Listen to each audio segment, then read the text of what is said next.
Call the regular meeting of City Council with the Committee of the Whole to order for Monday, February 28th, 2022.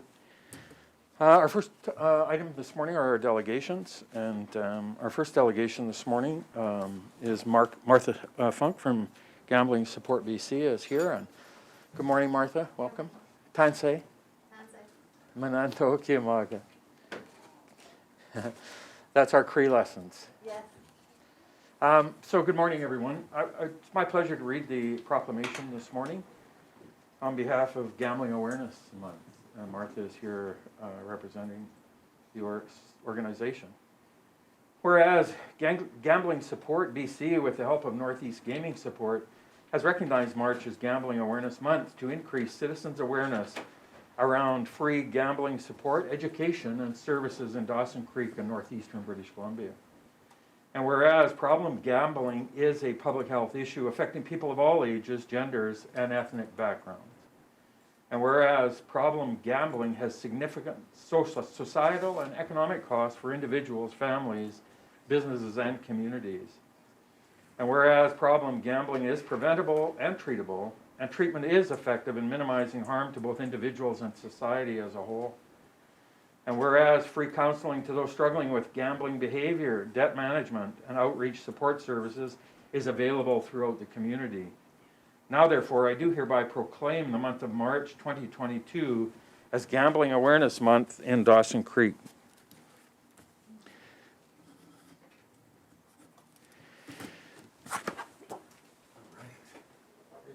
Thanks so much for coming in this morning. Yes, please. I just got to turn the, if you just push the red button, if you want, did you want to take a picture Yes, first? please, just one. If you don't mind. Absolutely, absolutely. I'm smiling with my eyes. I can see. Thanks, Bill. Thank you. And if you just push the button, Martha, on the thing, I'll turn the mic on for you. The floor is yours. Thank you so much. Good morning, everyone. It's so great to see each one of you here today. It's hard to believe that the end of February is already here. I'm here on behalf of Gambling Support BC. This is a gambling neutral program. You may recognize, you may not recognize the name because previously we were called BC Responsible and Problem Gambling Program, which is a big mouthful, and it doesn't necessarily, it tends to stigmatize people. So our name has now changed to Gambling Support BC, and we also have a new addition to the Northeast. Previously, I was working in prevention for quite a long time, but now we have two new additional services for people in the North. First of all, we have clinical counseling available to anyone who's struggling with their gambling behavior or somebody who's supporting someone else with their gambling behavior. The wonderful person that's taken on this role is Kira Kirka, and you might be familiar with her. She also works out of Haven Family Services. We also have a new position which is called Gambling Outreach Support. Now, not everybody, if they're noticing they're having a problem with their gambling behavior, wants to go to a counselor. But a lot of people don't have the resources to do something different. And so it's wonderful that we now have Heather Pattison on board, and she supports people, whether it's with debt management or just a referral to other services that can help support them in the time when they're really struggling with their gambling behavior. So as a team, we are now called Northeast Gaming Support, and you can find us online, and you can connect with us online. So feel free to check out our website. And if you aren't familiar with the faces of Heather Pattison and Kira Kirka, I encourage you to go online to see, just to recognize their face. Now, most people don't have a problem with gambling. It's just something that they do, just like any other activity. They may choose to do it occasionally, or they may even be a real serious gambler where they do it regularly with friends and family. But this program is to support people who have found that their play is not what they're wanting in their life at the time. So just like any mental health or addiction issue, it usually tends to happen when we're struggling, and so we're here to support people when they're struggling. and to also support people who are supporting their loved ones and friends and family. Thank you, Martha. Does council have any questions? We appreciate you coming in this morning, obviously, and it's our pleasure to, go ahead. Sorry, Jeremy. Thank you, Your Worship, and thank you, Martha, for that. You mentioned you guys are accessible online. What website would somebody go to inquire about your services? To find us, you can find us at northeastgamingsupport.ca. .ca. Okay, thank you. Thank you. Thank you for coming in this morning. We appreciate it, obviously, and it's our pleasure to be able to sign the proclamation, and we appreciate the information you've provided to us this morning. Kinas Compton, I thank you. Thank you.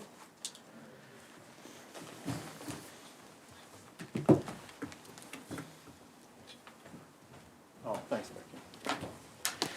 Our next delegation this morning is Fern Hansen from the Dawson Creek Community Garden Society.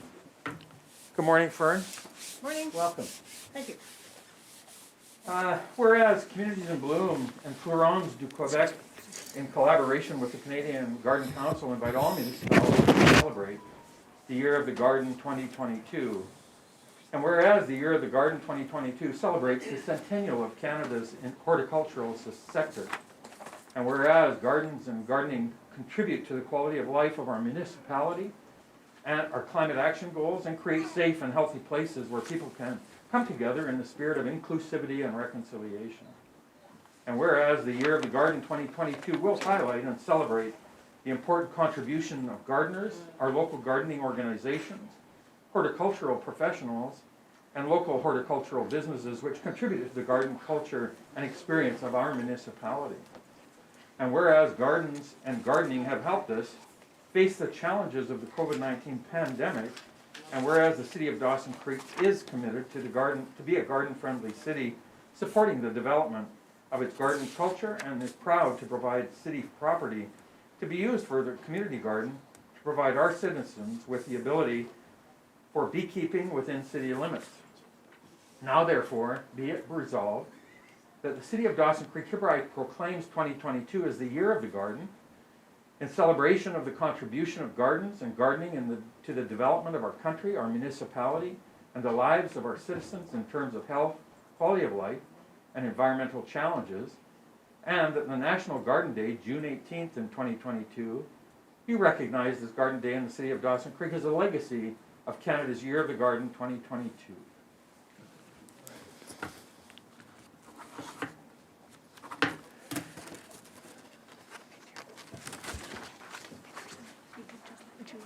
Thank you so much for Okay. Well, thank you. coming in this morning. Can we get a picture? Yeah, absolutely.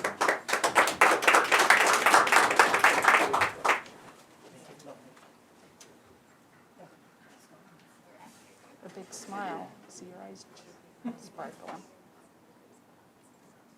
Thank you. And if you'd like to say a few words. the Well, floor is I prepared some words, so I suppose I might as well say them, right? yours. For sure. So, good morning. Am I on? Good morning, ladies and gentlemen. On behalf of the Dawson Creek Community Garden Society, I would like to thank you for allowing us our presentation.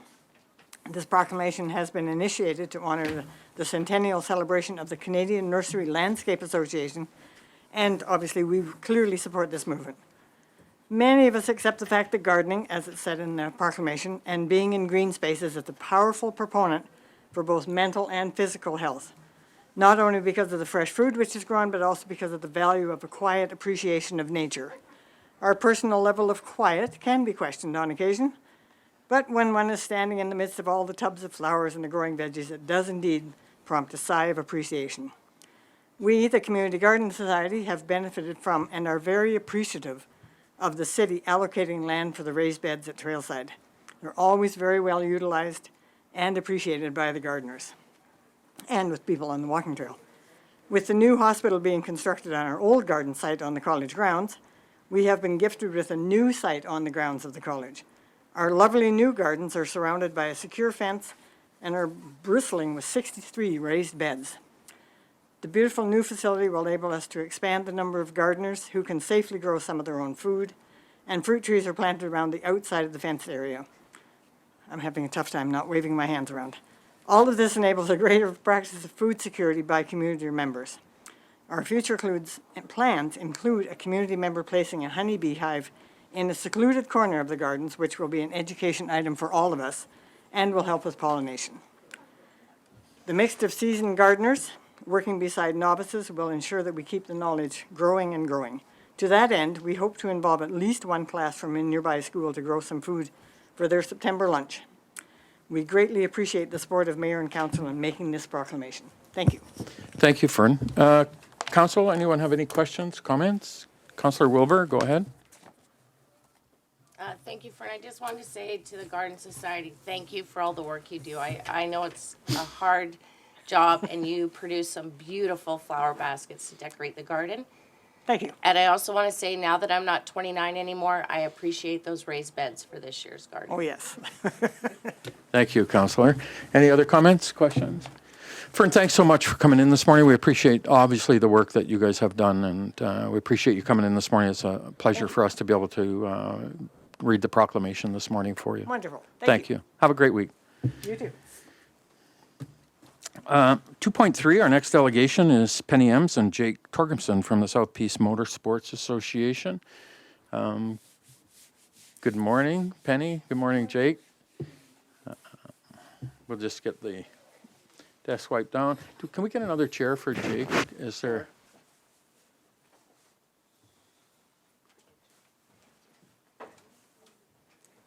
Can I take this off here? Yeah, we'll just get the Okay. we'll just get one more chair there.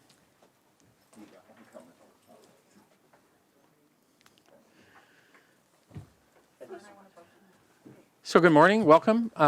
You have 10 minutes to give council your presentation this morning, and then we'll have time at the end of that for questions. Okay, perfect. So have you guys got? Yes, everything will be in council's agenda, Penny, so council would have received a copy Okay, of so I don't the need to correspondence. read No, it out to you guys it's at part of all? the agenda. Okay, perfect. So I'm just wondering, because we had gone and found this mobile freedom cellular, we asked for you guys to reconsider changing the lease. So I'm not quite sure how it came back that we found the revenue, but you guys gave us 2,000 of it and took the rest. And rearranged the schematics of where the tower was supposed to go. We spent 3 hours walking around in the middle of February with these guys, determining where the best place for the tower would be. And then they offered us the same as what they offered you guys, but you guys took it and gave us $2,000 and determined to put the tower in a totally different area. We weren't even invited to these discussions with them. Nothing. We were just told this is what you get. And I'm just wondering why that was. So first of all, I'll answer the first part of your question. Council would make the decision in terms of any revenue that would come to the city on behalf of any leases or agreements or fees for charges that would be coming as a result of the use of city property. And so that was council's decision and direction in terms of to our administration when the lease was being facilitated. And I'll pass it to our administration in terms of the negotiations or the direction and decisions with the cell tower provider in terms of the location. Council would not have been involved in that. Thank you, Your Worship. So the location was achieved differently than what was put forward originally because there's underground services there. So they had to be moved.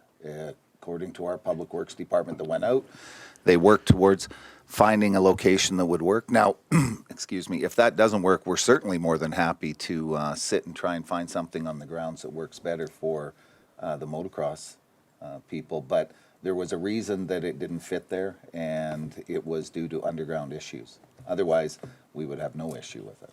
So. Yeah, well, for us to give up that much space of our parking lot for $2,000 a year isn't really feasible. We have come to our races, our last race before COVID hit, we had 300 riders. That brings in 300 riders plus their parents, brothers and sisters, aunts and uncles, grandparents. Our pits are packed full. So to give up that much space for $2,000 is really not worth it. We went and we found that revenue. So I still don't just understand why Freedom Mobile approached us and we told them we had to request for an adjustment on the lease. Yeah, I think that's the legalities of you can't sublease the city property, and so that's why it would have had to come to city and the city for the approval of and direction of that revenue because it is city property. Oh, I think we understand now. That's fine. Of course, if we have a lease with the city, we need to come to you guys for that. I think the concern is we approached Freedom Mobile. We found this potential revenue and brought it to the city, and we're told, well, yeah, well, you can have 2,000, and we'll take 11, and to be honest, it feels, I don't know what the $11,000 can do for the city of Dawson Creek, but what it could do for the motocross club for that duration, it's a facility that everybody in Dawson Creek can use, and it would do a lot for the club. So we're not asking for money from the city. All we're asking is for the money that we found. Like that. I think that's the concern. I understand that it has to be approved by the city, and I even understand the city taking a portion of that because of the situation. But I feel, as a club, not myself personally, but as a organization, I think we feel that's an unfair amount for the city to withhold, I think is the concern. Thank you, Jake. Councillor Dober. Thank you, Worship. Thank you, both of you, for coming in and writing this and coming in to talk to us. I had a couple questions. I know this gets brought back later under mayor's business. Yes. Is that correct? Yep. So I did have some questions to administration, but I'll just wait till later on. Okay. Yeah. Thank you. So we will absolutely bring this back under any request that comes from any organization through to the to council, as you guys have had and you've asked us to reconsider it. We will bring it back under today's agenda under mayor's business. Council will provide that, have that discussion, consideration of your request, and council will give that direction to our administration in terms of how we move forward with that lease and that consideration you've made of us. Councillor Earl? Thank you, Your Worship, and thank you both for your time here today. Just in reading your letter, one or 2 points of clarification. The final paragraph, planning for our 25-year lease, add the tax exemption to the lease agreement. So, to the best of my knowledge, that is city property, and we don't tax our own property, do we? Blair? Based on what the lease is used for, we would or we wouldn't. A nonprofit, we would not. Okay. Is how it is set up usually. We have to fill out a tax exemption Oh, form okay. every year. Yeah. We have for Okay. years. Okay. We have a 25-year lease there. Yeah. So, and I've been involved in it for 15 Okay. years now, and we've always had to fill out the tax exemption forms. Okay, so in keeping with this goes to administration, in keeping with our current policies around agreements with nonprofits who are occupying city facilities or property, would that exist, similar to KPAC or something, is that exemption not? I'm just wondering if the request in this piece of their request is a moot point based on what we're doing currently. We will bring that back for you, but it is part of your permissive tax exemption bylaw as to what they fill out. It's not just your organization. It is part of the bylaw that's been adopted by yourselves and I know is under review presently. So that may be something for consideration as well. Okay, thank you. Thank you. Thank you, And guys. the only reason why I asked for that is because we do have a 25-year lease, and it is voted by council every year whether we get it or not. And so I just kind of put it in there for future people in the club. because they may not have a council in, say, 10 years that votes that they don't have to pay taxes on the property. Yeah. Okay. Thank you, Penny. Thank you. Councillor Javetkov? So, regardless of what the, how much money you get out of it, what is the impact of the location on the club? Like, how does it affect the club? Like, what do you have to do, or what expenses do you incur because the site is there? It's more of the, basically the inconvenience of the space. We're very, very tight on race day. There's just not enough room in our pit area. So to put that tower in an area that encroaches into the parking area, basically, we're out of space as it is, and we obviously make do.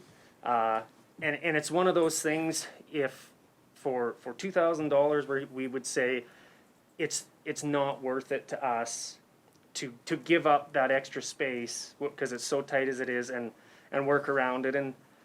And sometimes we move the corners of the track and things like that. We change the layout a little bit in the area, and so that restrict us to not being able to use that area. And so what it comes down to is if obviously if it's financially smart for us to have that there, then we can live with that. It's, you know what I mean? But if it's, like we say, for $2,000, we're concerned that it's going to be more of a nuisance than what we benefit from it. But if, we could live with that if all of a sudden it's bringing in enough revenue that we can add watering systems, and we can add a playground for kids, and we can buy equipment to prep the track and keep it in good condition. Well, then of course we can live with that nuisance because we have a far better facility because of that nuisance. But if it's not providing us any real benefit, then it just becomes a nuisance in the parking lot. I hope that makes sense. Okay, thanks. Thank you.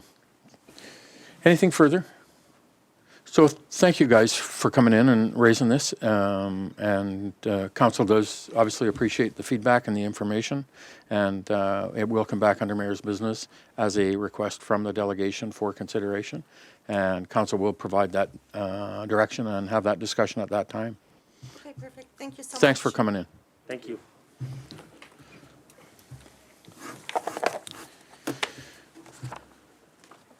Item 2.4 is our next delegation, and we have Donna Brown in attendance, a resident from Dawson Creek.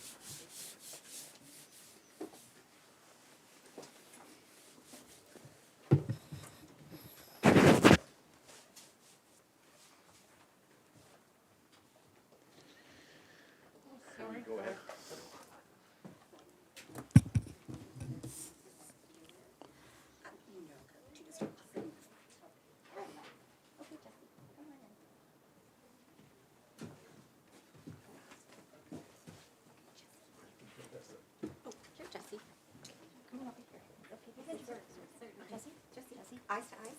Jesse. You can sit here. Okay. Come here. Good job. Good job. For sure. That sounds good. Sorry about that, Kim. Excuse me.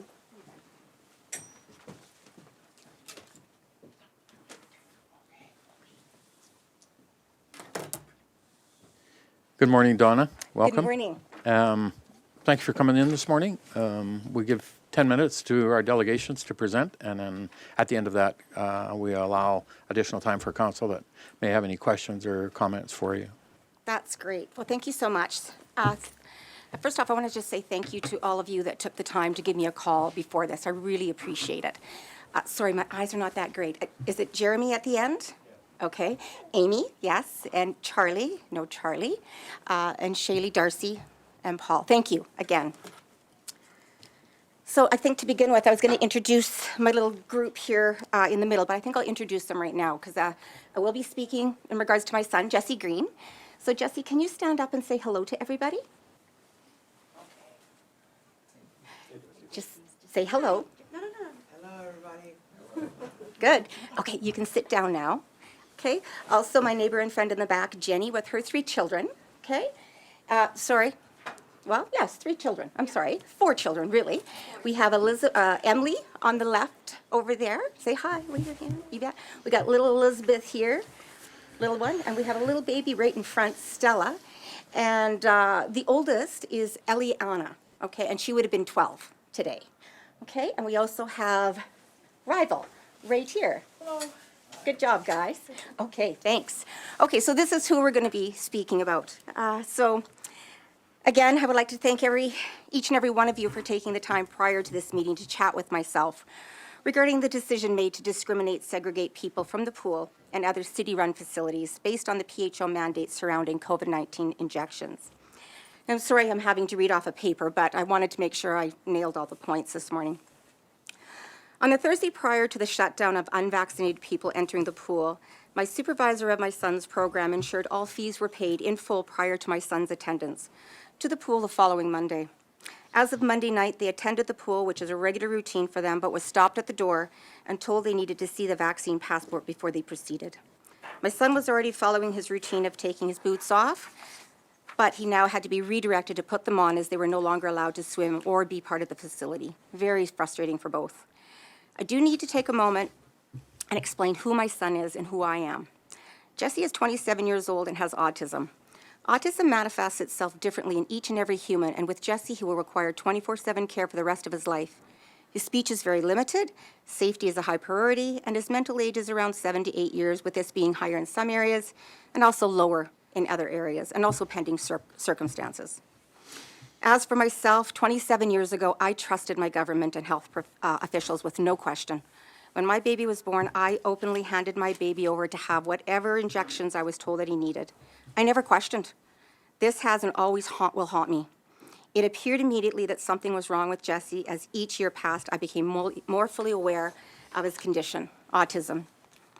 My neighbor and friends did the same with their little girl. They trusted, but they were met with death instead. Eliana would have been 12 years old. Eliana died 72 hours after the injection. She was only 9 weeks old. Now, they've asked, as what I've asked too, why? What happened? They've done this for 12 years. They have analyzed injections inside and out. This family is not allowed to use the pool as well. And there are many more of us here with the same circumstances of making a decision based on medical reasoning directly to themselves or to their family. I began my journey 27 years ago to answer the question, why?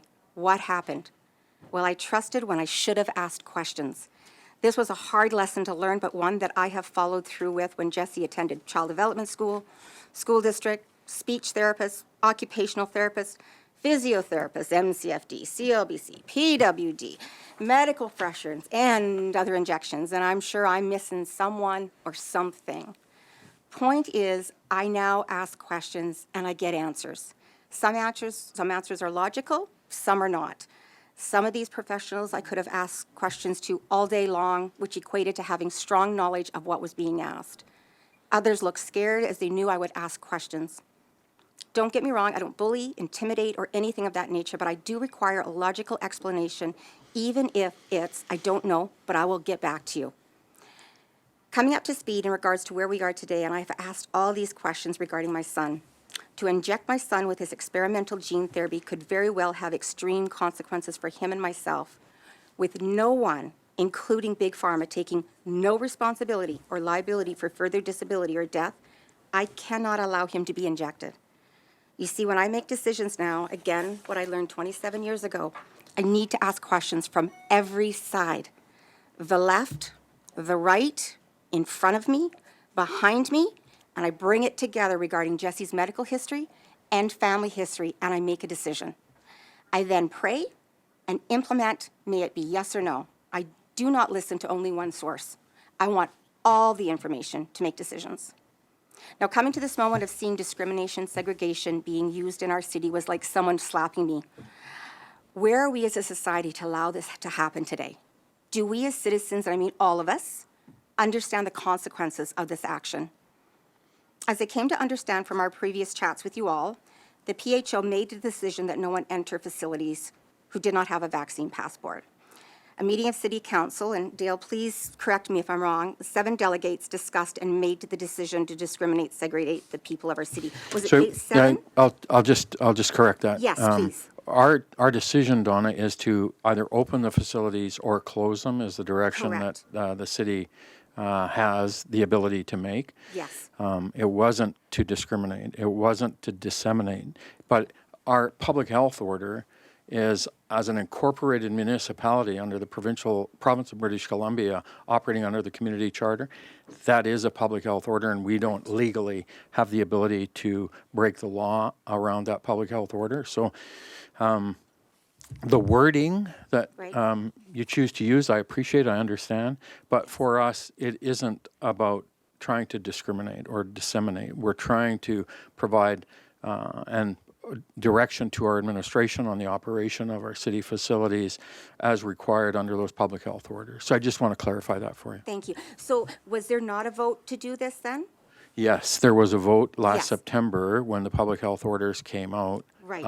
at a city council meeting that we would continue to operate the facilities adhering to the public health orders. And just to clarify, so that vote was based on 7, yourself and the 6? Is that who the vote was, made the vote? I honestly cannot remember who, it was a unanimous decision, I believe. Oh, sorry, I guess I was just asking, so when a vote like this takes place, is it a decision just made by the 7 of you? Yes, it's by majority, so. Of the 7? Yeah. Okay, yes, Yeah. okay, I just wanted to clarify that, so thank you. So thank you.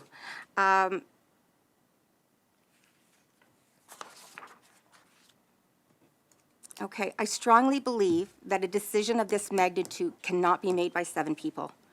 We are all in unprecedented times, and after over 2 years of these lockdowns, we still need to see elected officials from the city, provincial, and federal step out and speak to the citizens and listen to the citizens, something I have waited for 2 years to see implemented and has not materialized.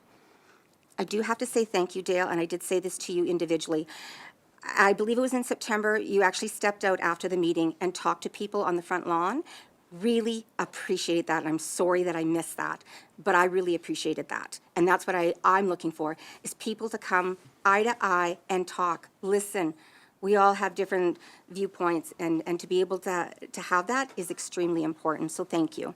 Can I speak on behalf, hopefully, of myself? Yes. And I think this council, anybody, anytime who wants to call any one of us, I would say we would be happy to have that conversation. Yes. The beating we take on social media is and has been vicious. And I think that wears us down. It certainly has me. And from that perspective, if people want to phone me and talk to me, I'm happy to have that happen. Yes, and I have passed that along as well. You know what, you have to speak to people. You have to look them in the eye, ask the questions. That's why I'm here today. That's why I called you before. And I sure hope that if you guys have any questions after that, please connect with me. I will send you an email regarding this morning, so you'll have my email and stuff. And I agree, everyone's getting beat up over this from all angles, by far. So as I continue, this is what I'm asking for, not just myself, my son, but for all of the citizens of Dawson Creek, is for all of us to be allowed to speak and to be listened to. We citizens of Dawson Creek need to be the ones to make the decision to discriminate, segregate friends, family, coworkers, businesses, and so forth. Is this really what we want for our city and our community? There's always a choice, and the choice here today is discriminate, segregate, as we are doing right now, or shut down facilities. Why would we shut down facilities? To keep our city united as one.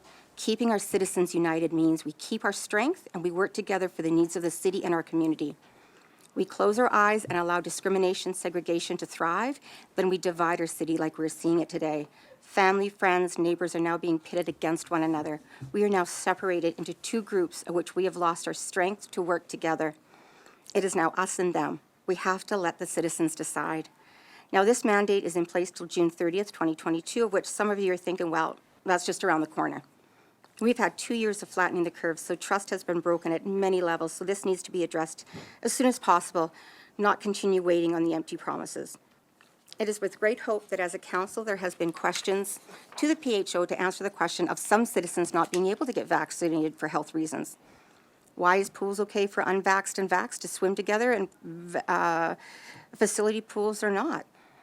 What is the medical reasoning behind this? There are many questions we citizens are asking from all levels of government are getting no answers. I call these red flags, and they are many.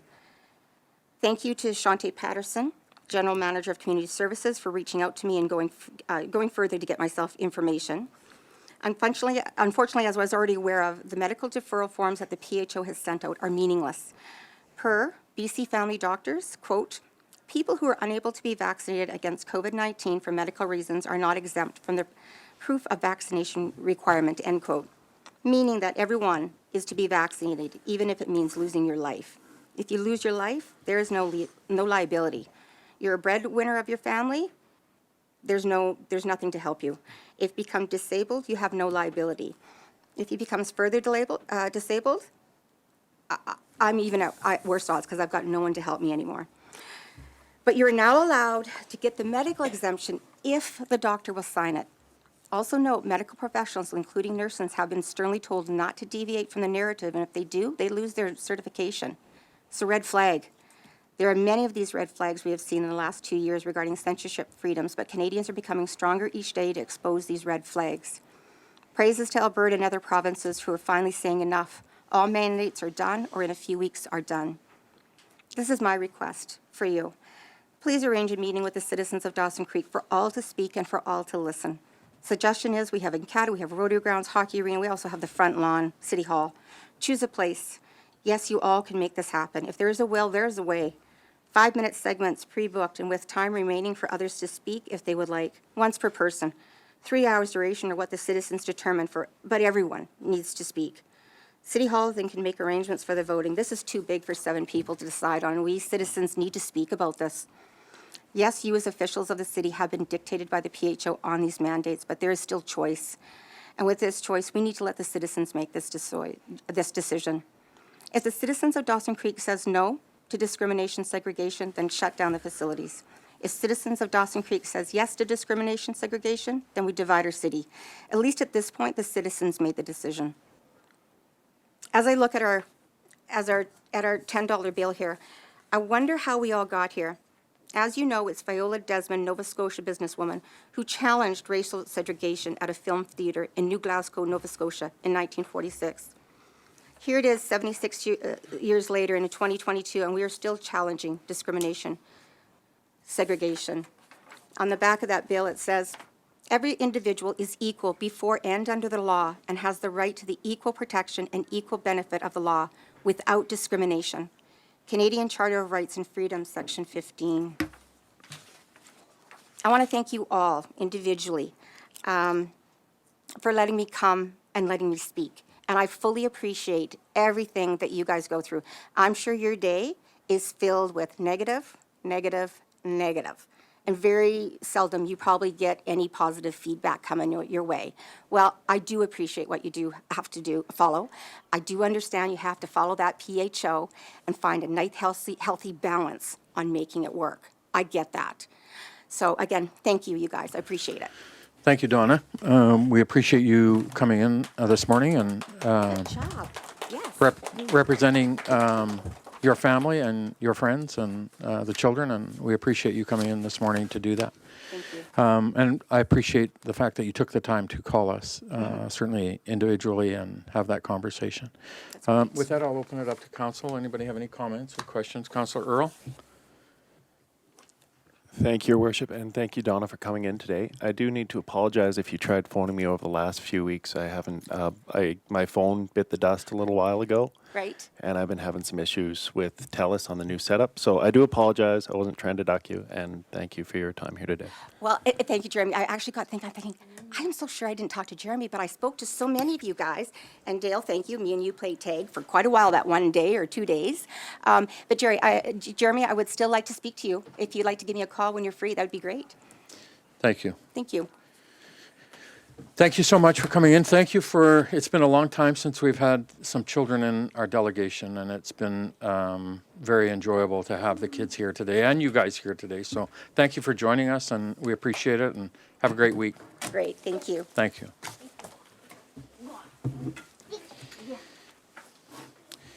I've never heard this group so quiet in my life. Kids did a great job. Oh. It's those looks that us mothers give. You know, with the upraised eyebrow. We still get those. Yes, say goodbye to everybody.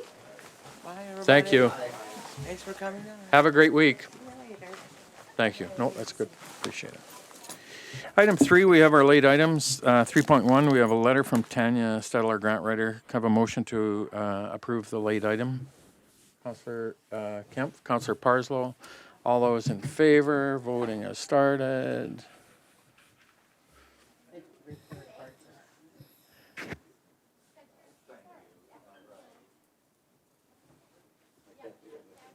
What's that?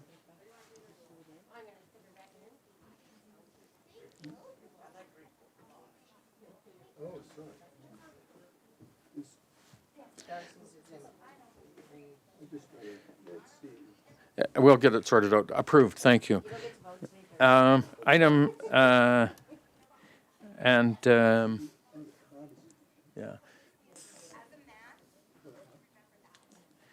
And now, a motion to approve the request. Move Councillor Dober, second Councillor Earl, thank you. All those in favor? Charlie's got a problem with his voting. So does Darcy, they went out I again. also have a question. Okay, go ahead, sorry. Sorry. about Yep, this. go ahead. So let me press the button. That's right. You grant me microphone. Yeah. So I noticed that in this briefing that this is looking to complete this trail in 2 or more phases, right?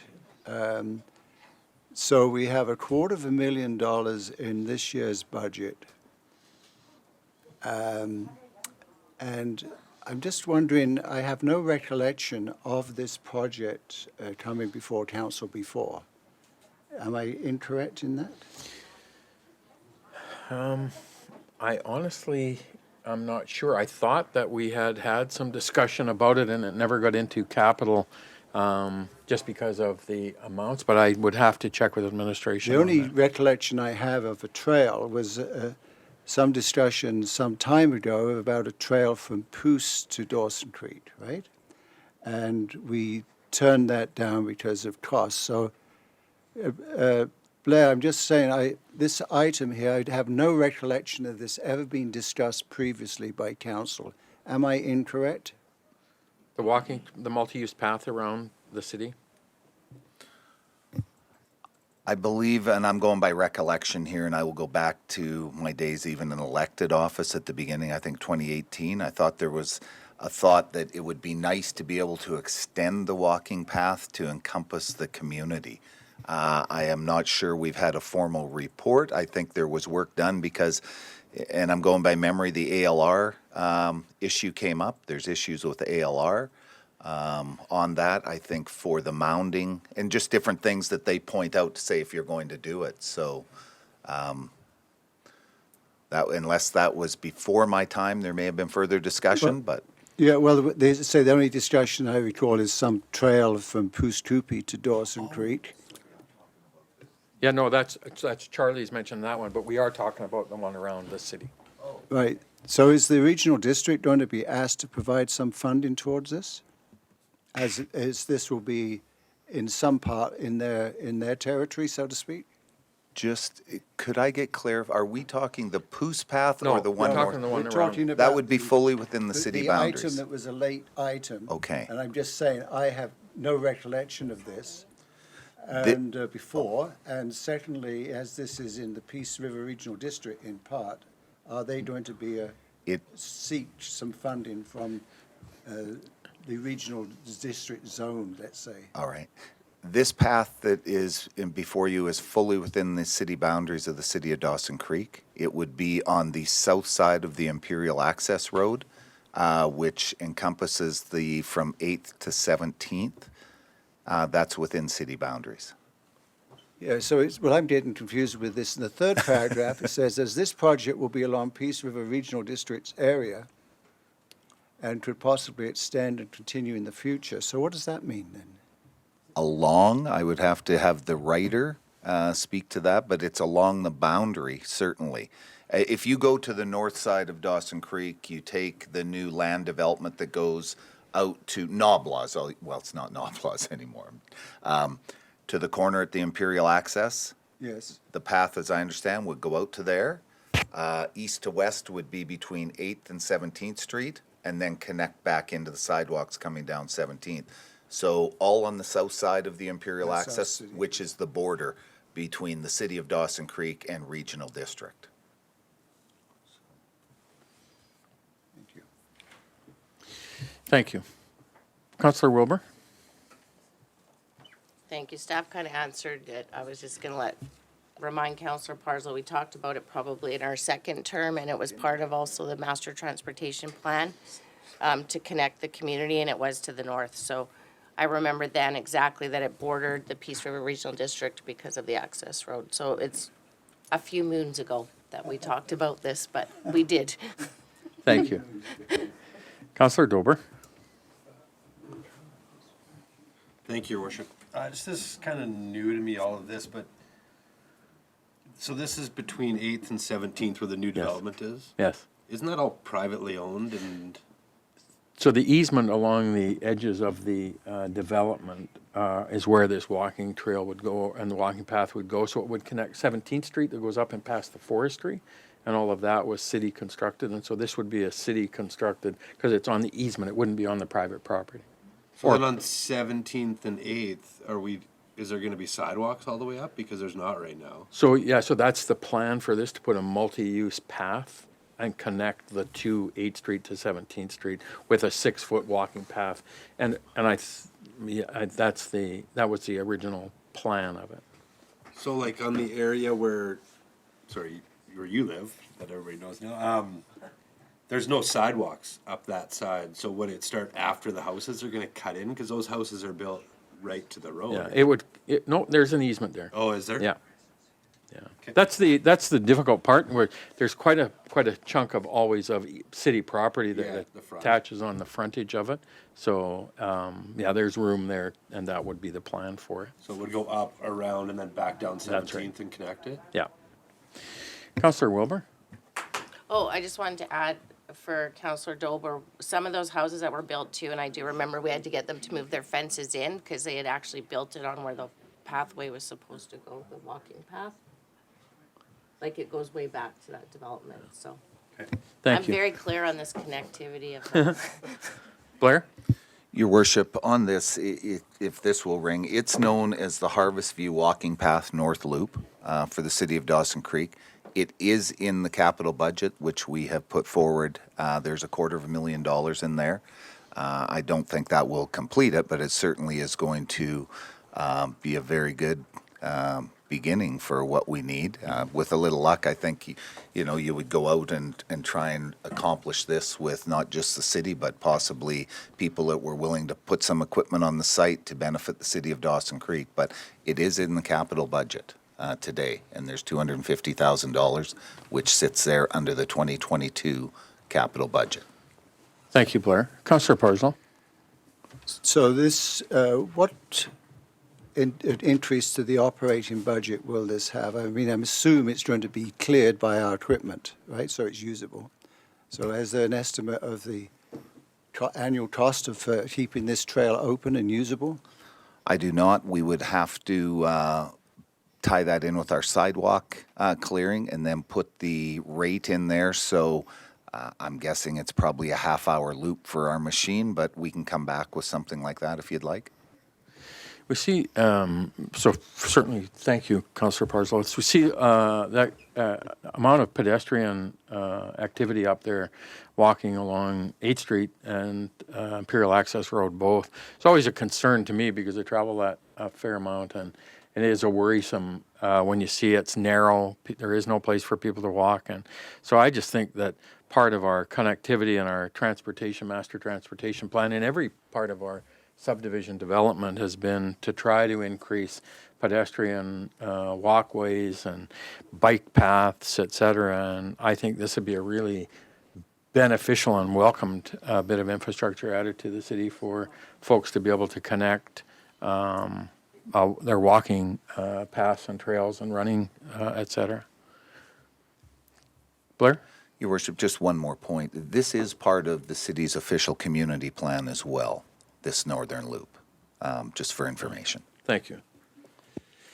Expensive, and it's a project that would take some time to complete. It's but hopefully, if we pick away at it, we can make some inroads into it. Thank you. Further discussion? You ready for the question? All in favor? Sorry, I can't get. Oh, there I am. Thank you. It's passed.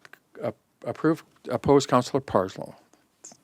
And item 3.2, we had a late handout from Brenda in regards to Special Olympics. Can I have a motion to accept the late item? Councillor Dober, Councillor Wilbur. Sorry, Brenda? Thank you. And all those in favor of approving the late item? And it's approved. Thank you. And so the request is from the Special Olympics that they're going to be up here. The volunteer, Haley Augustine, the Community Development Coordinator for the Northern Regions. And she's asked if she can hand out some printed promotional materials at City Hall, the library, the Aquatic Center, et cetera, as, and also to utilize the city's social media to share it on our sites as well. So to council, I need a motion. Councillor Wilbur? Moved, second. Councillor Kemp, discussion. You ready for the question? Oh, Councillor Dober, go ahead. I just wasn't, just had a question, like, is there a policy around, like, the city and what can be shared, like, at our facilities? Yeah, we would always give approval to share any material on our city social media sites and website. Yeah, okay, thank you. Thank you. Further discussion? You ready for the question? All in favor? And opposed? And it's carried. Thank you. Yep, go ahead, Councillor Parslow. Yes, sir, this is to staff, this is a procedural question. So I notice these late items, I know they need approved, but I'm just curious why we're dealing with them before the business section of our meeting.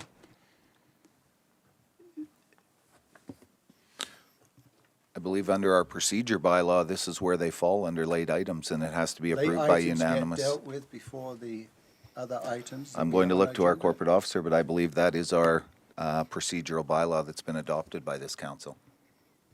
Yes, through your worship, in the procedure bylaw, the late item is received in that section and dealt with immediately. Immediately. Yeah, strange. Thank you.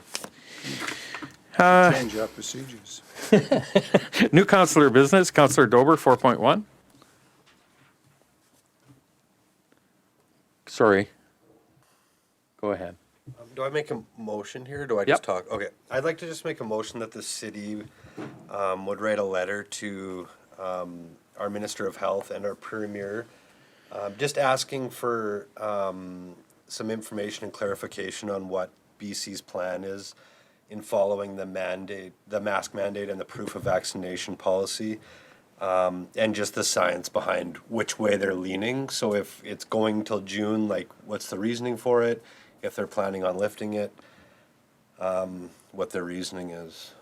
Just, not taking one side or the other, just so that we as a city and the residents of our city know what BC is. Thank you. Do you have a seconder?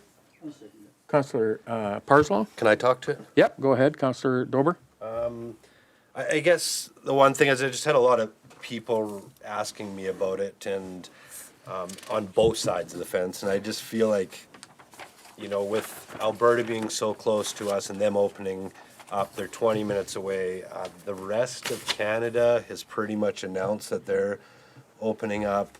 As of yesterday, Canadian rates are down 25% in the pandemic. So it seems like what Canada's doing as a whole is working. So I just kind of wanted to know what BC's plan is, and whether it's to stay, then why, and if it's not, then why. Just so that I can answer those questions. Thank you. Further discussion, further comments? Councillor Earl? Thank you, Your Worship. Yeah, I mean, this entire pandemic, if I had, well, I got many criticisms of many levels of government, if they'd care for the feedback, but certainly communication has been an ongoing challenge throughout this. I understand it's a fluid situation, and the expectation that everyone's going to know everything is unrealistic, but I do think back to last year, coming out of the second wave, heading into summer, when the provincial government released a 4-stage reopening plan that included timelines and concrete metrics. And I think that was probably the high watermark for communications with the public throughout this pandemic. And as Councillor Dober mentioned, it's been a long 2 years for everyone, and we're all eager to move past this. So if there is so something people can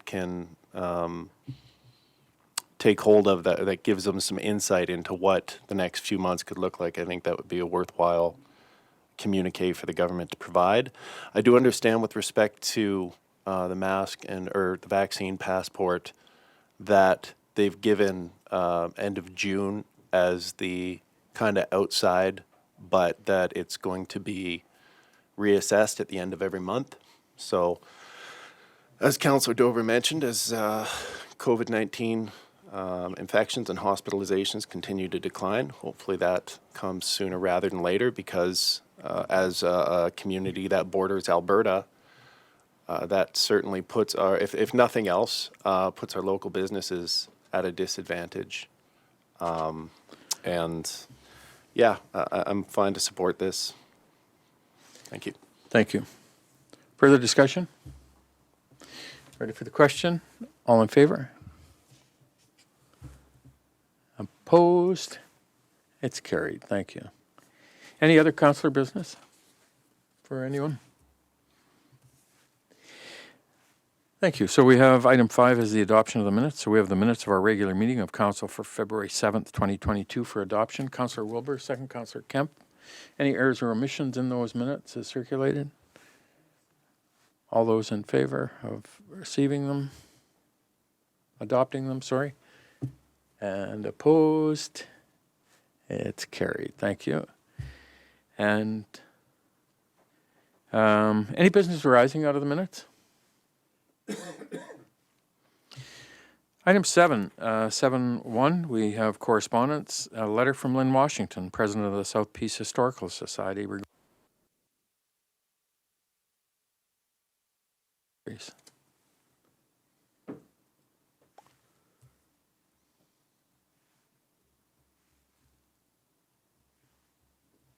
Councillor Javetkov. I'll make a motion that we deny the request. Do I have a seconder for the motion? Councillor Parslow. Discussion? Go ahead, Councillor Javetkov. So, I guess with the initiative that we made to try and recover some of the costs that we're incurring with KPAC, this just basically contradicts the whole process. I guess my feeling from the start with the archives is that they have an opportunity to charge a fee for people that are submitting materials to archive. And I was involved with a couple of organizations that we've asked them to do some work. And, you know, there is money available. And I think if they run it as more like a business, that additional cost to them can easily be covered. Thank you. Councillor Parslow. Well, I seconded this because I thought we should have a discussion about it, and rather than just let it lie there and just no discussion.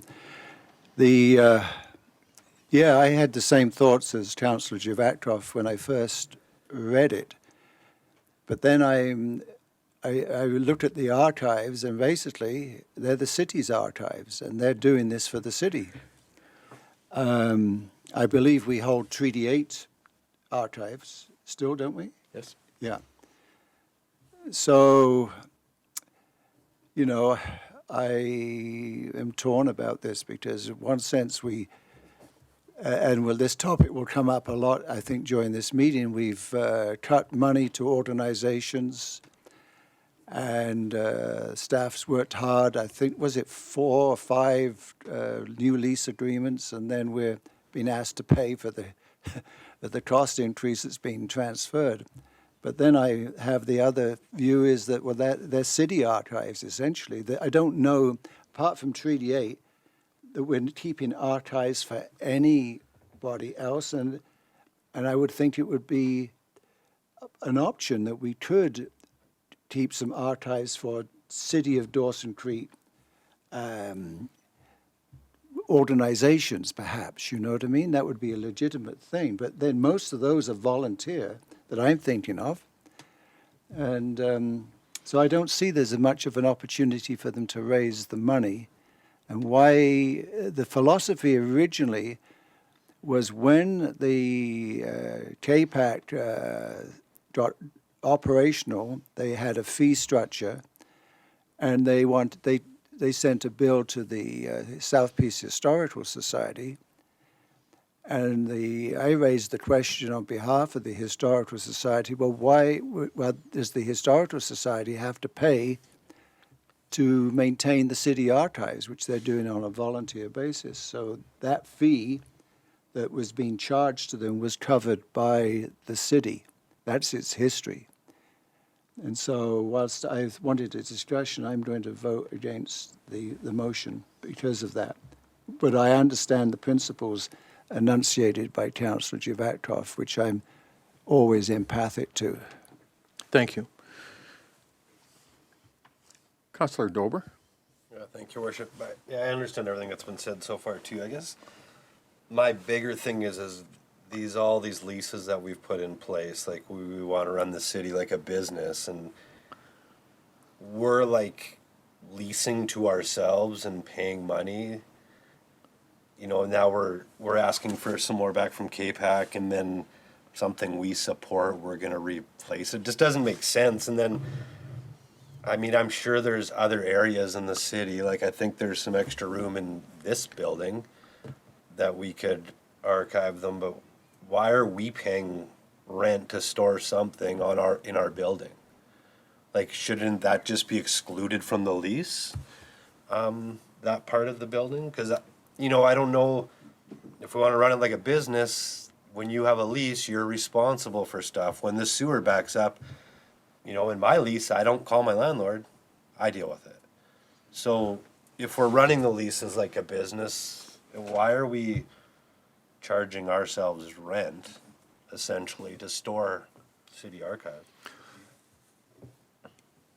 Your Worship, we don't run our leases like a business. I don't want to be the bearer of bad news. If we did, we would recover far more money from our lessees than we do. So I want to be clear. The business of the city is to deliver services. We can relate it to we run it like a business, but a business would not only collect 15% of your operational costs of a building. So we do it, the city does that as providing services in a wide range of manners, whether it be, whether it be our arenas, whether it be our curling club, KPAC, the list goes on and on. We've just gone through 5 new leases and renewed them based on, if we were to charge 100% of the actual cost of what the city puts in, I don't think we would have the facilities that we have. So I hope that helps a bit. That's why decisions are made the way they are.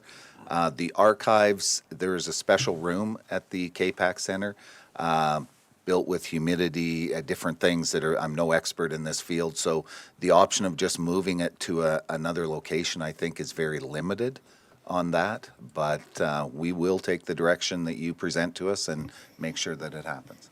But why would, if that part of the building is strictly for city, like not, I guess it is part of the services too, like, why would we include that in the lease that the money would go back to KPAC? Like, why wouldn't the city just say, like, that part of the building is ours and we'll pay our portion of the bills for it?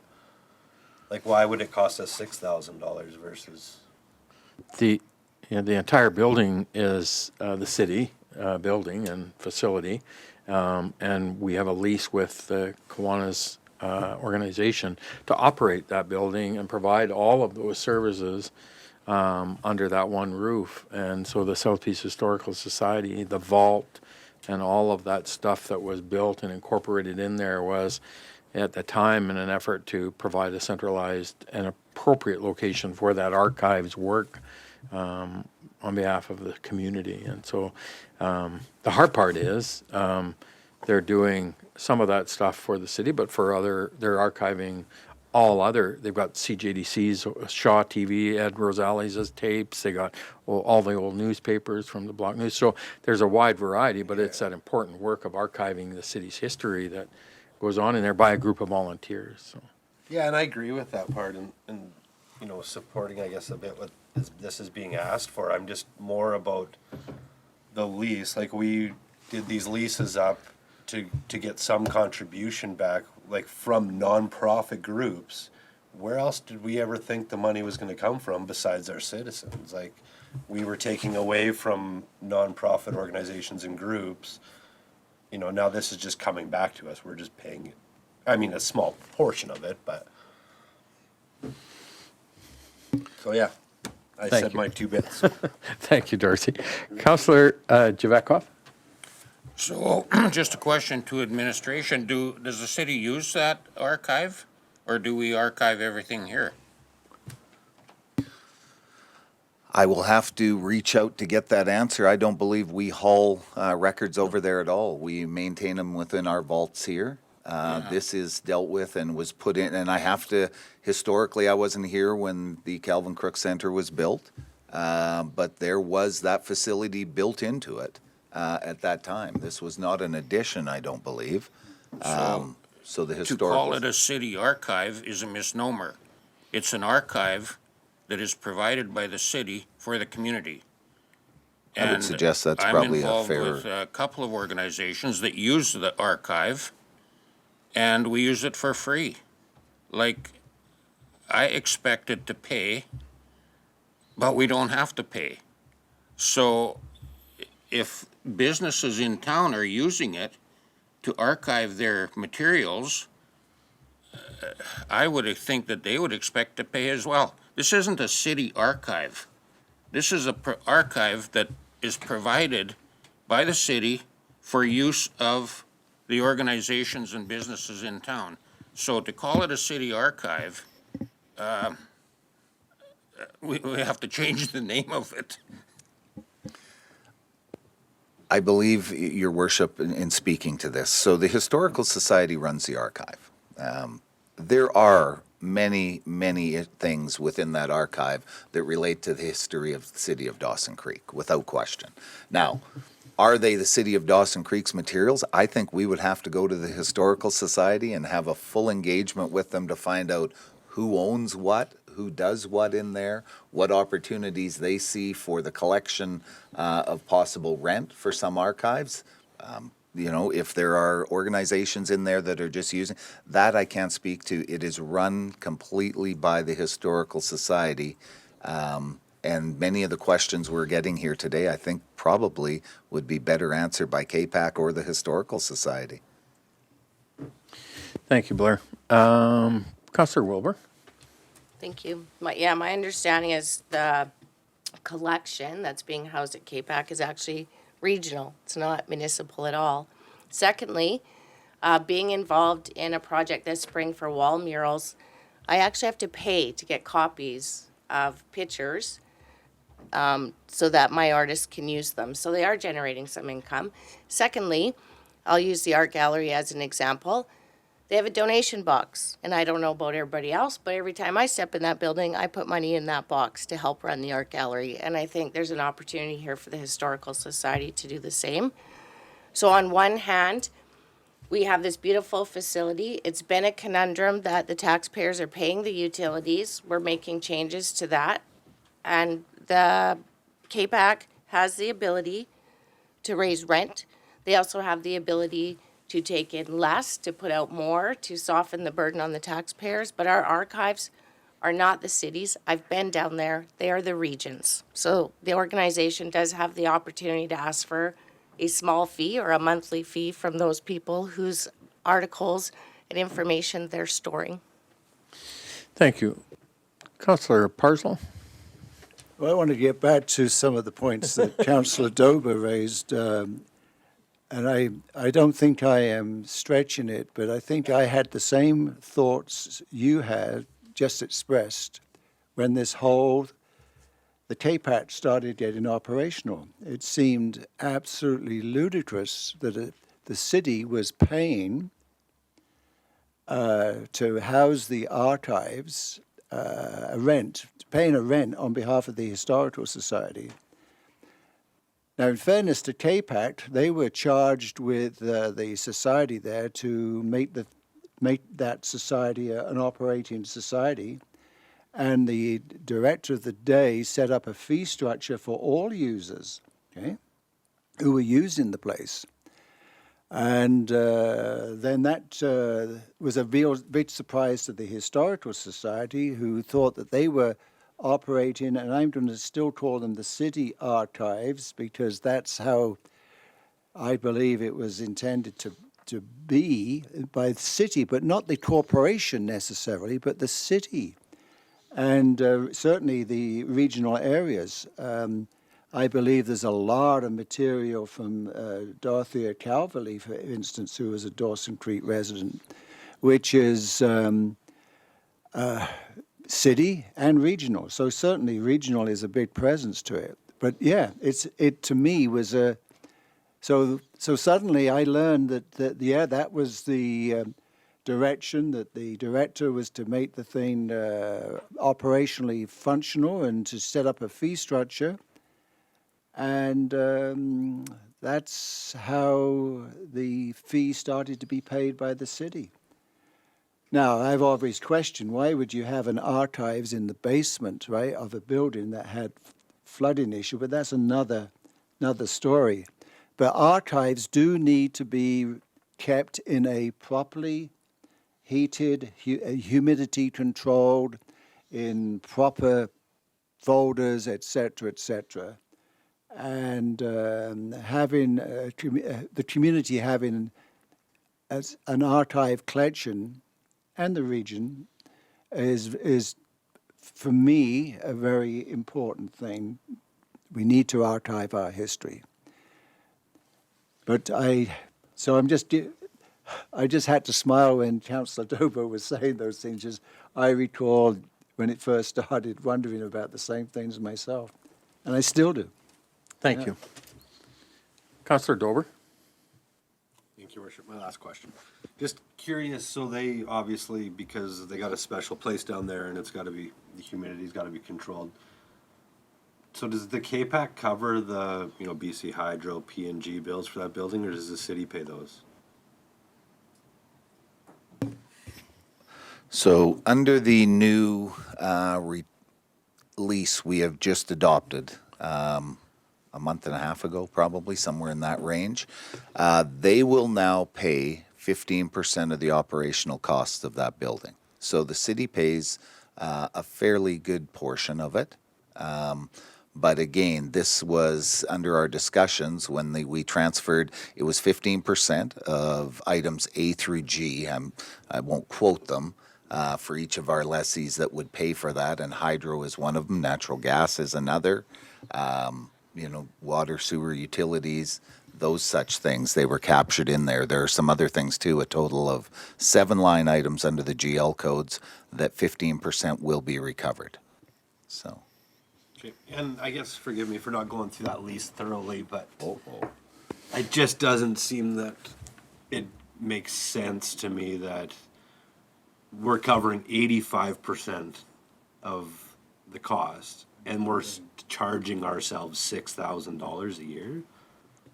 Like, why wouldn't that been included? Like, it wasn't my job to go through the lease and get a lawyer and go through and make sure it was right for the city, but that just, it doesn't make sense to me. No, but I guess I'm not going to, belabor this, but we took direction as administration to save 15%. That direction was given by yourselves, not by anybody on this side.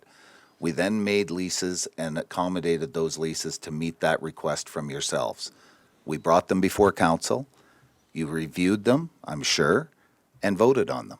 And we have now executed those leases on your Yeah, I behalf. would just ask, 'cause I wasn't part of Okay. it originally, so. Thank you. Councillor Earl. Thank you, Your Worship. So, yeah, I mean, this is a couple wrinkles in this one. So they're asking for an extra $1,443 a year in addition to the $6,000 grant we give them. As Councillor Dobers noted, that grant is essentially, I don't want to say a flow-through because it goes to KPAC for the operation of the building, but it's not money they're going out and spending on other things for the most part. The issue, and I take his point, why wouldn't we just exempt that portion of the facility like we do, for instance, we operate the pool at the South Peace Multiplex, but the event center is Spectra's and the arena, riding arena is for the horse club. And that's a distinction. I don't know if for the $6,000, the amount of administrative time and effort you'd have to put into maintaining that distinction would be worth it. And number two, the Historical Society is a separate entity from the city, as everybody else has noted. So it isn't, although they are providing a service to the public that I think is valuable, they are not the city. And some of their work certainly benefits the community, and I think that's the rationale behind the grant. And having been down there, and I did have the opportunity to go and tour the facility at the beginning of our term and engage with the volunteers there, they do a tremendous amount of work. And I'm glad to hear they are charging for it because it is pretty labor intensive and takes a lot of time and patience. I don't know how much opportunity there is to generate revenue from a community archive. And I am somewhat torn on this because the whole point of the new lease agreements was to put some onus on facility users to cover their own costs and in doing so, induce savings for them and cost recovery for us. So it's a bit of a wrinkle as we find ourselves in despite our good intentions, we're in a situation where we've passed some added costs on to them, which they're now asking us to help cover. And I'm not sure what the answer is, but yeah, interesting. Thank you. One last speaker. We've gone around and around. Everybody's had a chance at this one. So Councillor Wilbur, one last go. Thank you. I forgot that I had turned it on. I think Councillor Earl just hit it. It's a grant. We give them a $6,000 grant towards operations to the society. I don't believe we've said here's $6,000, pay your rent to us. I think it's a $6,000 grant. I think they have opportunity here. I think if other organizations are storing their historical information and artifacts there is the ability for them to charge a small fee for doing that. So. Thank you. We, council, I think it was unanimously provided direction to administration to recover 15% of some efficiencies within our budget and within our leases. And this is a consequence of that. And it impacts everybody. It impacts all organizations, all groups. It impacts the Miles Zero Park Society. It impacts the art gallery. It impacts the Kiwanis Performing Arts Center, the curling rink. It impacts and has impacted everybody. And unfortunately, that's the role of us up at the higher level of getting to our Peace River Agreement allocation of 70-30. And the only way we're going to do that is find ways to impact the operational cost to the city. And so I appreciate the volunteerism that Lynn and Cliff and team have done at the Historical Society, but for us just to move backwards on this to fund the Historical Society to offset the impacts that went to the KPAC, I think is just not appropriate. So I'm supporting the motion. And with that, I'm going to call the question. All those in favor? And opposed? It's carried. Thank you.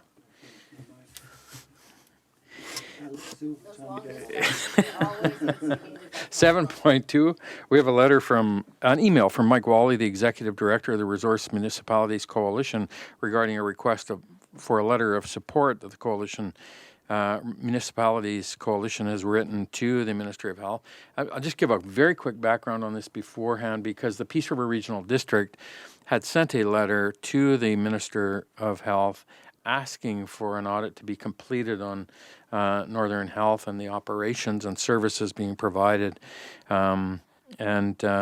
There were concerns, I think, pre-COVID, pre-pandemic, and certainly they escalated even more so during the pandemic, and those concerns about recruitment, retention, services. And so the Resource Coalition have sent and so the Peace River Regional District wrote a letter last fall. We got a response back from the Assistant Deputy Minister thanking the Regional District for the letter, but they weren't prepared to move forward with an audit on those services. The Resource Coalition have taken it even a little bit further by putting some really specificity into what they were asking the minister to conduct an audit on, and I think it's around certainly the differences of what they feel are services that are being provided even within Northern Health by health service area as well as by health authorities. And so they've sent this letter to the minister as well, have popped it through to the Peace River Regional District, who have also now followed it up as well, and are asking for each of the municipalities to consider sending along a similar letter requesting that the minister considered moving forward with an audit on the health services within Northern Health. So there's a little background for you.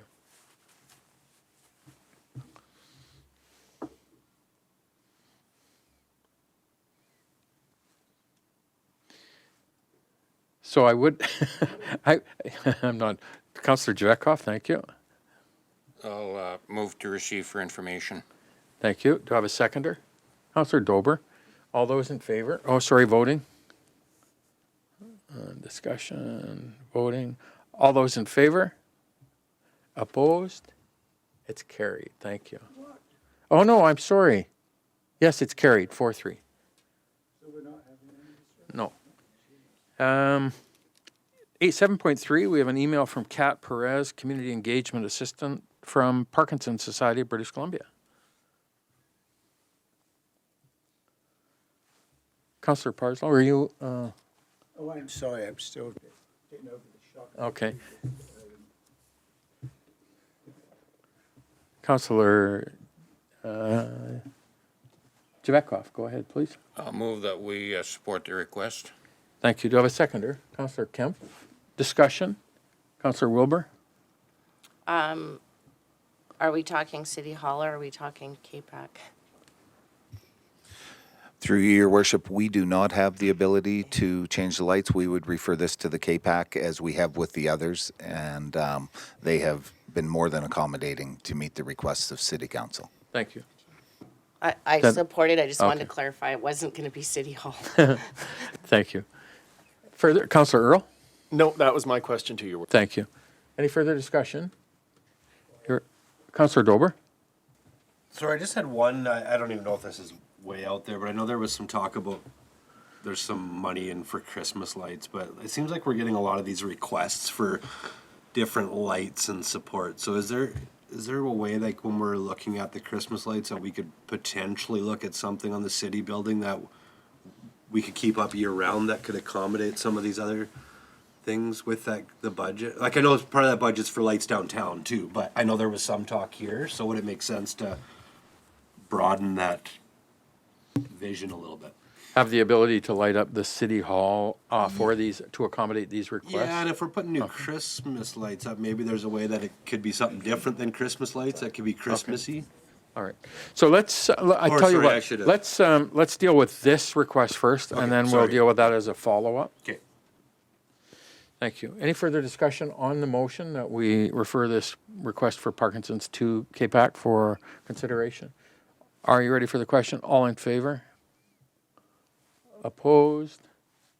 It's carried. Thank you. And so the second piece is for us to direct administration to look to see if there's an option available for the City Hall to be lit up to accommodate other requests with different colors as appropriate from organizations. Yeah, As part of the capital request that we put in for our lighting for Christmas. and see, maybe it's $100,000, it doesn't make sense, but maybe it's 10,000. Sure.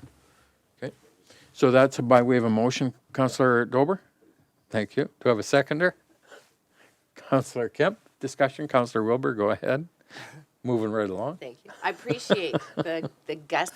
I like these things.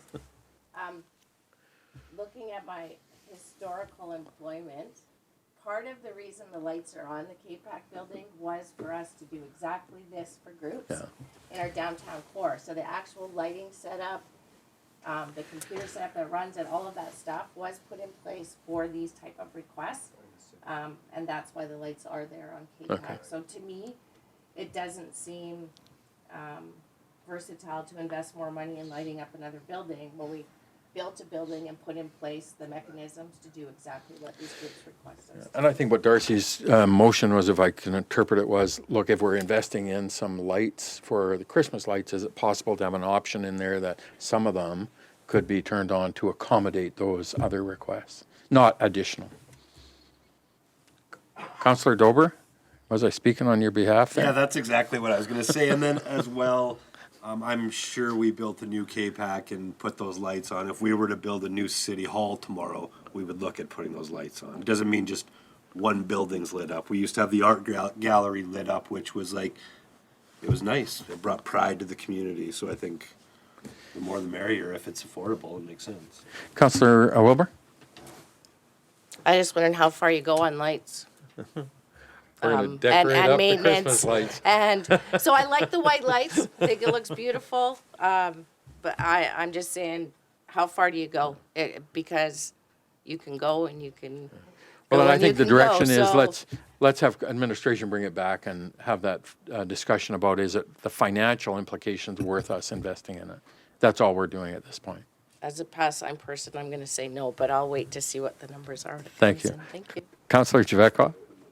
Yeah, I'm not in favor of duplicating initiatives either, just for the sake of duplicating them, to spend money on them, so. Thank you. Further discussion? Are you ready for the question? All in favor? And opposed? And it's carried. Thank you. So Blair, you'll have that brought back. We will bring something back. We are presently looking under our capital budget with the money that has been allocated for Christmas decorations and such. We will look at that and see what option is available to tie that in. Thank you. Our last item under correspondence is 7.4. We have a letter from Lisa Helps, Mayor of the City of Victoria, regarding a request for support on a legal challenge. Councillor Javetkov. Receive for information. Thank you. Do I have a seconder? Councillor Earl. All those in favor? Opposed? And it's carried. Thank you. With Councillor Parslow opposed. We're going to take a recess now for 7 minutes, and we'll be back at 10:40. We'll call ourselves back to order, and our next item on our agenda is item 8, reports. And we have a report number 22009 from the corporate officer regarding our city land sale list. Councillor Javetkov. I'll move that report number 22-009 from the corporate officer, city land sale list be received. Further, that the following list be approved and advertised as the city's land sale list for 2022. And further, that the property located at 1017 99th Avenue be retained until such time that the city's application to remove the liens has been completed. Further, that the property located at 10425 17th Street be retained by the city, and that staff be directed to include a budget in 2023 to remove the buildings located on the property and restore the land, and that staff take the steps required to dedicate the property as city park within the adjoining Chamberlain Nature Park. Thank you. Do I have a seconder? Councillor Earl. Discussion? Councillor Parslow? Yes, something that in this report, in the recommendation, that grabbed my attention, and now I'm looking for it. It's to do with liens. Oh yeah, Further, the property located at 1017 99th Avenue be retained until such time that the city's application to remove the liens has been completed. Is this a change of procedure? Because we've had incidences where people have bought property through this process, and they've been responsible for taking away, having the liens dealt with. So what's going on here? Brenda? Yes, through your worship. I'm not sure what the procedure was with the finance department, because it was, I know there has been a change for us to be more proactive on receiving funds and on clearing up our land. And since we had the issue in the past, I'm just guessing that's why the application was made to remove the liens. There's no charge to it. And we just were going to wait until the application was completed, whether it was accepted or denied. And then after that time, we would come back to council and ask if you would wish the lands to be included on the land sale list or not. The application's currently active, so that needs to be completed first. Because there was a property that evoked some response from the person who found that they bought some property and it had over $1 million of liens. But on the process, on the procedures, it clearly stated that the person is responsible, right, for dealing with the lien issues. So we have now taken that on, have we?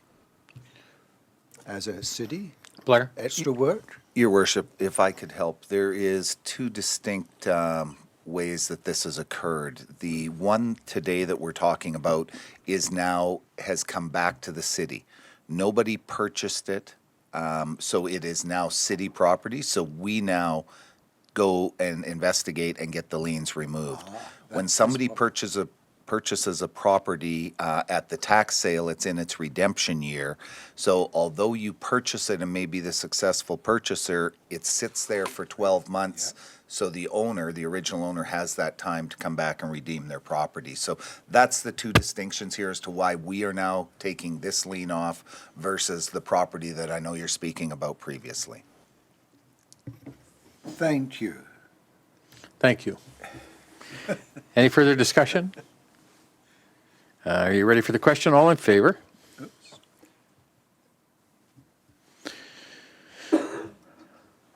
Opposed? It's carried. Thank you. 8.2, we have a report number 22013 from the Utilities Manager regarding request for quotations for the water treatment plant upgrades. Councillor Kempf.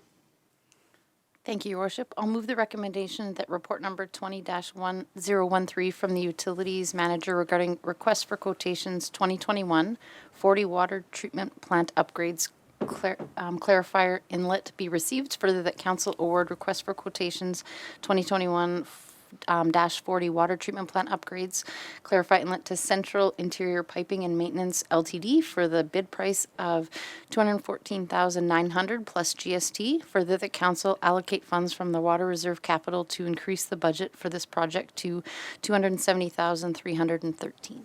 Thank you. Do I have a seconder? Councillor Wilbur, discussion? Are you ready for the question?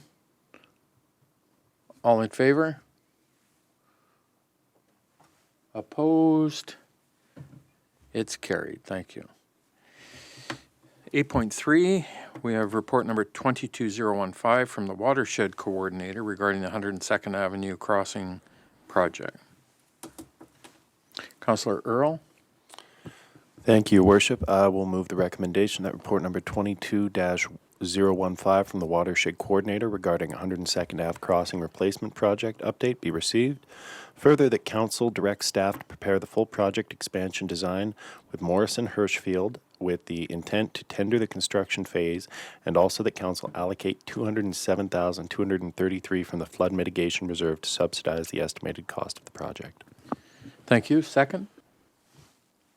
Councillor Wilbur, discussion? Councillor Javetkov? So, I guess I got a couple questions. One of them is that if we issue a direct contract to Morrison Hirschfield for $115,000, does that not, does it comply with the financial policy? Because normally we have to advertise. The reason this recommendation is here, this is the 102nd Avenue Bridge that they were involved in at the beginning. They were the ones that did the initial work. So now with the extra money that was left in the grant, the city reached out to the government to say, look, we've completed the project as submitted. We have additional work we could do to help with our flood mitigation, which is to stabilize our banks through the utilization of riprap, taking it from where it's completed now up to 17th Street. That's the intent of this. So there was a decision made to go with the people that have been involved in the design rather than start over. So I would have to look to our finance department or somebody to see if we are out of compliance on the giving it to, I think it's Morrison Hirschfield, or if we have to retender. It's interesting. I mean, I'll speak to this briefly. They did the work. We had a bridge. We have riprap there now. This is virtually starting over. You're starting to complete a project that is identical to the first 100 meters. They now want us to go through re-permitting, First Nations consultation, of which they were very good to work with on this project, so I don't anticipate that. It's somewhat frustrating when you actually have the ability to enhance and help flood mitigation and we're starting over, but that is the position we find ourselves in with the government. So, Well, to me, I mean, it's not in compliance with the financial policy. We don't issue direct contracts for $115,000. But option 3 under options is design and build. It happens to be $400,000 less than the proposed project. So I don't know. It doesn't make sense to me to go with the proposal when you can save $400,000 by going with a design and build option.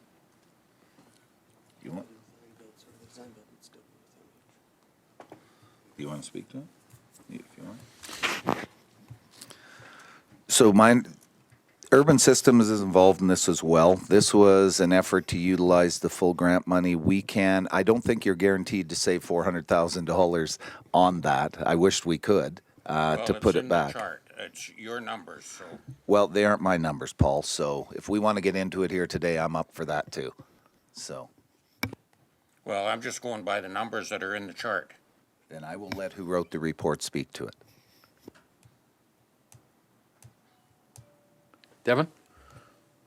Your Worship, through Your Worship, so we have a contract with Urban Systems. It was a 5-year contract for design consulting services, but we have the ability to go out to, I mean, with their blessing for certain things. This project, like Blair had said, is starting over, but it's also an extension of the contract that we already have with them. To go with any other consultant would mean having to restart everything with them where they're already down the road, right? So we do see a cost savings going with the consultant that we've used on the 102nd Ave Bridge project. And then regardless, again, it is for the permitting, on the permitting aspect of things, it is starting over with the government on that. We do have to do the engineering, whether we get the project or not, or we can complete it within the permitting guidelines. The engineering has to happen to get the approvals. I hope that answers your question, Paul, a little bit. I guess my concern still stands.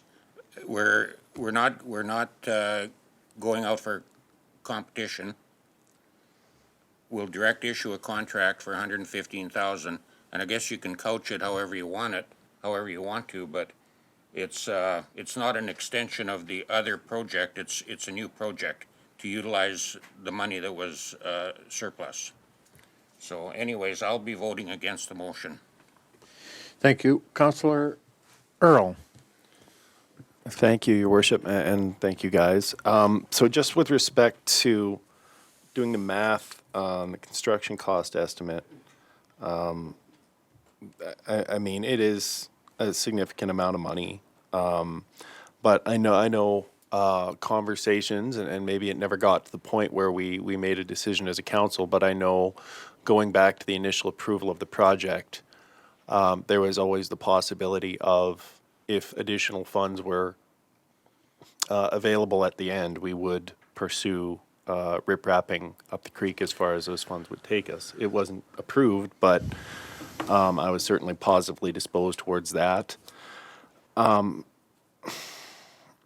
guess I share the frustration that we're having to, from a regulatory standpoint, start from scratch, and that is incurring a significant cost. And I'm, as somebody who's tasked with overseeing taxpayer resources, I don't, I understand the frustration there. I do still contend this is a worthwhile thing to do. Just for my own edification, what is the, with respect to the $115,000 for the direct award, we usually go out, it's up to 75, I think, within a director's prerogative, and they have to get 3 different options. So this does vary that.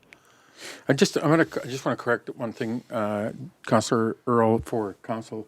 We applied to the federal government under an infrastructure funding program for a grant to build a 102nd Avenue bridge, and as a result of that, it required us to build the bridge as well as do some riprap on each side of the creek and the creek crossing.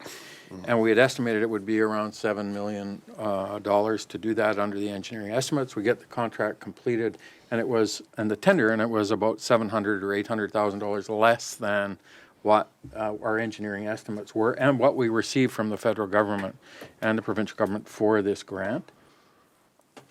So now we have this excess of $700,000 or $800,000 in the bank, but it's starting a new project. Now the administration have got the approval from the government to say, yeah, if you want to continue on and do that additional riprapping, you can use that additional funding for it, but it is a new permit, it is a new process that we're going through because it's not part of the 102nd Avenue Bridge project that we got approval for the funding. And so now if we have the approval of the federal government to do it, we need to meet certain criteria and requirements in order to utilize that fund for the additional slope stabilization and riprapping. Thank you for the clarification, Your Worship. One final question through to staff.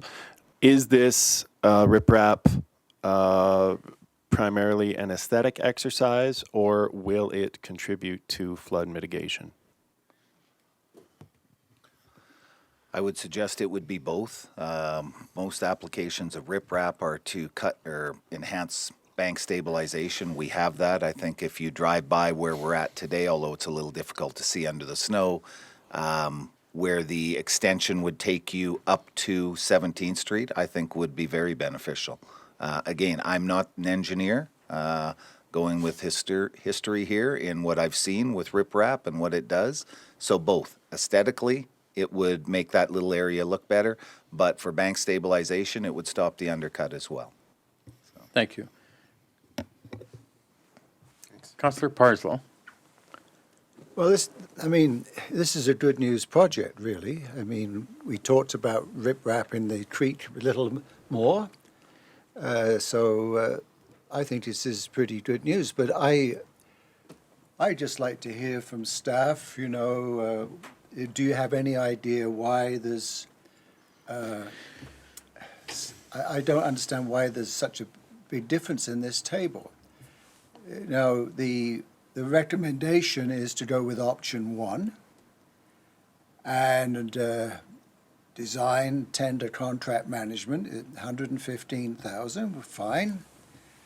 And that's the same amount in option 2. But can they give me any idea why the construction cost is different between option 1 and option 2? Because right now I don't understand why. mean, I'm excited about this project, but what's the difference? What's causing that difference? I didn't pick that up. You got it? Terry's got it, I think. Blair? Your Worship, I will suggest that we bring in Catherine, who drafted the report and wrote it, at our next meeting, and those could be answered. I can't speak to a report with the accuracy that certainly the author of the report could speak to it, and I don't want to do it a disservice. So if it's the wish of yourselves, we will table this until the next meeting and bring it back for those questions to be answered. So if we leave it for 2 weeks, is there any aspect to this that requires us to get it moving forward in time for spring? Like, we're holding it back for 2 weeks, do you think impact anything with respect to tender or execution of a potential project for the spring? I don't believe that will have an impact. All right. Thank you, Blair. Councillor Dober, I'll let the discussion carry on and then we'll. Thank you, Worship. I just had one question to staff. Just because the project was under budget and we have that money sitting there from the grant, what happens if we don't do that? Do we have to give the funds back, or we can? The funds go back to, if we're able as well, I talked about next meeting, if we're able to secure the information and have Catherine attend or gain, I'll bring it back to this meeting within the hour or two, based on if we adjourn before or not. If there's no urgency, let's bring it back at the next meeting and then we can have it on the agenda and have appropriate discussion about it. Blair. Okay. Good. Thank you. Councillor Jawetkov. I'll move to table. Thank you. Till our next meeting? Yep. So a motion to table until our next meeting. Second, Councillor Parslow. Not debatable. All those in favor? I just got to get voting. And all those in favor of tabling? Opposed? It's carried. Thank you. Thank you.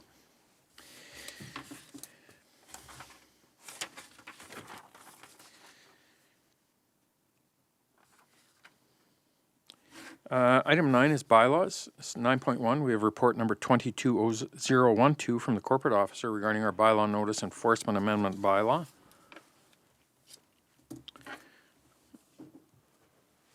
Councillor Kempf. Thank you, Your Worship. I'll move the recommendation in the report number 22-012 from the corporate officer regarding bylaw notice enforcement amendment bylaw number 4517, 2022 be received. Further, that bylaw notice enforcement amendment bylaw number 4517, 2022 be given first 3 readings.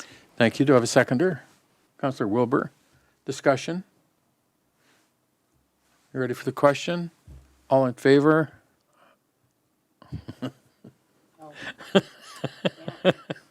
Old habits die hard. Putting her hand up. And opposed? It's carried. Thank you. Right there. Should see I'm voting. Mayor's business. I'll go through very quickly. I've had the last 2 weeks 2 or 3 interactions with industry. Met up with Jordan, superintendent out of Houston for Murphy Exploration. And so Murphy had started doing some expanded upstream development in the region. They're very excited about getting themselves back into operation here and got some planned activities as soon as we see the reopening occur with respect to permitting and stuff, and had a great conversation with them. Also had a conversation and a meeting with Shell Canada out of Calgary, and same thing, they're just have advised they've awarded the contract for the connection of their facilities into the Wild Lake Compressor Station, which connects into Coastal. And so I think that's the final partner to connect into Wild Lake. So there's a pipeline project and construction project that will be starting right away, and hopefully we'll see the benefits of hotels and restaurants and activity within the community and region as a result of that. And then the final one was TC Energy, and had a meeting with TC last week, and same thing, they've got 2 pipeline projects that are going to be starting this summer, this fall, once they get their permitting in place and in order. And And they should be 4 or 5 or 6 month projects, and they're very excited about getting a Coastal GasLink operationalized and LNG Canada, and so they're working on additional capacity in the region, and so that's another very good sign. So it's encouraging to see industry starting to show that the construction projects are starting to be planned, and once we get the permitting process in place, we'll see them move forward. I did a proclamation last week for the BC Women's Institute, and we handled that last week with the ladies from the Women's Institute. I attended the Dawson Creek and District Hospital Capital Advisory Committee meeting last week. The planning for the new Dawson Creek and District Hospital is underway, and we hopefully will see the design build tender process completed very shortly, and hopefully we see the construction of the new hospital begin hopefully within the next 6 to 12 months, I would assume, once tender has been awarded and construction is underway. Does anyone have any questions of any of those 3 or 4 items? Councillor Parslow? Concerning the hospital, have we had any response to the previous council meeting where we approved a letter concerning the intensive care? No, and I raised it at the Planning Advisory Committee meeting, and as a big concern that I think it's impossible to me that planning for the new hospital doesn't include an intensive care unit. The provision of high acuity care was the initial plans, and the response was that's what the service has been here for the past 30 years. And in my view, you don't plan for looking backwards, you plan for looking forwards in terms of services you provide. And so we've written that letter to the Ministry of Health, as well as the Peace River Regional District, as well as all of the other communities. We haven't seen a response to that letter at this time. Okay. And just again concerning the hospital, the water supply situation, upgrades, again, I've lost track of this. Is this our responsibility, and is that all being budgeted for? Through you, Your Worship, no, that would be the requirement from the builders or from the province who funds the new hospital. We are still awaiting from their engineers whether they need a greater water flow than what is presently available, and if so, they would work on the capital on that as well. Thank you. Any other questions for me?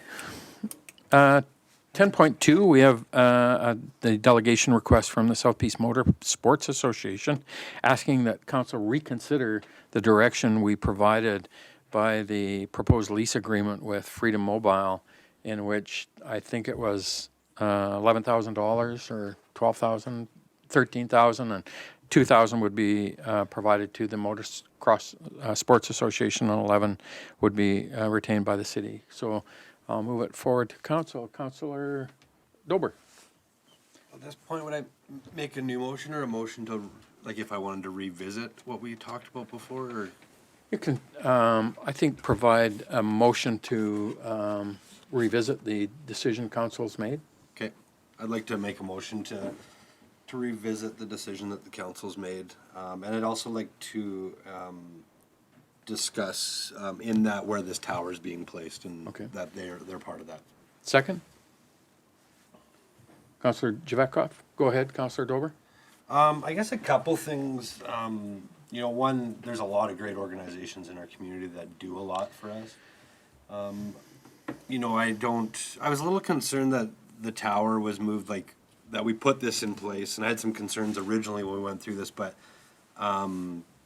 that the motocross wasn't brought into that conversation with them. It felt like if we're leasing the land to them and it's part of their land, and they're, taking care of it and looking after it, that they should be part of that conversation.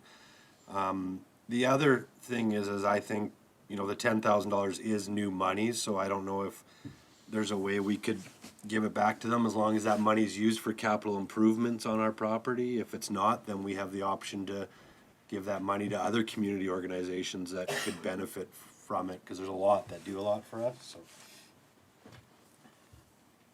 Thank you.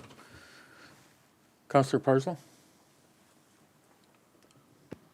Sorry. Further discussion? Councillor Earl? Thank you, Your Worship. So just for my own clarification, in the reconsideration motion put forward by Councillor Dober, is it just, what exactly are we, do we have a new consideration to take the place of the previous consideration, or are we just? We haven't, I don't think we've provided there. specific direction Okay. at this point, just to reconsider the motion that council made. To open for discussion, right? Yeah, okay. I mean, you know, obviously, if there is a better location that we can put this tower, that isn't going to inhibit the user group's use of the land. I'm all for that, and I'm sure staff will take care of that. With respect to the dollar amount, you know, to Councillor Dober's point, there's a lot of organizations that do good work, and I get in the eyes of the Motocross Association, it was in their eyes found money, and they feel as though it should be, you know, the bulk of the funds should go to benefit their organization as the tower is being situated on the property they use. I think they made a good argument in person. And I guess I'll just turn it back over to my fellow councillors for their thoughts. Thank you. Councillor Wilbur? So I have a few concerns. Not with our decision. I'm concerned. Oh, sorry, your mic You comes. don't want me to talk. I, over you. No, I'm just gonna yeah. use my hands. See, that's why I use my hands. That's for voting.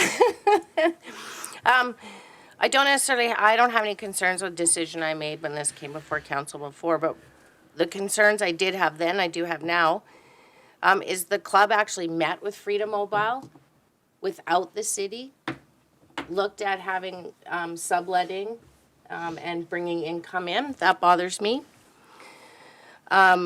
Two, they're fully prepared to have a tower built where we have infrastructure, and they didn't know that because they didn't include the city in the first place. So I think cities looked at where it best fits, given the services that we have out there and the land itself, so I'm confident in that. The other thing I noted that they brought up was that money would help with their watering system. Well, the club itself actually put a watering system in, which we found during some other work out there. And that watering system, under my recollection, was actually put in before the meter. It has since been rectified, and now that water is metered. So the club, over the years, has done what it wants on city property. And I think that that money that's coming in from Freedom Mobile could help a lot of groups. Maybe it's them, maybe they apply for grants for other stuff they're doing. But I stand behind the decision I made. As far as the lease goes, sounds to me like they have to fill out a piece of paper every year and apply, which is similar to other groups. And I mean, regardless of what decision we made on that, any council coming after us could change that agreement. They seem to think that if they have that put in their lease, then it stands for 25 years. Well, it doesn't, because any council can change a decision made of the council before them. So really, they have to fill out some paperwork and apply for the exemption. So I'm going to stand behind the decision I made last time. Thank you. Thank you. Councillor Javeka? So I think the decision we made originally was okay, but that was based on, like, my, where I thought the tower was going to be was kind of in the back of the property. And apparently now it's closer to the street. So there is more inconvenience to them, according to their presentation. So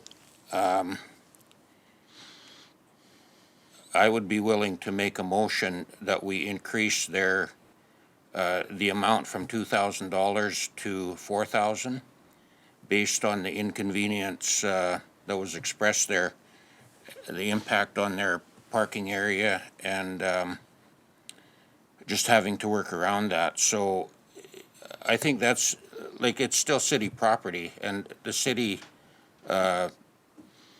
basically collects any fees for the use of it.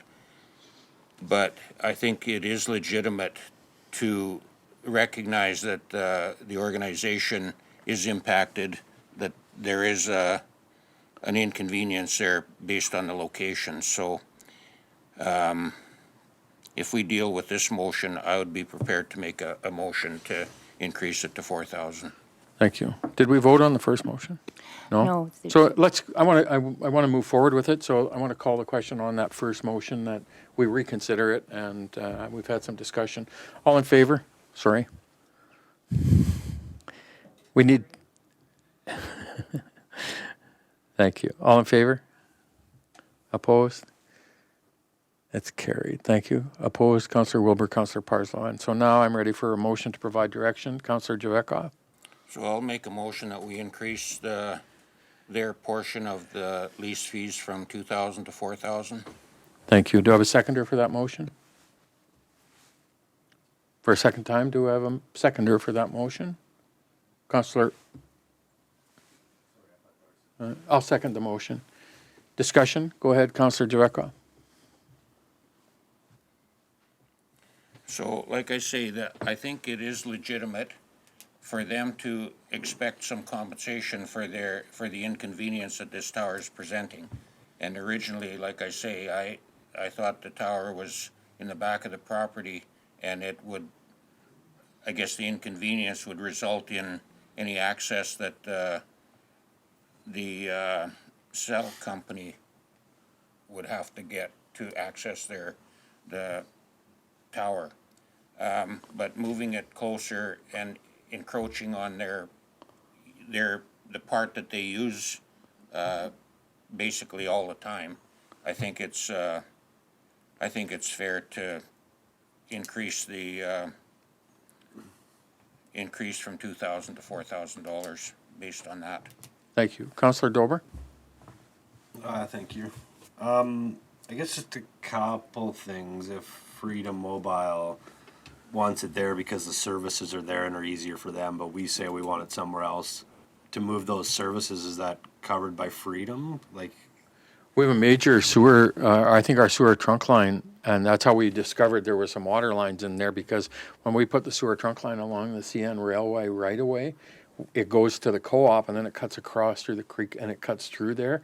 And when they were digging up for the sewer trunk bypass line in 2014 or 15 when it was built, is when they discovered it. You can't move that sewer trunk line. That's a main sewer line that's running into our sewage lagoon. oh, so it's got to be there. Yeah.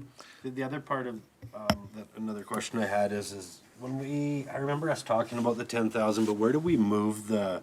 So if we're getting 10,000 and we were giving them back 2, is that 8,000? Did it go to like our charitable fund that we can give it back out, or did it go to income? Or I think where? once we have, I don't think we've provided specific direction at this point to it. Once we get the agreement signed by Freedom, then council will have to make the determination as to what we do with that excess fund and how we, where that goes to. Because I think, like, my personal thought is this is on their facility. They're a nonprofit organization bettering our community. That we give them the 10,000 if they can show us that they're making improvements to our land. And if they don't qualify for it. So if one year they put $10,000 in to make it a better facility, and then the next year they don't, like, where we have I guess, our staff can say, like, yeah, just show us the receipts and we can give you the 10,000, or it can go to another organization. The only for me, the only response I would have to that is it's city facility leased to them, and so to me, they any organization shouldn't win the lottery because they have a lease for city facility that they're getting the use of city property, and that's owned by everybody. And so we had the South Peace Historical Society today that they're looking for $1,200 to help them, and now we're going to turn an entire amount of revenue off to another organization. They're welcome to come to us for grants, any organization too. To me, it's revenue comes to the city, and then the city council can direct how and where that revenue goes back to. And to me, that's just my view. So, but if they, like, so that they said that 2,000 wasn't enough for them to lose that parking, like, because we lease the land to them, can they not be like, we don't want the tower on here in their lease? Through you, your worship, I think we would have to go and get an opinion on that, but because it's city property, most likely the city could move forward with the tower. There are two things I'm hearing. One, if the motocross is concerned about the location that it was moved to, we're happy to meet with them to see if there is a better location that doesn't impact the services. That's why it was moved. That communication can certainly take place. The issue of the dollar amount is up to you. There is the ability, should you decide in the future, whatever you decide, that any money brought in through a source of revenue like this goes into the grant pot versus general revenue, but that would be a direction of council as to where we would allocate those funds. And that's when the lease comes. The dollars come in. Thank you. Further discussion? Sorry. Go ahead, Darcy. Just one more thing. I know their other thing was the tax exemption forms that they got to fill out annually. And I know, Blair, you said something when they were here about that there is some things about nonprofit. I don't understand the whole tax exemption thing 1,000%, but is that something that would be a benefit to the city to put in the lease, or is it? We provide, that's under the bylaw and the policy, and so council makes that decision annually in terms of approving the tax exemption list and those properties that are going to receive it. And so if any council in the future can make that determination as to whether they're going to receive it or not. So does the KPAC have to do that annually? I'm not, city-owned property, So they would have to. Yeah. They don't have to, They- Charlie? This KPAC? My understanding is city-owned, we don't pay taxes on city-owned. Unless, I'll give you an example. KPAC, for instance, if they have a commercial retail lease contained within it, there is a taxation portion for that, but not for the overall building as a city-owned Kiwanis Performing Arts Center, if that makes sense to you. So if somebody leased a piece of property from the city of Dawson Creek for a commercial venture, that lot would be taxed. So, for example, in the KPAC, the restaurant would pay taxes? Yes. So then, what's the difference between the motocross? Because it's city-owned property. They don't pay tax. They're not-for-profit, and they have 4 lots that are exempt under the bylaws voted on by council. But so they got to reapply though every year, and so does KPAC? I believe it's every 3. I will confirm that, but yes. And then you have the ability as the elected body here to say, we're going to grant that exemption or we're not. It isn't guaranteed until you, as the elected representatives in the city, determine who gets the tax exemption. Whether When they said they do it annually, like the permissive tax, is that? I will check if they're filling it out annually. I thought it was a 3-year turnaround, but I'll confirm that for you. But Councillor Wilbur? My understanding, so staff can come back with this too to correct if I'm wrong, but my understanding is that exemption form for the not-for-profit groups is them reconfirming that the business they're conducting on the property has not changed. So a similar thing that I can compare it to is for my granddaughter, every year I have to fill out an exemption form saying, yes, even though it's lifelong, yes, she still has CMT, yes, she still needs to have these things put in place for her. So they're just reconfirming they haven't put a restaurant on there, or they're continuing conducting the same business. That's my understanding of that exemption form. We'll get clarification on that. Yeah. Thank you. Further discussion on the motion? Motion is that we would redirect $4,000 to the South Peace Motocross Association. Councillor Parslow? Well, yeah, I'll be voting against that. I think the comments that you made were right on, and I will be reflecting my vote in that way as well. Thank you. Further discussion? Ready for the question? All in favor? Opposed? It's defeated.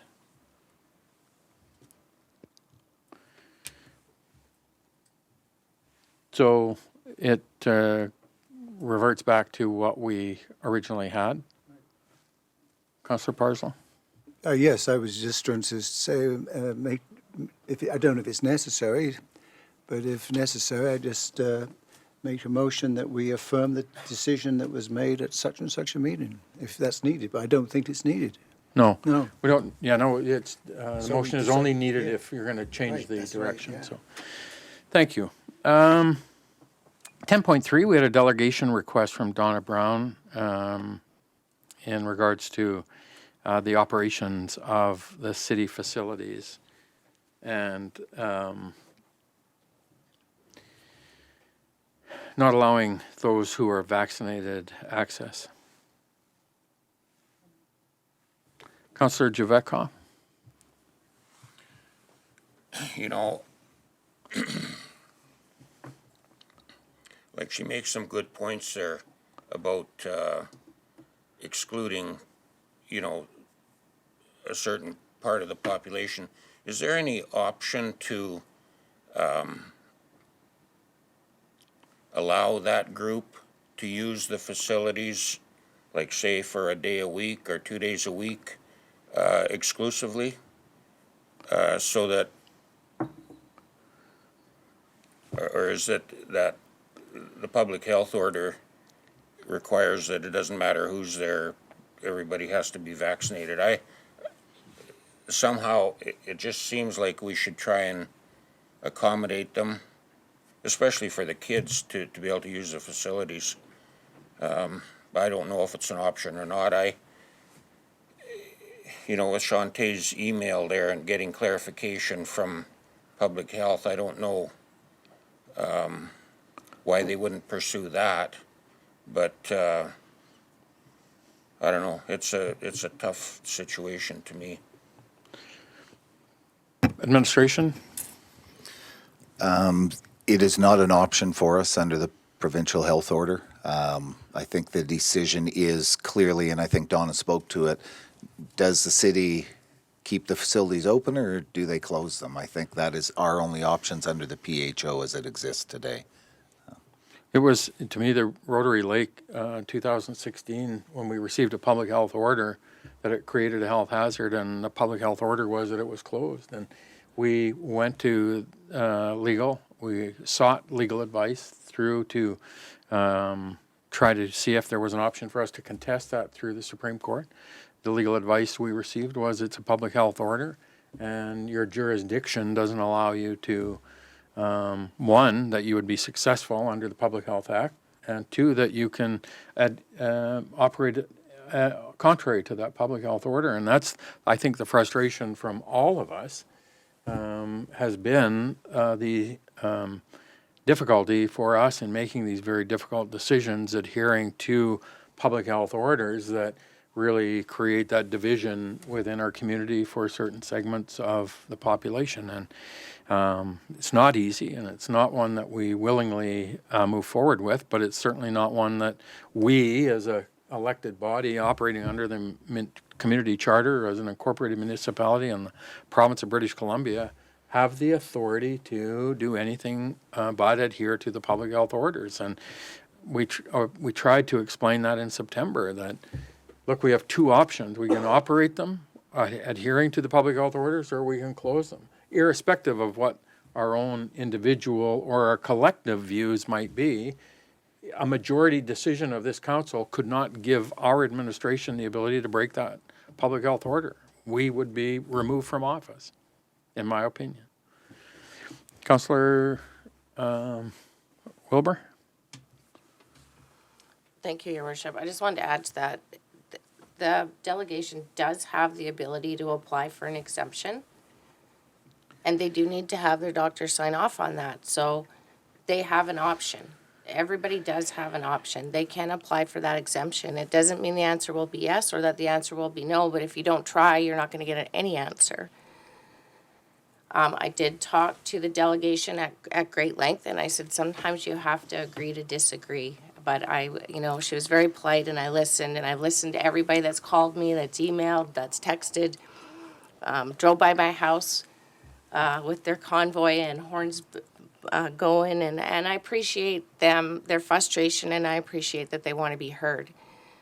But when I look at the decision to keep facilities open, and I'm going to refer to the immunization report from February 15th, so I apologize, I haven't looked at the latest one. But we have roughly 13,519 people, and almost 11,000 people were vaccinated. That tells me the public would like to use the facilities and that they're going to follow the public health orders. And that's what I have to base my decision on, is the majority of the public stepped up, got vaccinated, and wants to use the facility under the health orders. So in this case, as frustrating as it is for the delegation, I agree to disagree. I stand behind my vote to keep the facilities open under health orders.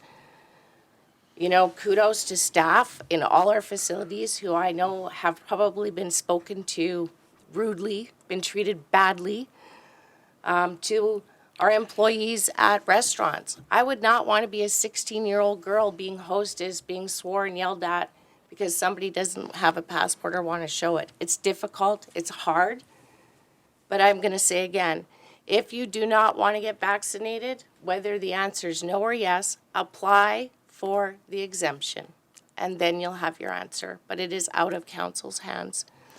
So I just want to put that out there, but also through staff, to all the staff of the city, thank you for living through, you know, something we've never seen before in our lifetime, because it has not been easy. Thank you. Councillor Earl? Thank you, Your Worship, and I'd echo the sentiment expressed by Councillor Wilbur. There's over 10,500 residents in Dawson Creek that have been vaccinated against COVID-19. They made a choice. They also pay taxes, and shutting down city facilities in a misguided show of solidarity, I don't think would improve the community.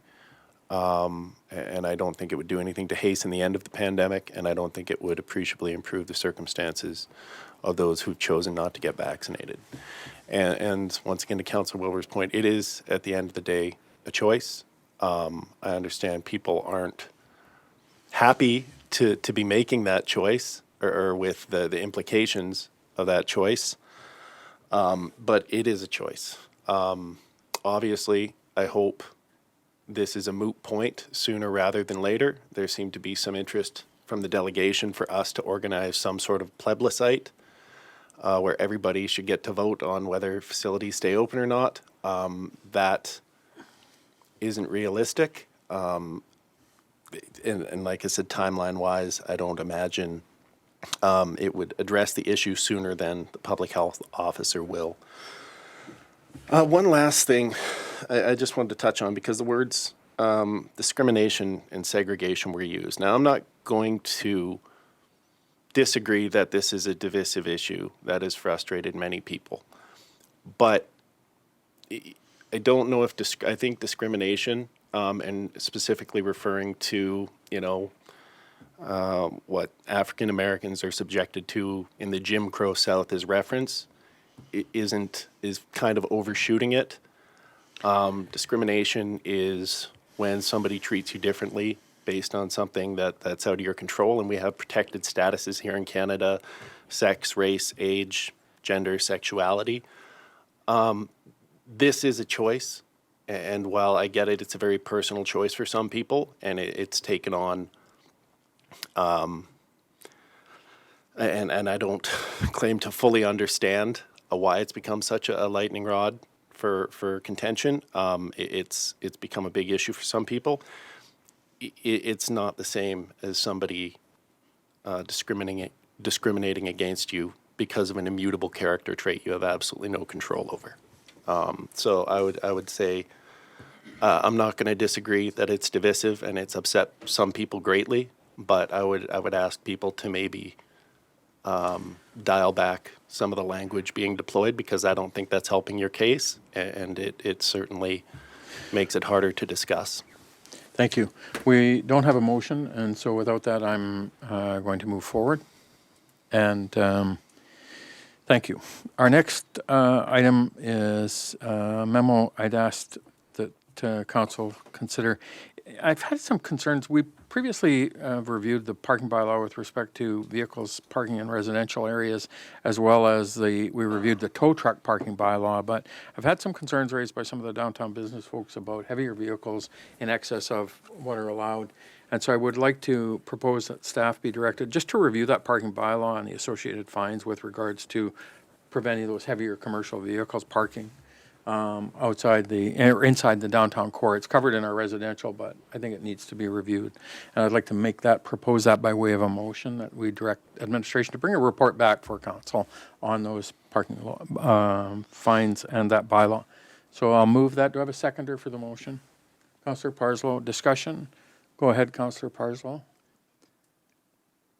Well, I have nothing to say other than I think it's something we need to take care of. We've had lots of issues in the past around this sort of equipment being stored in some residential areas, and I can foresee there may be some concerns we need to take care of in a proactive way. Just, don't recall us reviewing it not certainly in the last 7 or 8 or 9 years that I've been here, and I just think it's worthwhile for us just to have council, administration review it and bring it back to council. Councillor Wilbur? Thank you. I mean, it'd be interesting to look at and review it, but I'm also want to be mindful that our downtown businesses rely on those larger vehicles for supply, delivery, for stock, all of that kind of stuff, as well as our local driving schools. In order to train someone on their Class 1 drivers, they actually have to drive through exactly a downtown core. They have to pass that part of it. So as we look at it, I just want us to be mindful of that, and most importantly, our downtown businesses, that's how they get their supplies. So I'm downtown, I see it daily, and without those bigger trucks, I don't know how they would get their stuff. Yeah, this isn't about talking about delivery or stopping and dropping off. This is about vehicles, heavy equipment vehicles parking downtown where they're for extended, not for the purpose of Okay, so, delivery. because I know in many communities, they have loading zones. So it'll be 2 parking stalls that are loading zones. You're allowed there for 2 hours, whatever, to unload and load. But some of those vehicles, I've seen vehicles come in, they're parked in the lot next to me because they came in the middle of the night and they're delivering the next morning and then they're gone. So I'm just going to be mindful of that. Yeah, no, that's it's a all. review of that exactly, right? Councillor Javeka? So has it been a problem, or is it just to include it in our policy? I just have had a couple of concerns raised by some of the downtown business folks, and I just asked administration when I had a quick review of it, that we should have a review of it, just make sure it's still appropriate for the city in terms of the impacts on our downtown businesses, that's all. Councillor Parslow, did you have a question? Not at all. Sorry, Deb. Thank you. Any further discussion? All those, I'll just voting. All those in favor? Opposed? It's carried. Thank you. That's it for me. CAO update? Thank you, Your Worship. I've just got one. There is the old report based on the mobile food vendors that we have in our city. I have had a couple of discussions over the last number of months with people. Two approaches. One saying, once again, the $500 for the license seems high compared to other jurisdictions. The other is, could we open up the options for where they could park?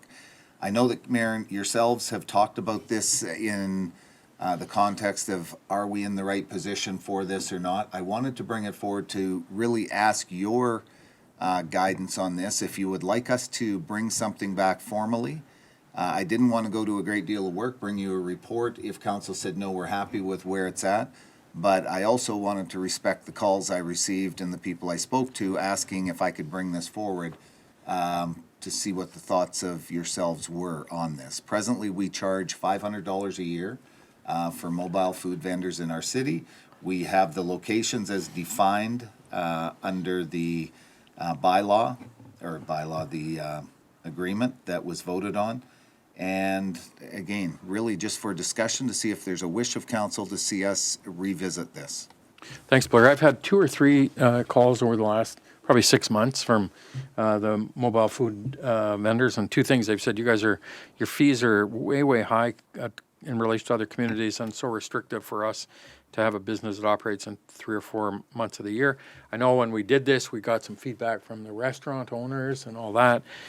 We put in place some of those restrictions, so I think it's worthwhile for us to review this policy, this bylaw, in terms of what we're doing today and does it work for the future. Councillor Dover. Thank you, Worship.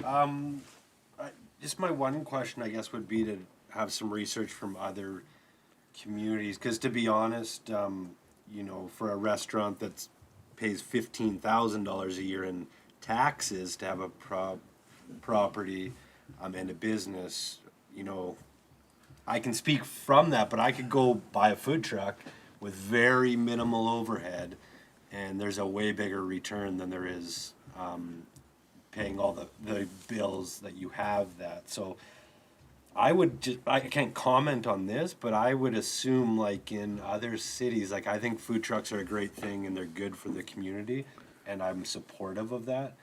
But I would think $500 is pretty low, to be honest. I think there should be, there's probably some taxes. If they're on city property, there should be some taxes. Like Grand Prairie and Fort St. John are very aggressive in the food truck market. So it'd be nice to see what they do. I know like Vancouver and stuff, they have certain streets where you're allowed to go and they always park, but they pay taxes too. So. Thank you, Darcy. Well, that's, I think, part of the direction. Councillor Duekoff.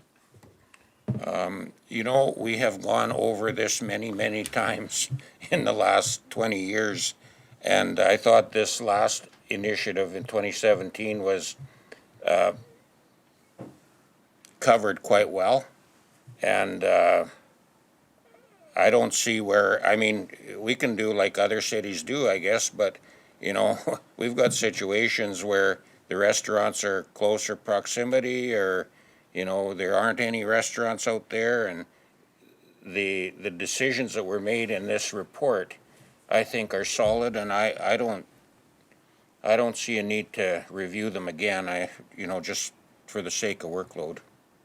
Thank you. Councillor Parslow. Yes, I concur with previous two speakers. And again, we always should be conscious of staff work and so on. But if it's a pressing issue, I wouldn't want to. If it's been a problem for some councillors or others, but I think the restaurant business is a tough business to be in. It's been made particularly tough with COVID, and a lot of them are struggling, and I don't see changing things. I like street vendors' operations, and I think we've got 4 good locations for them, and so I'm for status quo. Thank you. Councillor Wilbur. I agree, and I know when we did this in 2017, it was a pilot project, but it's worked. I know from use at the Paul Loisel Soccer Park, the organizations covered that fee to have a vendor down there during tournaments and stuff. It's worked. These are also business owners. This is their span of time that they do business. I do not think the $500, we, as Paul said, debated that at great length. I think it's a reasonable fee. And I also agree that I don't think we need to have staff use up their time to revisit this. It's worked. It's not broken. We don't need to fix it. So the feedback I have had from 3 of them for sure over the last 6 months, they're saying the fees are way out of whack compared to other communities. It's not working for them because they're setting up on private property. They're not setting up, for the most part, they're setting up in Coeur Lane's yard, and they're setting up in private property because they can't make it work within our policy. And so that, to me, I'm just giving you the feedback I've received from them. And if it's not working, then should we review it or should we keep it? And that's the question. So thank you. Councillor Dober. Just 2 things. One, so you mentioned, Mayor, about people parking on private property or private businesses. Do they not pay a permit? Yeah, I think they still have to have a business license, but they don't. They're not restricted to the parks that we've designated that they can operate under. Oh, so to just be on ours, they have to pay $500? No, they need to have a Plus business their license at $500. But then they could, if Coeur Lane's, as an example, makes an arrangement, or another business makes an arrangement with them, they can set up there if they want, or on any private or public property, without the restrictions that we put upon them by operating only in these 4 locations.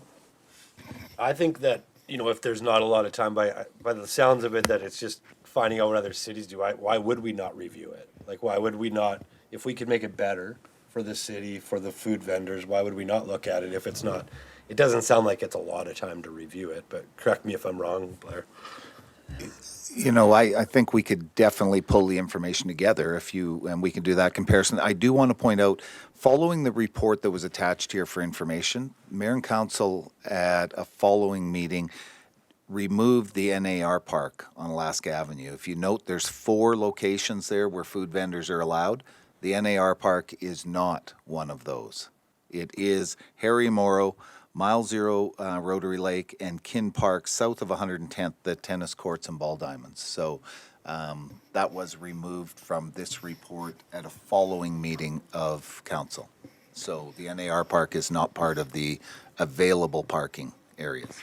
And what, sorry, I just had one more thing just about like, they obviously have to have a business license, but can it not just be like permitted under one umbrella? Like this is the fee per year, whether you're on private property or you're on city property?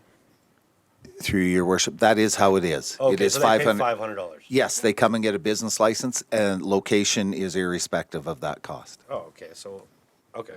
It's just, the issue is they can only operate they can't operate wherever they want. They couldn't set up in the city street downtown. They couldn't set up where they want to unless they get the approval of another business owner to allow them to set up in their location. Otherwise, they're restricted to these 3 or 4 locations. So there could be an opportunity, like if it enhanced the city, like one of those empty lots downtown, we could say this is another spot you could. Councillor Wilbur? Well, the one lot downtown is private. I think the other one the city took over.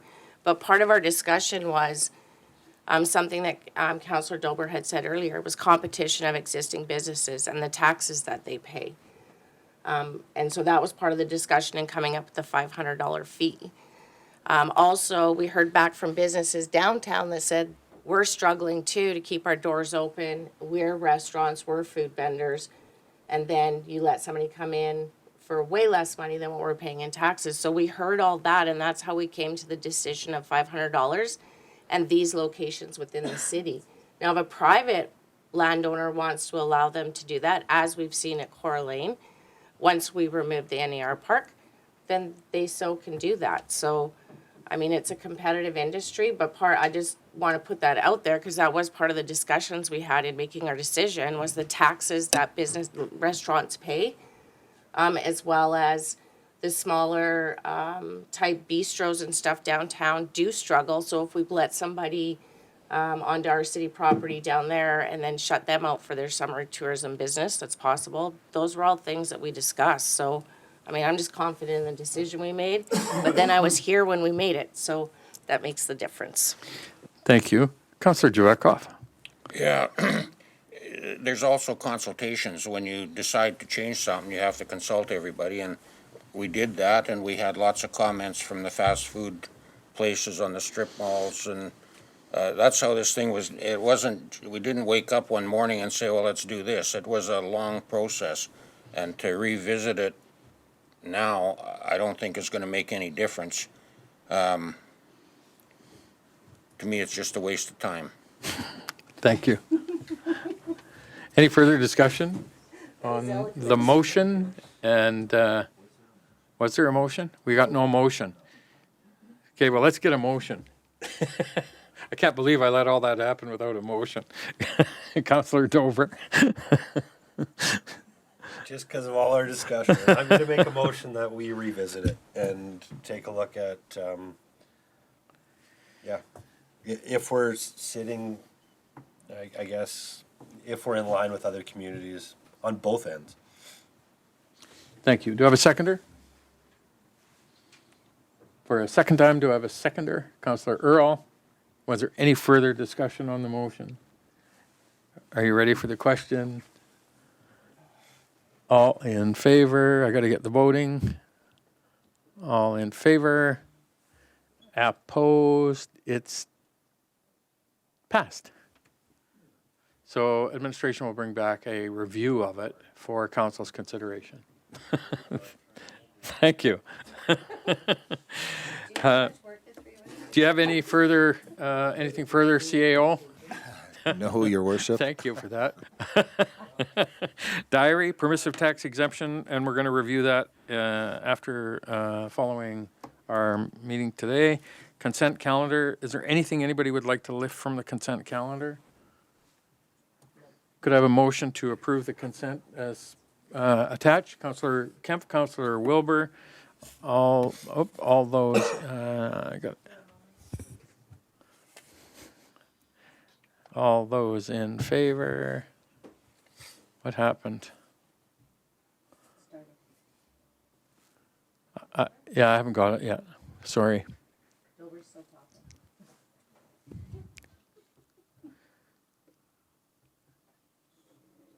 It didn't give it to me.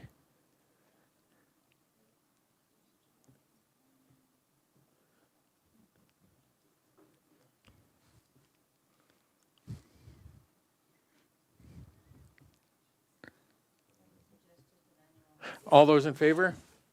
Opposed? It's carried. Thank you. Vote with your hand. And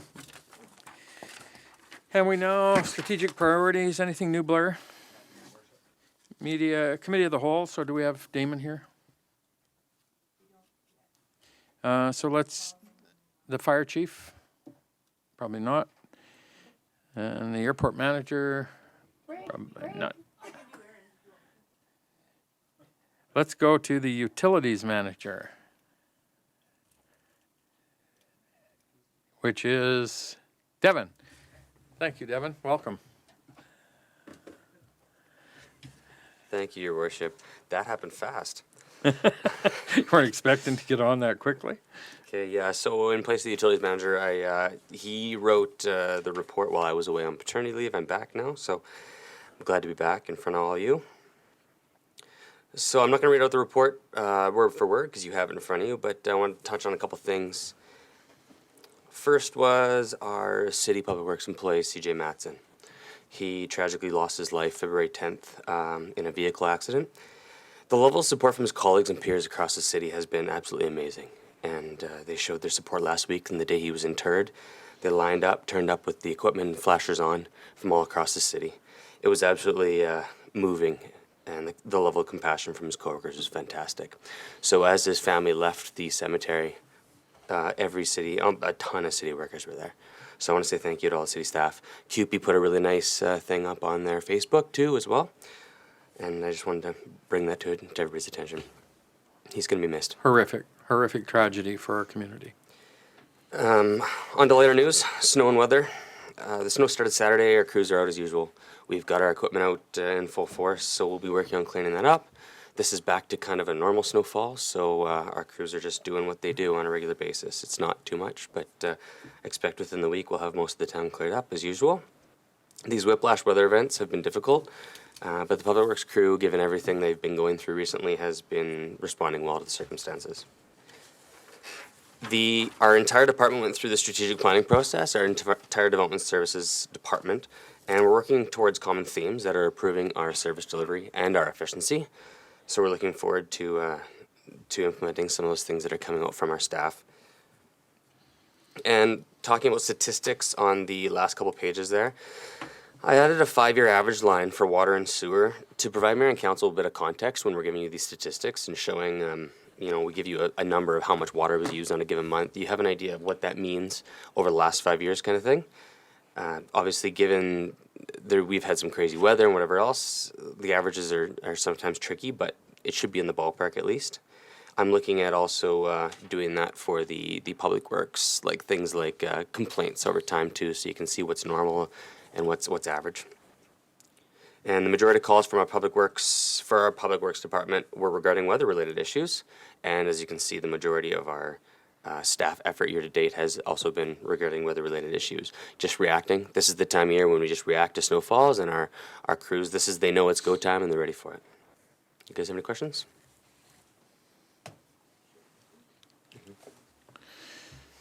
Thank you, Devin. Any questions for Devin? Councillor Wilbur?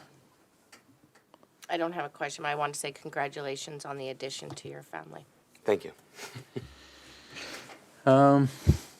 Thank you, Devin. And again, I think on behalf of all of council, the horrific tragedy of having one of our city employees lose his life, young man, family man coming to work is a tragedy for all of us. And we extend our heartfelt thoughts, prayers to all of CJ's family and friends. And we appreciate the support from the staff as well.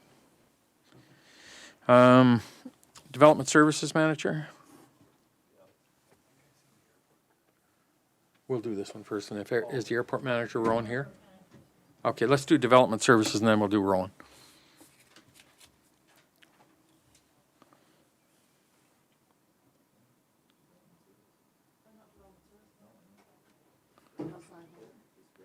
Okay, so let's do Rowan then, if Rowan's here. We'll get Rowan if she's here, and then she can move on. Bill's in the building, so. Bill is in the building. Bill is standing. Okay. Okay, Bill. Good morning, Bill.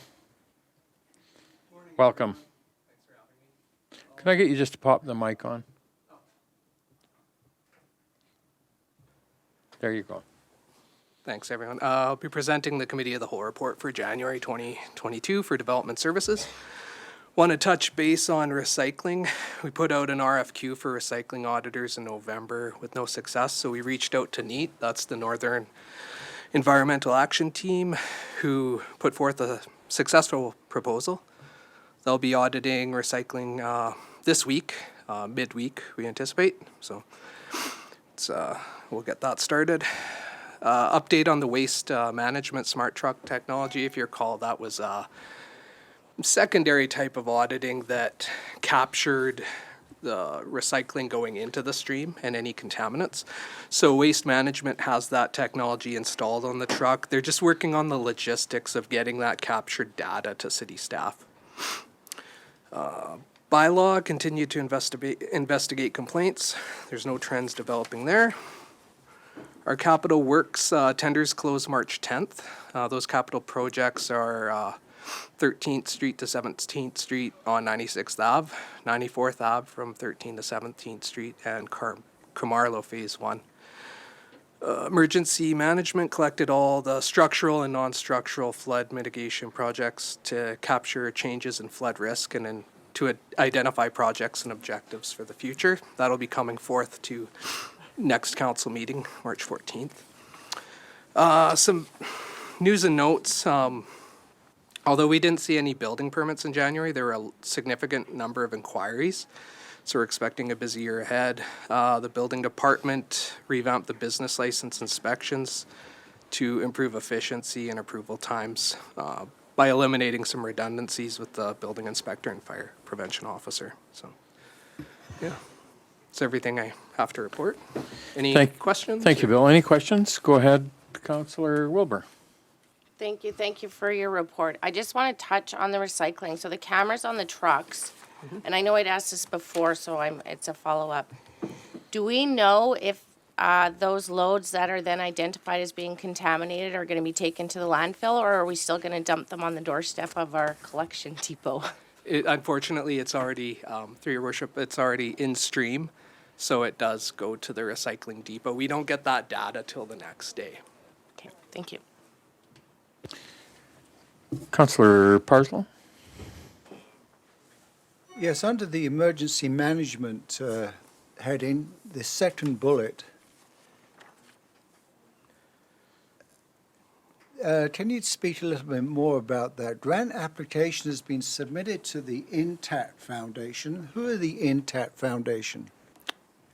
I'm not, you can speak to that, Eric, Devin? Through your worship, the Intact Foundation is actually Intact Insurance. They do provide a grant funding program for that. Okay.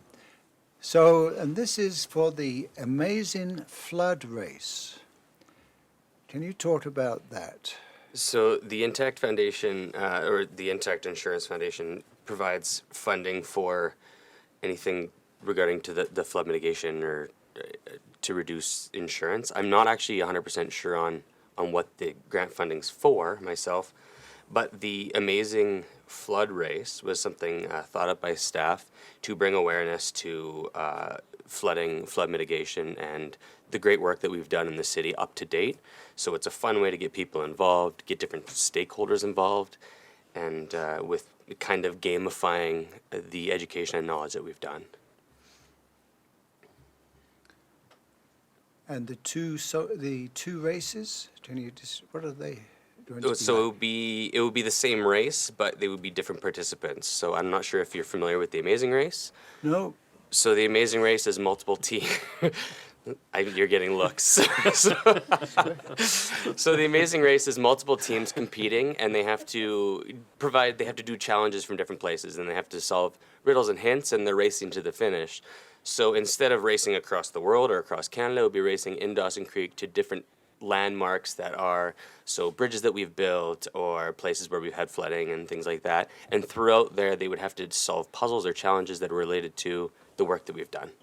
So what are some of the measurables you're going to have to see whether this was met your target? What is your target? I don't think we have measurables or anything like that right now. It's a shot to see if we can get it, and then it's going to be a race to put on the race. So we get $8,500 in a grant to host this education event.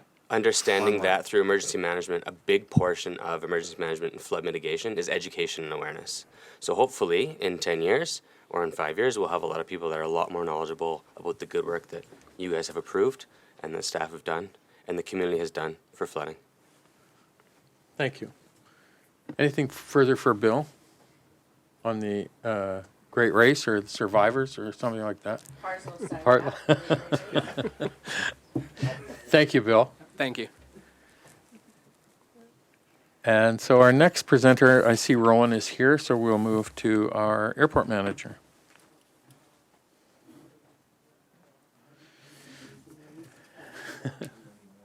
Well, I think that the chief is here too, I think. So if they're coming, we'll get them through. And then airport manager, yeah. But we can leave the parks and recreation and corporate officer till after lunch. Lunch is here, so we'll get through those three and then we'll have lunch. We're still in good shape. We could have a race to lunch. A great race, an amazing race. Good morning, Rowan. Welcome. All right. Hi. Good morning, everybody. Nice to have you here this morning. All right. Thank you so much. Floor is yours. All right. Thank you. All right. So, sorry, I apologize for the length of my report. I actually added 2 attachments that we don't normally add. So, the biggest one was our annual report for 2021, and then I also wanted to show you the strength of our safety system. So I also attached our quarterly SMS report. So, but I'll just briefly go through some of the high points of my Committee of the Whole report. So the passenger stats with WestJet Link have been fairly good. We knew they were going to peak in December. That's usually a holiday travel season, so we were anticipating that it would dip a little bit in February. So the stats do show that, but they do show that that high point in December, which is really good to see the flights coming in a little more full than is what is usual. So. But I also wanted to highlight in my report that we do get traffic other than WestJet Link. We actually did get a diverted charter from Fort St. John on a day where they had ice fog. So that was actually on holiday. So we did have a couple of folks from the airport come out to work that flight. So just provide security and ramp assistance while they offloaded their baggage and had charter buses show up to move people from Fort St. John just because the airport was, they had a little difficulty that day with the weather. But leases agreements are ongoing. So our folks running the flight school, they did opt to renew their lease. They didn't operate through the winter this year, so we are expecting that they'll be back in March. So they did put things on pause for the winter, but we do anticipate that they're going to be coming back fairly soon. The other thing that I really wanted to highlight was our winter operations. So we do provide call-out service after hours for medevacs, charters, if they need runway updates in the middle of the night or they find that they need de-icing services after hours. So we aim for 1 hour response time from the time that we get a call from their dispatch to the time that they are we're actually having somebody at the airport providing them a new runway condition report or 2 people out there ready to de-ice their aircraft, and we've been within that. So very happy, I'm very pleased. I'm happy with the response time that we have been giving them, so they know that when they put in a call at 2 a.m., someone will be out there at, even if it's at 2 a.m. in the morning, they'll be out there to provide runway updates so the medevac can come in the middle of the night, so which has been fantastic. I also wanted to highlight how much this fluid that we've dispensed at the airport. This stuff is meant to disintegrate on the apron after a while, so it doesn't sit there, it doesn't pool there. It does disintegrate naturally, and we're noticing that it's not going into the drainage system, which is perfect. There was a bit of concern because we do have a little bit of, storm drains by the jet station, far enough away from the fuel that it's not a problem, but we have noticed that it is disintegrating on the apron as it should be. So no environmental concerns there. It's been a while since I've been in front of you, so we did have our tabletop exercise in November of last year. We have to hold one once a year, just because it's a regulatory requirement. This year, we're actually hoping that we can finally pull off our full-scale exercise. So that one is every 4 years. We've had an exemption just because of COVID. Full-scale exercises can get very busy. There could be 150 people in the same spot at the same time at its peak. So just because of meeting restrictions, we just couldn't have it in the last couple of years. So it's hopeful that this year we'll finally be able to pull one off and satisfy that requirement and get some experience with our fire department, our CMP, our EMS folks, and with the airport, just getting ourselves prepared in the event that, something does occur at the airport. And I just wanted to highlight that we did deliver a training program for fuel quality. So we're updating our procedures in line with dispensing requirements for that CSA B36-14. That's what we're working on in 2022. So. Thank you, Rowan. Questions for Rowan at all? Anybody? So 2 things. I flew out in November to Calgary, utilized the service. It was amazing, and it's such a great service. We were experienced the de-icing service that day, and the crew did a really great job.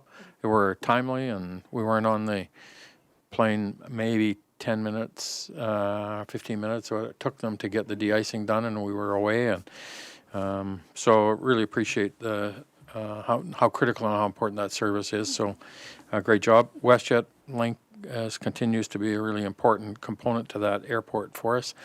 But also I think the private stuff and all the associated air ambulance flights, et cetera. So thank you for your report. It was very good to see the detail and seeing we're still at almost one air medevac flight a day averaging in 2020 and 2021, which demonstrates the significance of how important that service that we provide in this region is. So thank you, Rowan. Okay, great. Councillor Earl? Thank you, Your Worship, and yeah, just to echo the mayor's sentiments. Thank you, Rowan. I appreciate although you apologized for it, you don't have to. I appreciate the extended report, and it's nice to see the various projects getting updated and coming off that to-do list. It certainly, gives the feel of a professional airport that people can come and frequent.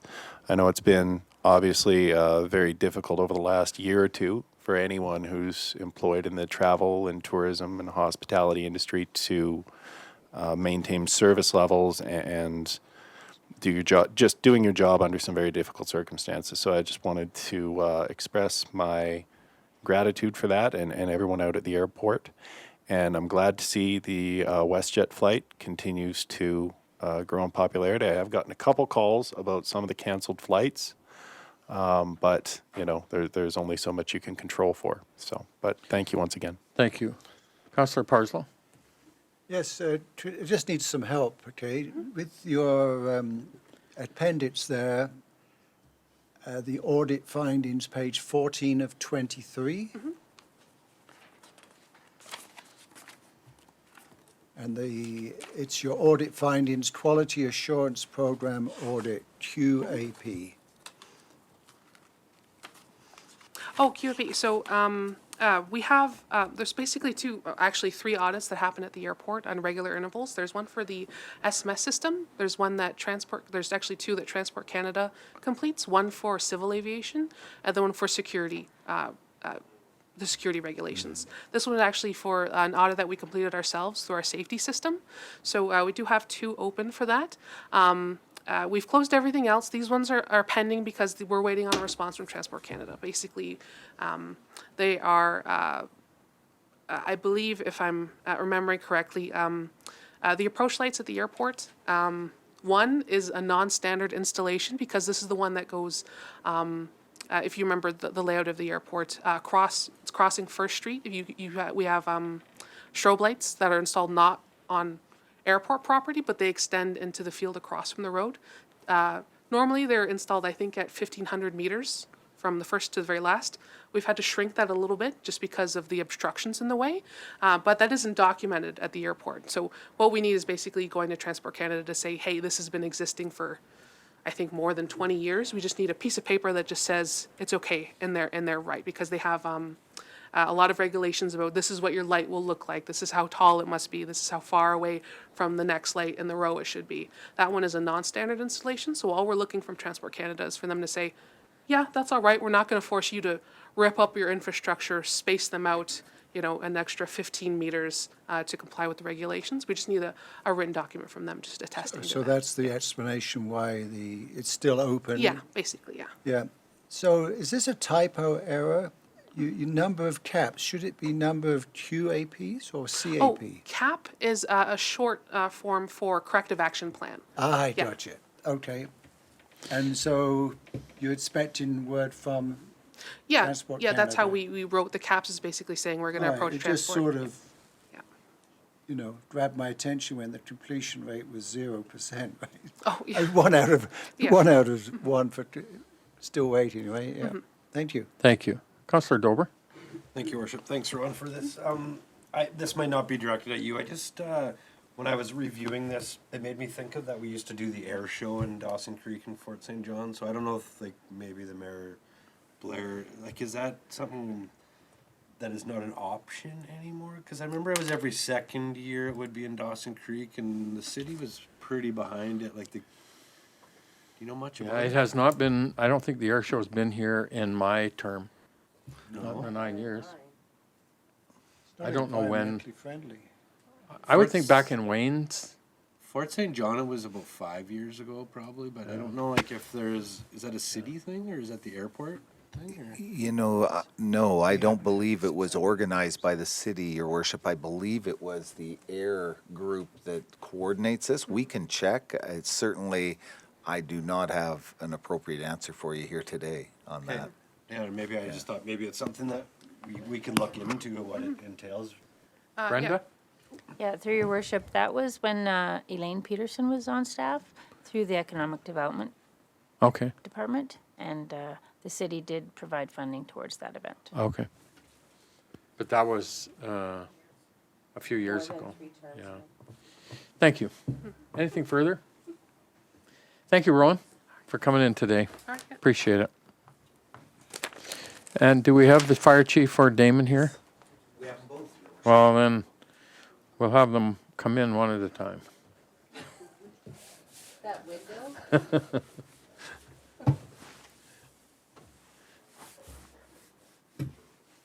I'm always amazed, 320, 330 medevacs, air ambulance flights, both in 2020, 2021, so. Thank you. Yeah. Good morning, Damon. Good afternoon, Damon. Good, Welcome. good morning, good afternoon to you. I don't know what time it Welcome. is exactly. It's just afternoon, so you're good. Your Worship Council, I thank you for allowing me to speak with you today. I'm here to provide you the policing report for January 2022. I'll get right into it because I've been put on a timer.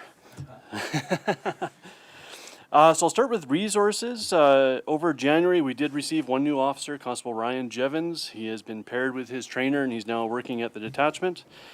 One of our vacant corporal positions has been named and we are waiting that officer to sell his home, complete his transfer to Dawson Creek, so we'll expect him soon. We are expecting another recruit in February and 2 additional officers coming in March. So even since I wrote this report 2 weeks ago, things have changed. So the corporal that's incoming has sold his home. He's coming here end of March to look for a new home. As I said, we got a recruit in February. He arrived last week. We've got a new recruit coming next week. We've also got a 10-year member showing up next week as well. So a bunch of new resources coming in here and things, like I said, even 2 weeks ago, from 2 weeks ago, they've changed. So resourcing wise, it's looking great. The best I've seen it in the 4 years I've been here, and we're in a great position going into the busy summer months. So. Good. Crime trend reporting, also looking really good for the month of January. Again, we're comparing that or looking to January 2021 when we're doing the comparison. So for January 2022, total of 625 calls for service. That's down from last year by about 4%. Of those, 79% were within the city and 21% were within the rural area. So when we compare that to last year, we're looking at specifically a decrease of calls within the city of 4% and a decrease in our rural area of 7%. Our specific crime trend groups really decreases almost across the board, with some increases only noted in motor vehicle collisions, an increase of 38%, and a pretty significant increase in theft, which is really shoplifting and the small petty type thefts. We're seeing an increase compared to last year, January, of 105%. So just so you know, on that front, I did have a meeting with our business community. So I lined up a community consultative group with our business community here in Dawson Creek. We had our first meeting, I think it was on February 16th, to discuss kind of what ails them and what pressures they were facing and what we could do to help them out with all the thefts that are happening, and a large number of those being shoplifting. So we came up with some ideas. We're going to have another meeting here in March, I think it was, or maybe May. I can't remember. Kathleen with the Chamber of Commerce is actually really helping me a lot with that. So we do have a subsequent meeting coming up, and some ongoing initiatives that are we're all working towards to deal with the theft that's going on in Dawson Creek. So our annual policing priorities are all wrapped up for 2021. Now we're working on the 2022 priorities. So that's going to involve me speaking with our stakeholders and individuals in the community to identify where they really think our policing resources need to be focused on over the next year. So I expect that I'll be reaching out to council here soon for a meeting to go over the policing priorities and our 5-year, 3-year crime trends to see if we can identify where our strengths need to be focused on. And we'll be engaging the interagency committee and get an upcoming meeting here in mid-March. So aside from that, that's all I really have for you today, pending any questions. So. Thank you, Damon. Any questions for Damon? Damon, I was really encouraged by the COVID-related calls was a complete reduction there of 100%. There were no calls for service, so that's very good. On the mental health side, are we still seeing that drag on the officers being tied up at the hospital for those mental health calls, or is that changing now a bit? No, it's when I arrived here, we were showing it was like a 280% rise in mental health calls, and we took steps back then in 2018, 2019 to engage with our mental health community here in town and in the nursing or the health center or the hospital, and the commitment we received from the hospital was really came from the intensive case management team. If you remember, they've been here a few times now, and that really they've proved very helpful in relieving officers at the hospital and getting us back on the road because they're replacing us almost entirely at the hospital. So I'd have to say, besides the 27% decrease in mental health calls that we have this year compared to last year, the time that we're spending definitely has been decreased for sure. Yeah, that hours of time the members were being held. Sometimes 4 hours. Yeah, it was quite extensive. Awesome. We're not spending that time anymore, no. Good. Thank you, Damon. Appreciate it. Thanks for coming in today, and have a great week, and say hello to all our new members, and we'll get around and say hello to them ourselves. They'll be coming over for sure. Thank you, Damon. Thank you. Have a great week. Fire chief. Do we have a fire chief? Oh, good. Do we like him? Is he our favorite? No, exactly.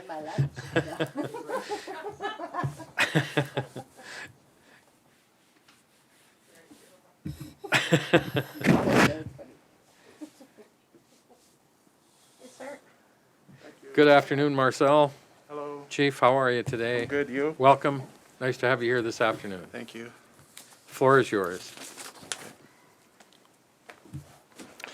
Okay, I'll start off with some quick stats. So since the report is actually for December and January, I'll start off with some year-end stats that closed out 2021. So we ended 2021 with 567 calls for service. That ended up being our second busiest year for call volume, with the year before 2020 being the busiest. I won't give you a breakdown of the calls because we respond to such a variety of emergency situations, but I'll mention a few. So we had 109 fire-related calls. That involved 30 structure fires, 25 grass fires, 3 dumpsters, 5 motor vehicle fires, and 46 smoke checks and calls for burning complaints. We had 98 motor vehicle incidents. 31 of those were in the city limits and 67 were outside. We also responded to 52 medical incidents. So these are just a few of the 2021 stats. Some of the other types of emergency responses we responded to were situations like hydro calls, alarm responses, carbon monoxides, elevator rescues, public service, hazmat calls, et cetera, et cetera. Our fire prevention branch and fire crews completed 900 fire inspections involving businesses and commercial properties in the city. These numbers were slightly up from 2020. Our firefighters completed 3,438 hours of training in 2021, which was up quite considerably from the previous year. A few contributing factors for the higher number is the daily training sessions that had been set up and implemented by the deputy chief in charge of training for each shift to complete. This also helped with the consistency and quality of the training. Our department was also involved with quite an extensive medical training upgrade. In 2021, we went from first responder to EMR, a medical emergency responder, which was quite a long process and involved many hours of training. So in the last factor was 2020 was a difficult year all around with COVID protocols and such, so our training hours were down a bit that year, which in turn is why we had such a big increase in 2021. So far this year, for the start of 2022, we had 52 calls of service for January, so we're off to another busy start. An interesting tidbit is that our fire crews so far this year assisted the public with 8 car seat installations for the month of January, which is up quite a bit. So maybe Dawson Creek is going to be going through a baby boom or something, or already went through a baby boom. So this is just another little extra service we provide to the public, and our crews are happy to do it. At the end of January, our day shift also came over here to City Hall and gave quite a good presentation, I'm told, on fire safety in the home.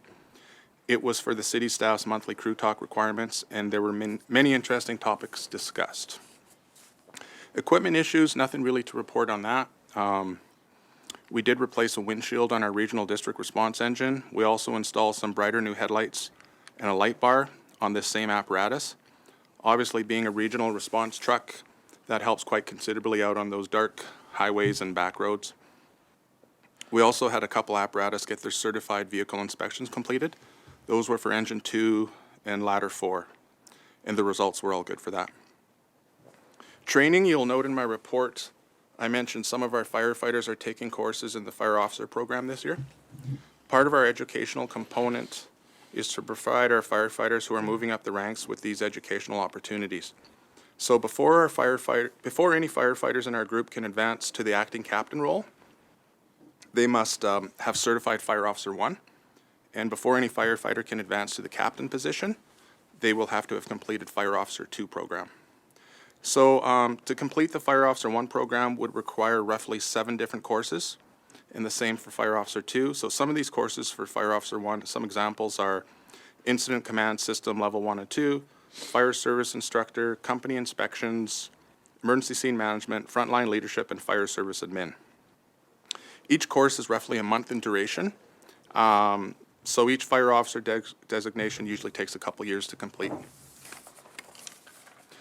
Other training situations currently going on is our fire prevention officer just completed an emergency management course, and the deputy chief and myself just completed an emergency operations center course. The deputy and myself will also be taking another EOC course in March, a 2-day event. Last thing I'd like to bring up is that January was Firefighter Cancer Awareness Month. So research shows that firefighters are significantly more likely to be diagnosed with certain types of cancer than the general public. Firefighter occupational cancer is the leading cause of line of duty deaths in the fire service. Recent statistics show that each year more than 75% of the names of the firefighters added to the IAF Fallen Firefighter Memorial Wall of Honor were of members who died from occupational cancer. So every 2 years, there's also a BC Fallen Firefighter Memorial on the South Lawn of the BC Legislative Assembly in Victoria to honor these firefighters who made the ultimate sacrifice. So I've personally marched in that march. So you line up at the harbor and you march to the ledge, and it was an incredibly emotional experience.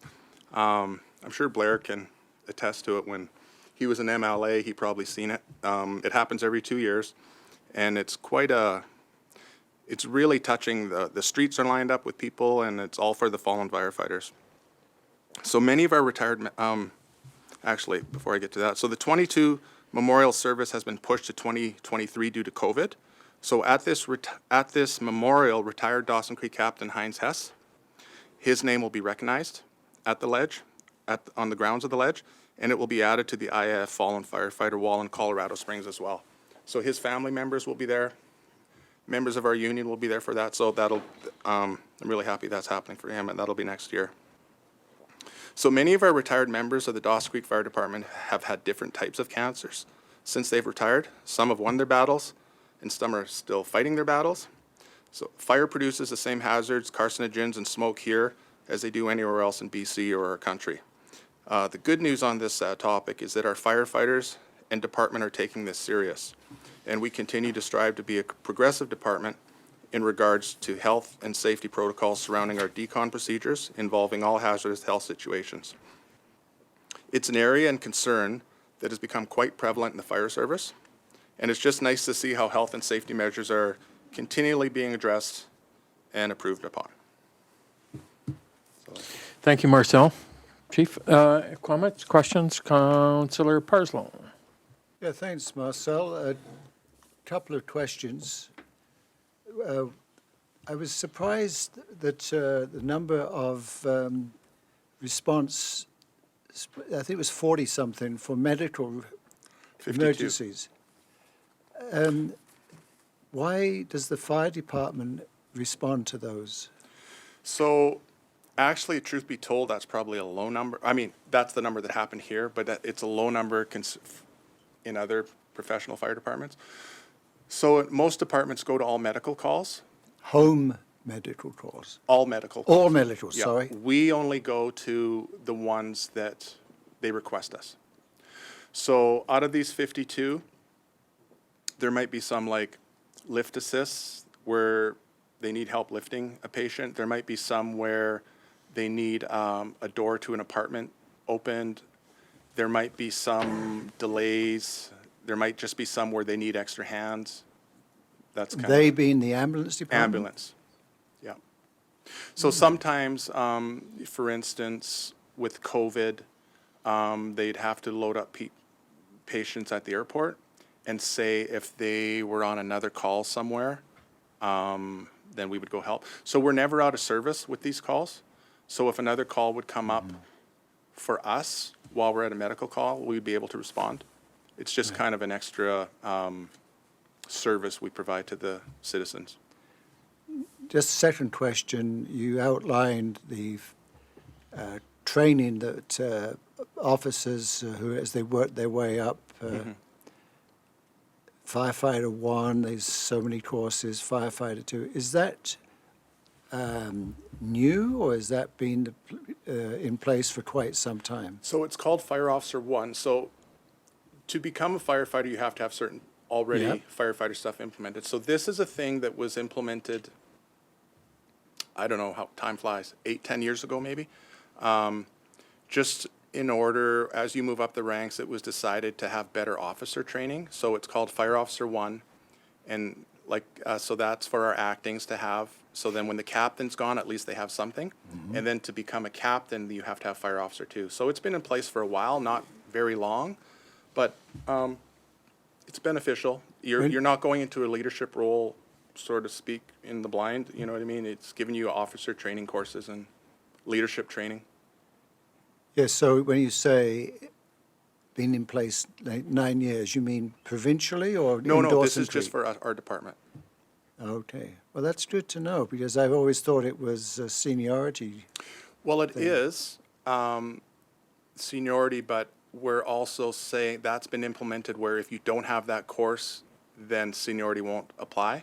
If you do have that, if all the people applying have that course, then it would go by seniority. Yeah, no, I'm pleased to Or hear that it. program. Yeah. Thank you. Thank you. Thank you, Mars. Appreciate you coming in today, and have a great week. You too, thank you. Thank you. So we'll recess now for a half an hour and have lunch, and we'll be back to finish off our regular meeting and committee of the whole, and we got a closed, and then we got to follow up on permissive tax this afternoon. So we'll have a half an hour and have some lunch. We're back into our committee of the whole reports. We're at 16.6, and we have our report from our Parks and Facilities Manager, Melina. Welcome. Good afternoon.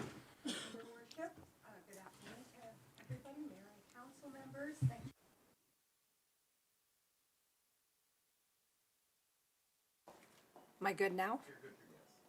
Thank you for having me here today. Through your worship, I'm going to go over our year in review. So for facilities maintenance, we introduced in 2020 the FIX program. We had it fully in service by mid-2021. This reviews with our staff and leases are available to make their own request. Requests are processed and approved based on a priority level. It allows us to manage our department and complete work orders requests effectively.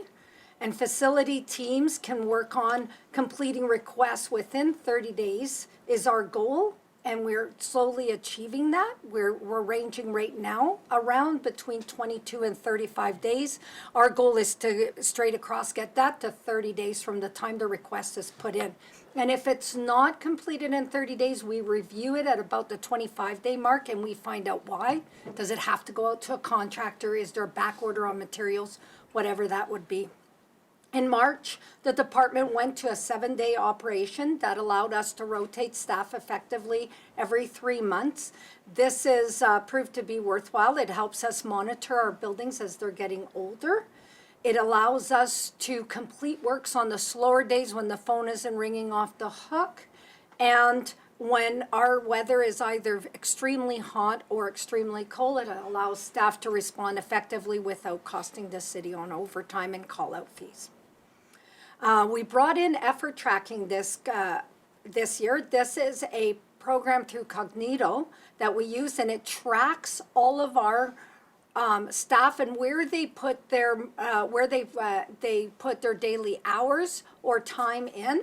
This is again reflected back through finance into the facility, so we know where to allocate budget and how much to put in there based on how many call-outs we have with that. It's working extremely well. It is not a way to track employees' hours because there's some cost to get paid regardless. But this helps us actually account for how many hours we pay, we put into any particular building. So it has been a good addition.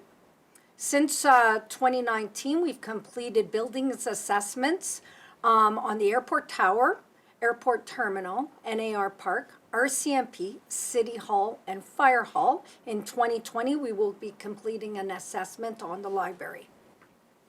Capital this year, in 2022, we have over 22 capital projects that we're working in 9 city buildings. Parks Department is in all the departments I'm responsible for. Parks Department in 2021 saw the biggest change in the way we manage that department and the way we're completing grass cutting, flowers, maintenance of our fields. We have over 222 hectares of park space. With the addition of a seasonal park supervisor this year, we posted a full-time position where we amalgamated one of our full-time arena attendants into completing both positions. So I think it'll work even better this year. We also introduced effort tracking with this department, which gives us the ability to budget effectively and allow management the opportunity to allocate budget accurately and provide the supervisor with more insight on where time should be spent and tasks assigned. In 2022, staff will work to partially seed 2 of our parks with wildflowers. This will help our bee population. This will help us a little bit reduction in our grass cutting, but allow to return some stuff into some of our allocated land into natural resources. We continue to work on eliminating black knot within our parks and walking trails. Last year, we allocated almost $2,500, which we received through a Shell grant on doing this. This year, we are looking at partnership maybe with the PRD. We're working on a process with Shantae that will help us to allocate more time and funds to making sure we eradicate this. We are also working with the watershed coordinator and outside resources to implement other department initiatives. The arenas in 2021 saw the addition of a new ice machine for the Memorial Arena. We completed capital work on the Kin Arena and received a grant for that for the washrooms and change rooms and kitchen upgrades through NDIT. In 2022, we'll see the following capital work completed. Memorial, we're going to implement a new HVAC and dehumidifier. Dehumidifiers will be replaced. New heating controls for all the Radiant team. Dressing room lighting, new lighting in the lobby by the concession area. We are seeing the completion of the new fence between Memorial and Ken. This is a carryover from 2021. Ken, we're going to see new heating and hot water tank replacement in the Ken. It's not a full HVAC system. It's just the actual furnaces and the hot water tank upgraded. The one that's in there right now is since the conception of the building. We are also working with an architect to get a new front entrance access that will make it accessible, better accessibility for all of our people coming in to use our facilities. Last but not least, the pool.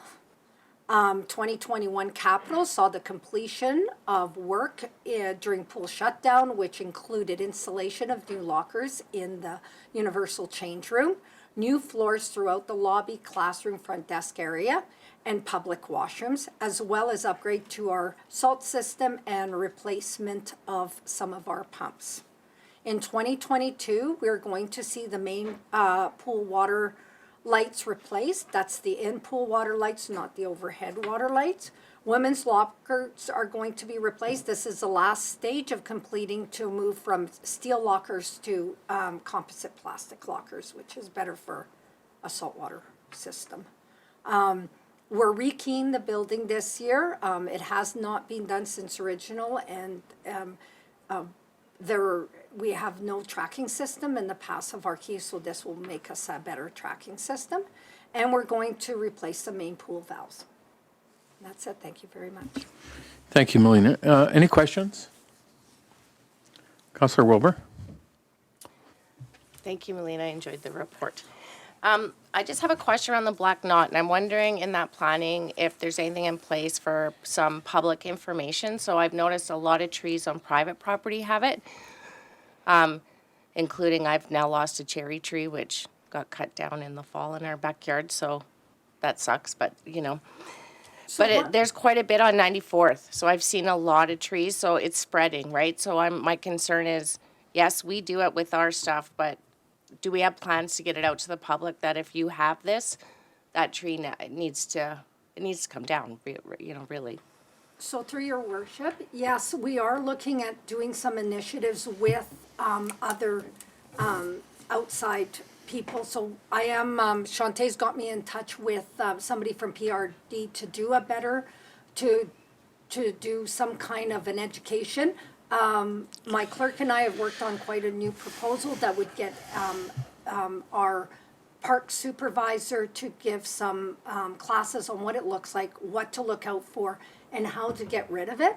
And then we're going to be working with, we just put out a tree maintenance contract, and that closed. So I'm going to look to see who's the successful, but my hope is to work with somebody because to work with them so they show you how to cut them down if you're not going to get a proper person to cut them down. I do see it. I've seen it going into different vendors, and I've reached out to tell them about it, that some of them are cooperative, some of them aren't, but you know, like it's very easily spread. It's spread by birds, it's spread through wind, and it looks pretty. It looks like you have a nice black growth on your tree, and really it's not that pretty. It will spread to your other trees. We had one at the back of the property the first year I started. that our then Parks gardener told me that that's the worst case he ever saw. It was just on our side of the property line, and we had to take down 7 trees that had it, so it does spread quite quickly. Thank you, Melina. Any other questions? I just want to raise a real quick comment that is a phenomenon, and was the dry floor that we're looking at for potentially the Encana Event Center and Memorial Arena, But this phenomenon that's sweeping across for volleyball with youth right now is crazy to me, how big it's becoming, and or has been and just invisible. But I'm wondering if we shouldn't explore that for a dry floor for the Kin Arena as well, as soon as that ice comes out, to be able to have that available. In addition to, I think, honestly, the opportunities of, we were at a tournament with our granddaughters last weekend, not this past weekend, the weekend before in Grand Prairie, and there was 60 or 80 teams there, and they were using Eastlink and the college and the gyms and all the schools. And so you talk about the economic impact to your community and the hotels and restaurants one. So I just raise that as an opportunity that I think it would be, honestly, I think worth our while to consider that in addition to whatever we're thinking about for the Encana Event Center. Through your worship, so our sports flooring is going to be movable. We can move it to each of those facilities. It's made so that we can transport it to each of those facilities. So if Encana has a concert on, we can move it into the Kin right away. So that's what our flooring that we're looking at, and I have applied through NDIT for a grant for that. Thank you, Melina. A little more chocolate, Shante. Thank you, Melina. Thank you Thank for you very much for having coming me. this afternoon. And the Recreation Manager, good afternoon. Through your worship, I'm going to do the report for Aaron. This is our year in review for the Recreation Department. So basically 2021, majority of our time was spent on COVID-19, trying to figure out protocols and procedures.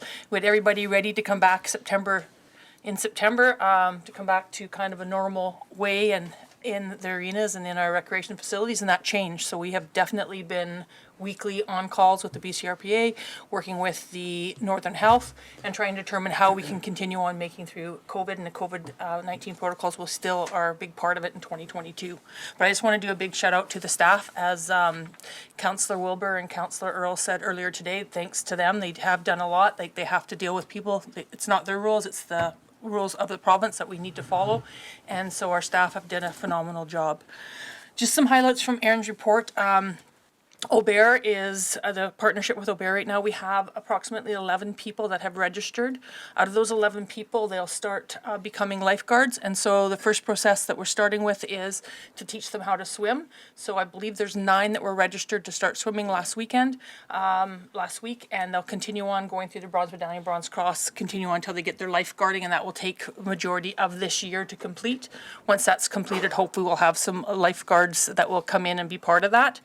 The second part of Aubert as well is that the climbing wall, we are looking at bringing a climbing wall instructor in to get certified, certifying our instructors. So we'll be able to offer more at the climbing wall, as in programs to teach people how to climb, more so than just belaying and that. So we're looking forward to that. Again, that's about a $30,000 partnership with Aubert, so thank you very much for that. The RFP is coming up for the concession at Memorial Arena. The time has been up, so we'll be posting that out. But this year, we just wanted to make sure that you were aware the concession was not open full time. They were not able to open just because of some of the restrictions. So they are paying 60% of that fee, which was normally $5 million, that would be a lot of money, $5,000. So they'll be paying $3,000 for the year, just because they're not able to be open as much with some of the restrictions. So they are paying a portion of that, and we did that before with our leases last year and the year before with the COVID-19. Our pool schedule will be going up June 6th for the summer. When June 6th comes, this pool schedule will go from a Saturday to Wednesday schedule. They'll go to a Monday to Friday schedule for June, July, and August. That schedule seemed to work very well last year with the people during the week, and then they're able to go camping and doing outdoor and use the lakes and the outdoors within the region. The recreation manager applied for 2 summer student positions. which will be for lifeguard 1. Hopefully we'll be able to have those positions grants. We'll be able to bring in some students to work 20 hours a week minimum and maybe more at that, but it'd be a term position. So we have fulfilled those a few years ago. We do have a person that's definitely interested right now. So we're hoping that we'll fill 2 of those. That will definitely help us with swimming lessons through the spring and summer. Ice in the Kinder Arena will be out as of March 18th. And it's a little bit later this year. It falls under spring break. Normally it would be March 11th, but spring break is a week later with the school district, so the Kinder Arena will go in until March 18th. Memorial Arena will be coming out April 3rd. We'll be staying in following 3 days in April. We did not meet the threshold to offer more ice for the 2 weeks that we normally would with the ice allocation policy, but we will be open till April 3rd. There is figure skating is using that until then. The next part that we wanted to talk about was shout out to the mayor. He connected us with North River Midstream. We are requesting 44 free swims through them, which is about $60,000. What that would be 44 swims throughout the year, be free to the community from 12 till 5 on Sunday. So thank you very much. Our application is in right now with the rest of Fort Nelson, Fort St. John. So we're looking forward to that and hoping that that's going to be, we'll move forward with have that. So that would be great for us. Waiting on 2 grants, so we're still NDIT for $30,000 for the tennis courts, and this the one that we're waiting for the community for the tennis one is $314,000 that we talked about. It's been since last fall, so hopefully that will be coming out. And the Eco Tracker agreement is up in the end of April. We have about 33,000 people who have used Kin Park, where that Eco Tracker is, so we just need to determine if we're going to renew the lease for $720 a year or purchase one. And so the recreation manager's in the process of determining what we're doing. But it is really nice to see that as of to date, with not even in a year, we've been 33,000 people in that park, in Kin Park. Are there any questions? Thank you, Shantae. Great job. Thank you. Cool. You're welcome. I didn't have any idea that North River were to that extent, so that's great news. Good. For sure. And our 16.8, we have our report from our corporate officer. Good afternoon. Good afternoon. Welcome. The Corporate Administration Department completed their strategic priorities last month, and the results have been included in this Committee of the Whole report. And I'm just going to review the first 4 of them for you today. First and foremost is the 2022 local general election. Voting day is not until October 15th, but there's much work to be done throughout the year. Beginning with a report which will be presented at the next meeting, requesting council to appoint the chief election officer and the deputy chief election officer. We're also looking at hosting a council orientation session with other communities in the region. And if there's sufficient interest, we will carry on with that and hopefully share the costs with of the facilitator for that. The Chamberlain Park has 6 property transfers remaining, and we will be completing them this year. The next one, the 102nd Avenue Bridge project included a land exchange with the Nowakan Friendship Center, and the Nowakan Board is currently reviewing the subdivision plans. And the road closure bylaw will be the first step in this process, followed by rezoning, land transfer, and park dedication. The 4th item is that the city has been awarded with hosting the 2023 NCLGA conference. Chetwynd and Area D have agreed to co-host with the city, and there are plans for the initial meeting with the NCLGA staff early in March. So along with the routine cycle of city council meetings, filling the day for the Corporate Administration Department, staff have posted 11 tenders already this year, and there are currently 10 grant applications awaiting approval. I do have one item that I didn't include in this. It was late. It's with mixed emotions. I would like to congratulate our executive assistant, Becky Gelsthorpe, for accepting the executive assistant position over at the regional district. We'll miss her here, but we wish her the very best. Any questions? Thank you, Brenda. Any questions for Brenda? Thank you, Brenda. Oh. Oh, sorry, Councillor Earl? Yeah, one or two things. I guess I just, those watching, make note of the election day, October 15th. We've had a lot of comments over the last couple of years and some people who've taken an interest in the work we do. And many of you feel strongly about it, so I'd encourage everybody who's interested to explore that option and put your hat forward to come look at the world from our perspective.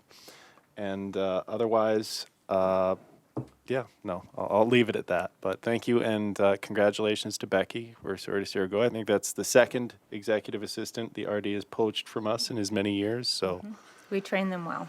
I feel like we should get to toilet paper their office at some point for this. But leave that for the next council. Thank you. Thank you, Brenda. Thank you. And now, rather than to recess to close, we do have our permissive tax exemption review, and I'd like to move to that special meeting now rather than go to closed, and that otherwise we'll have Carl back and forth. So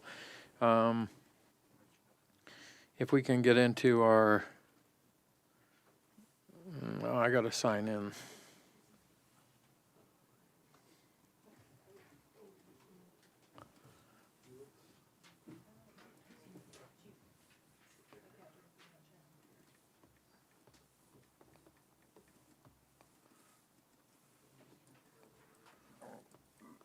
So we got some slideshow, right?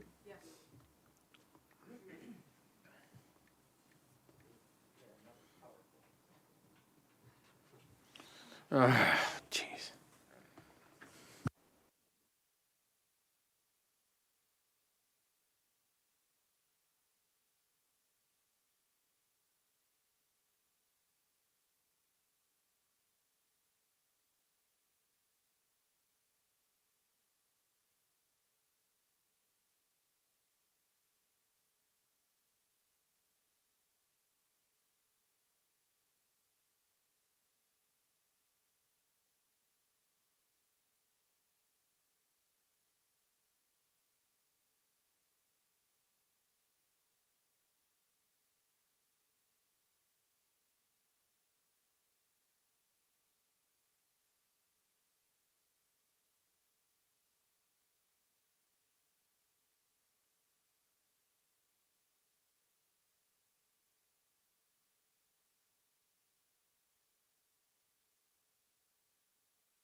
Are we good? Good to go? Everybody's, I'll just give Charlie 1 minute.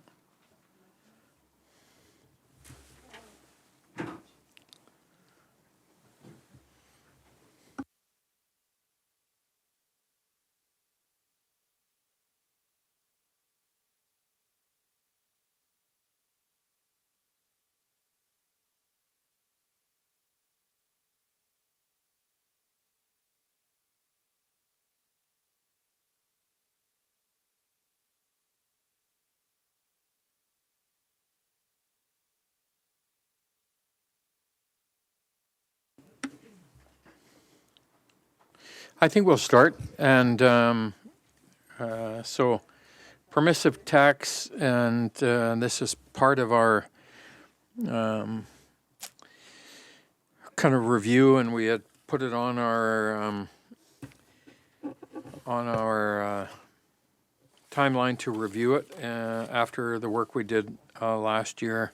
And so Terry's provided a bit of an overview now in terms of some of those questions that for council in terms of permissive tax and the statutory exemptions, et cetera. And we thought it would be really helpful to really start from that perspective. We did some work over the last couple of years in terms of moving forward with it. And I think all of us really appreciated that work last year that we went through with the meetings with the various organizations.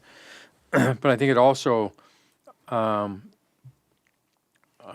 developed for us an understanding of the complexities that we had layered into this permissive tax policy and bylaws. So we want to start from that perspective of just really having a good, clear understanding and some discussion around what is permissive tax and what is it that we do when we give permissive tax, and those that have statutory exemptions and those that get permissive tax exemptions as extended by council. So with that, brief introduction, I'll pass it over to Terry and Blair, and we can go through the PowerPoint presentation and begin to have some of that discussion from that perspective. So thank you, Terry, for getting us started on this. Through your worship. So again, this is just a lot for yourselves and for me, just for the simple fact that I wasn't here in the review of permissive tax and the goals. So this is a lot for me to just get understanding of what the objectives of council is regarding permissive tax exemptions. So permissive tax, what is it and how does it work? So permissive tax is an exemption to eligible properties from property taxation granted by local governments for a specified amount of time through bylaw. Permissive tax exemptions are different from the statutory exemptions. And I will note that our policy, the city's policy, is that we grant for 3 years. So the applications that people fill out are for every 3 years. So it's not annual, it is every 3 years. However, council has to adopt the bylaw by October 31st to grant those organizations again. But for clarification from earlier, it is an application that's done every 3 years. So statutory exemptions are directly set through legislation, not at the discretion of council, and are directly applied through BC assessment. So they include hospitals and health facilities, universities, colleges, and other institutions, public schools, libraries, municipal properties, emergency facilities, sewage treatment plants, cemeteries, places of public worship, and certain farm fixtures. So again, this is the question. What is the goal of council for permissive tax exemptions? And I just would like to raise, I think, just a point of clarification, just in those statutory exemptions that exist, and we had a little bit of a discussion about it, but the one that gained some attention and discussion is that churches, where it's very clear it's places of public worship. And so the statutory exemption that a church is granted is for the place of worship within the facility, and that is the only aspect of that receives statutory exemption. So the parking lots and other offices or other space that aren't specifically for the place of worship receive permissive tax exemption or not from council. Councillor Parslow. To add to the place of worship, I think the pastor's office and washroom are included, aren't they, in that? I couldn't say 100%. Doesn't matter, just a little. Yeah, it's a percentage given by BC assessment, and as far as I understand, it's just the places of worship, but that would make sense. Yeah. Thank you. So, before we move on from this section, and I need this refresher, which ones do we get some grants in lieu of? Which ones? Are any of these, do we get any grants in lieu of property taxes for any of these? Provincial government, Crown Corporation, so anything to do with BC Hydro, ICBC, BC Assessment, any of those facilities owned by the province or infrastructures, they don't pay property taxation, but they give us a grant in lieu of the taxes. So like the provincial building? Yep. Yeah. There's none of those on that list. Okay. Thank you. Shall I continue? Yep, go ahead. Okay, sorry. I've got to actually look at the slide on my computer. So again, goal of council for permissive tax exemptions. Does council wish to support eligible organizations within the community that align with council's strategic goals and objectives? Does council wish to reduce the amount granted for permissive tax exemptions in the future? Does council, Does council wish to have a structure where the city only grants an exemption for the municipal portion of taxes? Does council wish to reduce the number of eligible community groups granted permissive tax? Is council's wish to generate more tax revenue from these groups that currently have an exemption? Does council wish to increase the criteria needed to receive a tax exemption? Does council wish to reduce the threshold for places of worship and generate tax revenue from the non-statutory portions, parking lots, gathering areas, and the like? Terry, I think that raises a really good point. I think we should provide to council some clarification. So when council provides permissive tax exemption to an organization, the tax exemption is not just that we're giving to municipal taxation, but also to the school portion of their taxes, and the regional district portion of their taxes, and the regional hospital district, of which we fund 40% of all capital. So can you explain that for council as well in terms of that other piece of when we grant permissive tax exemption and our authorities to be able to grant that just for municipal, or do we grant, once we grant it, do we grant it for everything?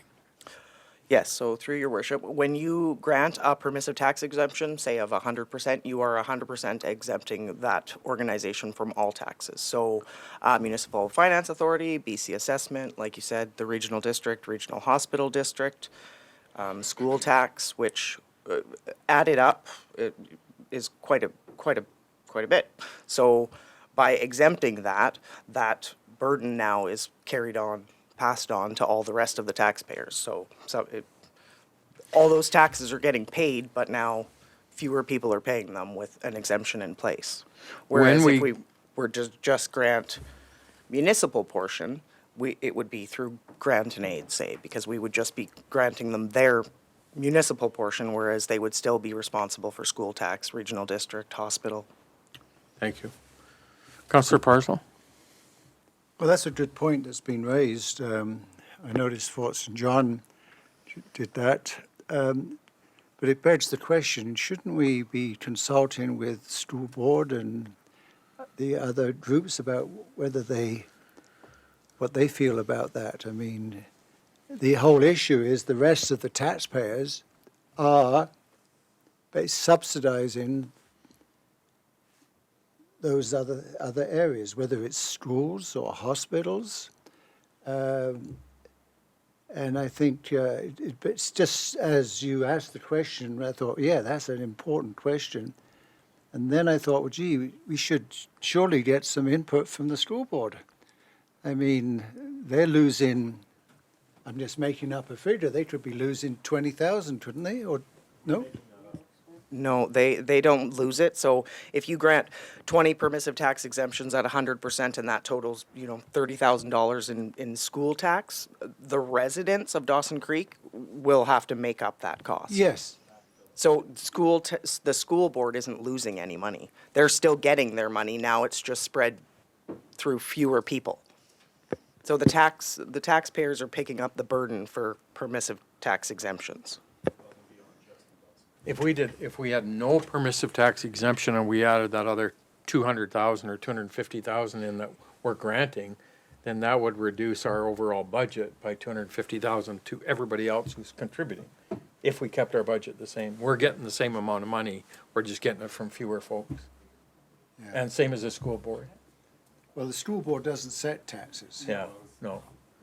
So it's presumably it's the provincial government in that case that's losing out, right? Councillor Earl? Thank you, Your Worship. I was just going to make a point, Council Parslow, the school board, and to the best of my knowledge, other than maybe the RD, none of the other levels of government we're collecting taxes on behalf of that would be exempted by us choosing to exempt has the ability to raise revenue on their own other than us as a municipal government and the RD. And to the best of my knowledge, the RD doesn't do tax exemptions at all, do they? No. So basically, in addition to the residents of Dawson Creek picking up the municipal portion of the taxes, they're also picking up other levels of government's portion of the taxes by doing the exemption, which seems to be a valid point. For clarity, Your Worship, I'll try and step in. So should council decide that they want to exempt municipal taxes, just the municipal portion, then the entity is responsible for all other taxes. They would have to pay themselves the school district taxes, the regional district taxes, and so on. They could, each of the entities, as they approach the city for a suspension or permissive tax exemption, could approach the regional district. Now, not under a permissive tax, but for a grant and aid, for example. So there are options available should mayor and council opt to say, our permissive tax exemption, we're going to focus strictly on municipal taxes and let the entities deal with the other entities themselves, such as the regional district and so on. Regional district now do not have a grant and aid policy for anyone. And that all is the only place that exists is through the Rural Budgets Committee. So the municipalities don't participate in a grant and aid for any other organizations. So. All right, yeah, and that would be certainly up to them if they were approached, how they deal with it. Thank you. Terry?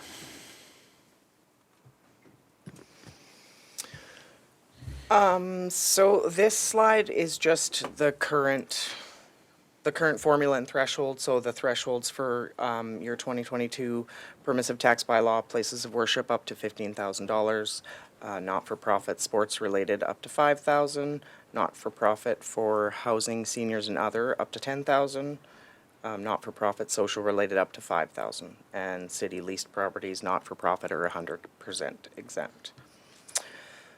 So in 2022, the city granted $152,013 in municipal property tax exemptions. This is not including $187,691 exempted for the city leased properties.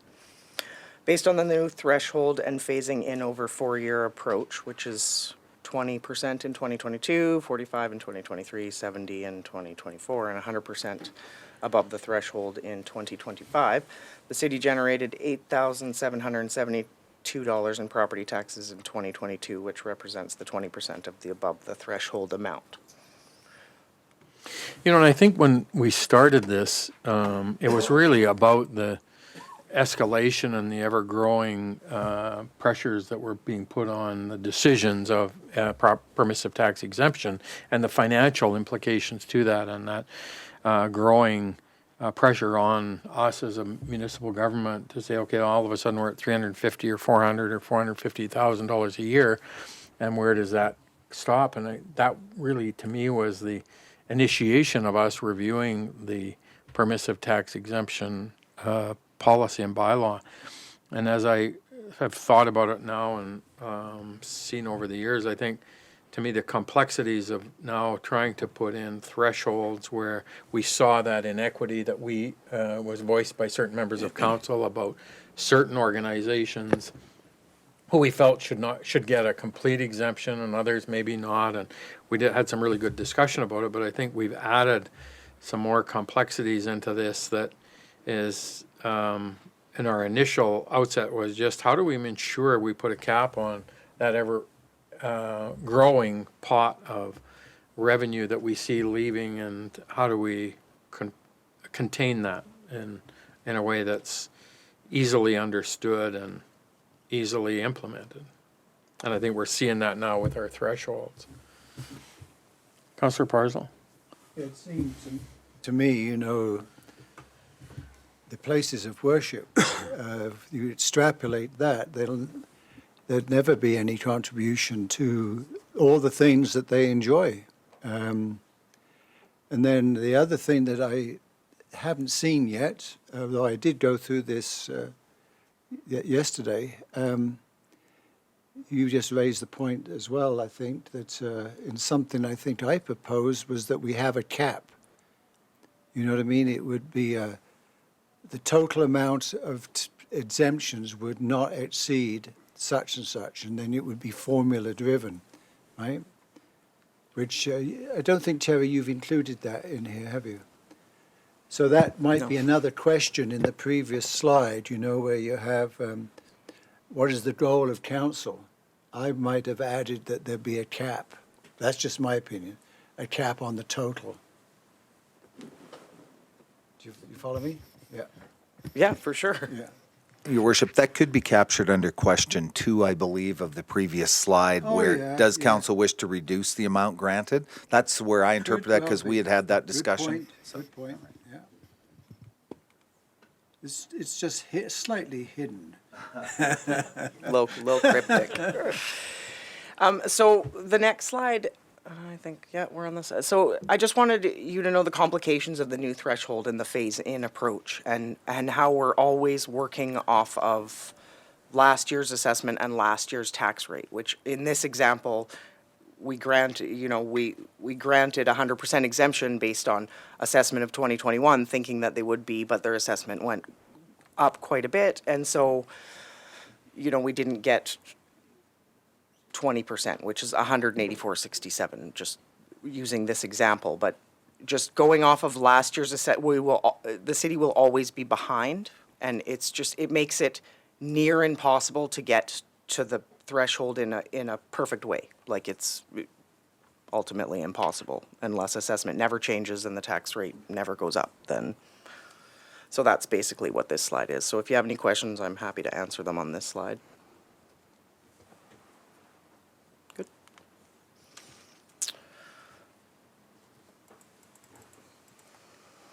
And so this is the complicated calculations in order to figure out the percentage that we need to make for exempting the community groups for the next year. So I think I did it, yeah, with the 45%, just the calculate. And again, working off of last year's assessment. So again, it's just not accurate. So are you making, sorry, Dale. Go ahead. Yeah. And are you making a beneath this slide appeal to simplify the complications by whatever scheme we come up with? No, for sure. I just wanted you to be completely aware of what's involved in the way it's done now. It's council's wish. I'm happy to continue to do it this way. I just wanted council to know that, this is the errors in the calculation, and with thresholds, we can never be 100% correct in what we're exempting and revenue calculations. And in honesty, to me, the complications of this, understanding permissive tax, statutory or what we extend, a calculation that becomes very complicated looking backwards, and how does an organization out there who's trying to be, in some cases, a not-for-profit, all of a sudden trying to figure out how they qualify or don't qualify or for how much. And to me, that complication that we've now brought into this, when, to me, I thought that my understanding when we started this was really just to say, look, we got to make sure we have a permissive tax exemption policy and bylaw in place, that we stop the growth of the impact to our all our taxpayers. And if you put that cap on it, then you got to say, okay, what organizations in the current structures we still want to see them get, either they get to have permissive tax exemption by statute, or we're going to extend it to them. But what if someone else comes along into the mix and says, look, I want to apply for permissive tax exemption?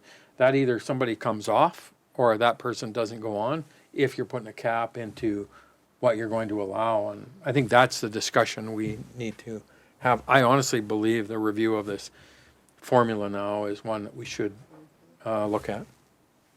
My view. Well, I strongly feel that whatever we do needs to be readily understood and calculated by the various people getting this. And our There's too neighbors, many things hidden under complicated calculations. And you talked about Fort St. John and following along there is now the changes they've made by their implementing a fund for people to, foundation where they can apply for their taxes as a grant or a allocation, but then they're still faced with now those organizations with taxes from other, school taxes or the hospital taxes or their regional district taxes. So that's the structure they're moving towards. And to me, I still believe it's our decision, our direction that council should have in terms of how we grant permissive tax. Next slide. Next slide. So I just listed a few possible solutions to the current structure that we have.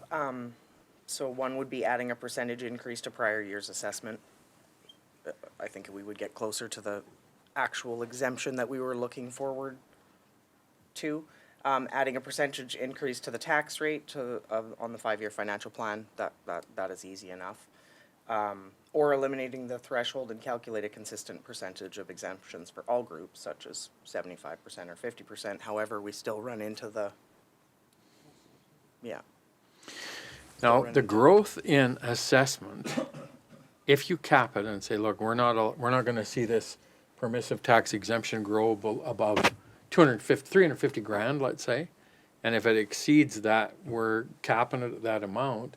If assessment grows, then the amount that we're going to be granting as permissive tax exemption grows, and that starts to exceed that cap, and then we need to have a formula in place to deal with that.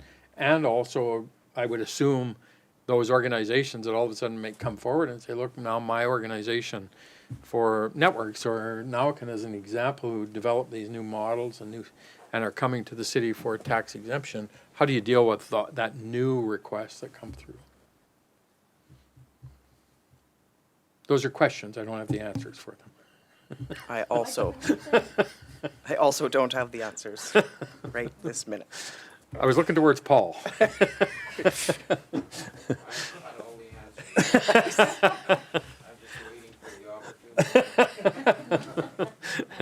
You can push the button at any time. Yeah. Okay, alternative options. So, eliminating the formula and thresholds and determine specific community groups based on a heightened criteria and grant 100% exemptions. So cons to this would be reduce community groups receiving tax exemptions. All residents in Dawson Creek make up the difference of the exemptions. Pros to this would be much easier for finance, as there would be no calculations or varying amounts in budgeting. Another alternative is only grant exemptions for the municipal portion of taxes through grant and aid. Council would have to budget an amount each year for this. So this is, Councillor Parslow, where I sort of speak to the cap, which would be a grant and aid. Cons to this would be a very short turnaround time from when tax notices go out, usually the last week in May, to when they are due. However, we know obviously what the tax rate will be and what their taxes would be, so it wouldn't be that short of a turnaround, I don't think.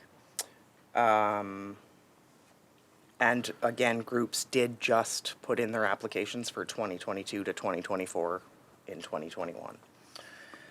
Pros to this would be that only the municipal portion of taxes are exempted, meaning that regional district and school tax would still be applicable to these community groups, which would be less of a burden on the rest of the taxpayers who usually would make up the difference. And to me, I think honestly, we grant permissive tax exemption to these organizations because we feel they're doing good work or providing services in the community. And I wouldn't want to see us only grant the municipal portion and then they still got the pressure of trying to find a way to pay their school taxes or their hospital district taxes or that regional district taxes. To me, I think we say they're a legitimate organization that we see are providing value in our community, and we want to see them be able to continue to provide those services and not be burdened with some tax.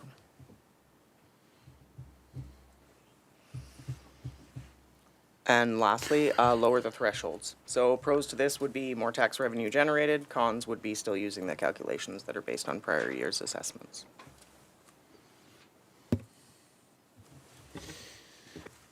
Thank you, Terry. Councillor Javetkov. So when you say that they apply for a 3-year period, so, but we still have the opportunity to accept or reject them annually.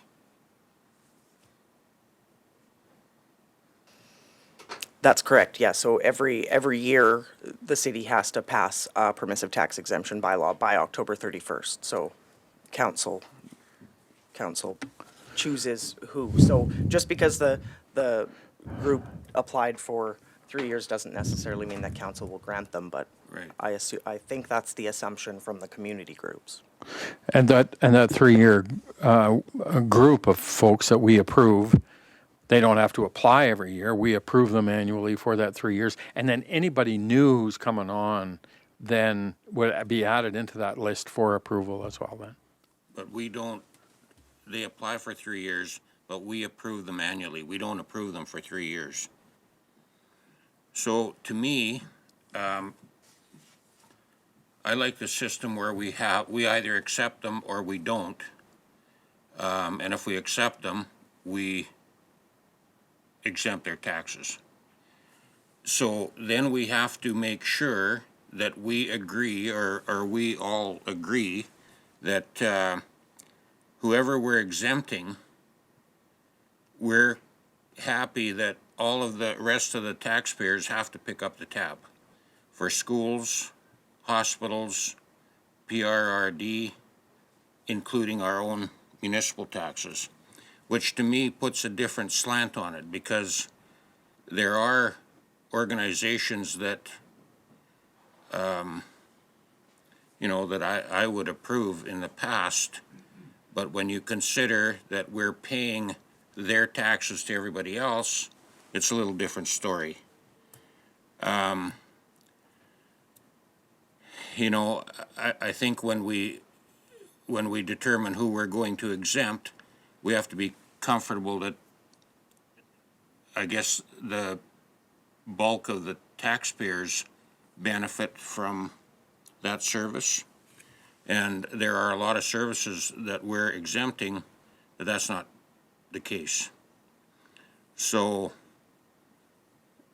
beyond that, I mean, to put a limit on how much we're exempting is a different story. I mean, I don't know, there's the different ways you do it. You just put a 75% limit or an annual limit, which would be tougher because then you have to extrapolate it, amongst all of them to reduce it. But I think the first thing we need to do is figure out who we want to exempt based on the fact that the taxpayers are going to be picking up the tab for all of the other taxes, because that's, to me, is a big impact.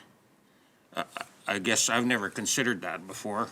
I just assumed that, if we exempt the taxes, then the school district doesn't get theirs and hospital district doesn't get theirs.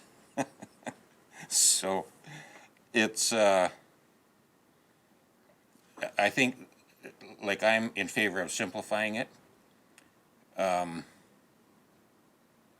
It's a lot easier to explain to people if it's simple.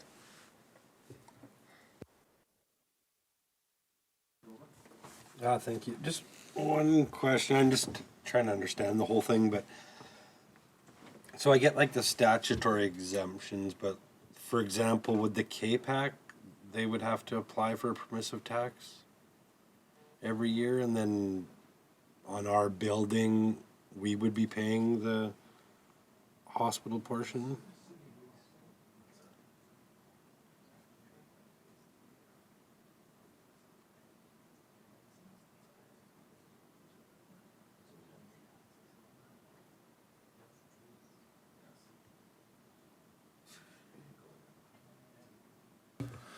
So no, we wouldn't pay tax on, and the least portion would, as was said, the restaurant, for example, that's contained within that facility. The taxes would be paid, not just municipal, but all taxes. There's an assessment given, as I understand it, for that commercial portion of that building. The other part is not. Under that, we have $187,000, I believe, of city exemptions for our properties that are there.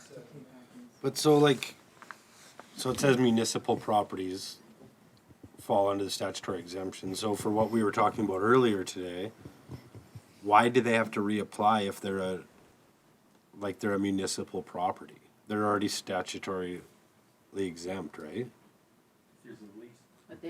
If there's a lease by someone who might be not qualify, operating a commercial entity within that, just gotta know then that they they're have to pay taxes on that. So our arena, as an example, is a municipal property that would be tax exempt. The kids arena, the pool. But if somebody's leasing the K-Pac and it was just leased completely for a commercial entity, Yeah, it would be taxed. but we lease the concession out in the arena. So that portion should be taxed? There would be a tax on that for that commercial part of the entity. To the leasee who has entered into the lease with the city for that portion of that property. It's a private business. Yes.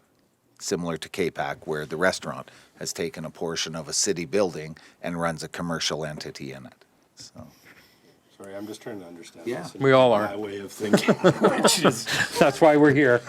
Councillor Wilbur. Thank you. Yeah, we all are. I like Paul's idea of simplifying things because, Terry, thank you very much for this report because it's a very clear picture. We're making a decision based on numbers that are behind us, not knowing what's in front of us, so it makes it difficult. And something I've always asked when groups did come, and I know I've asked in particular the churches, what service do you provide to the community? So some provide hot lunch programs or counseling programs where others don't provide anything. So what is the benefit to the community? But then I also look at other organizations that are providing housing for our most vulnerable people in our community, whether they be seniors, whether it's assisted living, whether it be our adults with Down syndrome, so a variety of things. And I know that when they're applying for their funding and their grants, some of those are on a 1-year basis and some of them are on a 3 to 5 year basis. So now they've applied for a grant for this service in the community, thinking they have a tax exemption based on a 3-year application. So I like the idea of simplifying things so that also those entities in the community providing service are fully aware of what's coming ahead to them when they're applying for their funding because they have not put in to pay a portion of the tax thinking they've put in a 3-year application. So we're also creating a ripple effect to those providing service in the community. So I'm glad we're looking at it, and I really appreciate this, Terry, because it really made me look at, okay, there's no crystal ball, right? So when you're basing it on the past, maybe what we thought would be a good idea, I think we do need to relook at it because it is causing a ripple effect. Thank you. Councillor Parsons. Well, maybe one of the simplifications is that we have an intake every 3 years. And whilst we have to approve it on an annual basis, we do not take any new applications only once every 3 years. That would be one simplification. Okay. The second, I just want to test something with staff. Let's suppose that the tax for the hospital on our city residents is, let's say, $75 a household on average, right? Now, the people who have been given 100% exemption don't pay that. So the hospital fund could have been, let's say there's 50 properties being given tax exemption. I'm not talking just statutory, just the city stuff. That's 50 times 75, right? Lost revenue for the hospital fund. Correct? Or does the regional district send us a bill saying you've got so much of a bill for the hospital, let's say that's $30,000 a year, and only those people who are paying taxes are paying into that, and we could be short by 50 times $75, which is the correct interpretation. So I think the regional district makes their requisition on two fronts, one on improvements only and or on land and improvements. And so once BC assessment, then so they say the requisition required for this function is going to be 0.023 cents per thousand of improvements in land for the hospital over 20 years.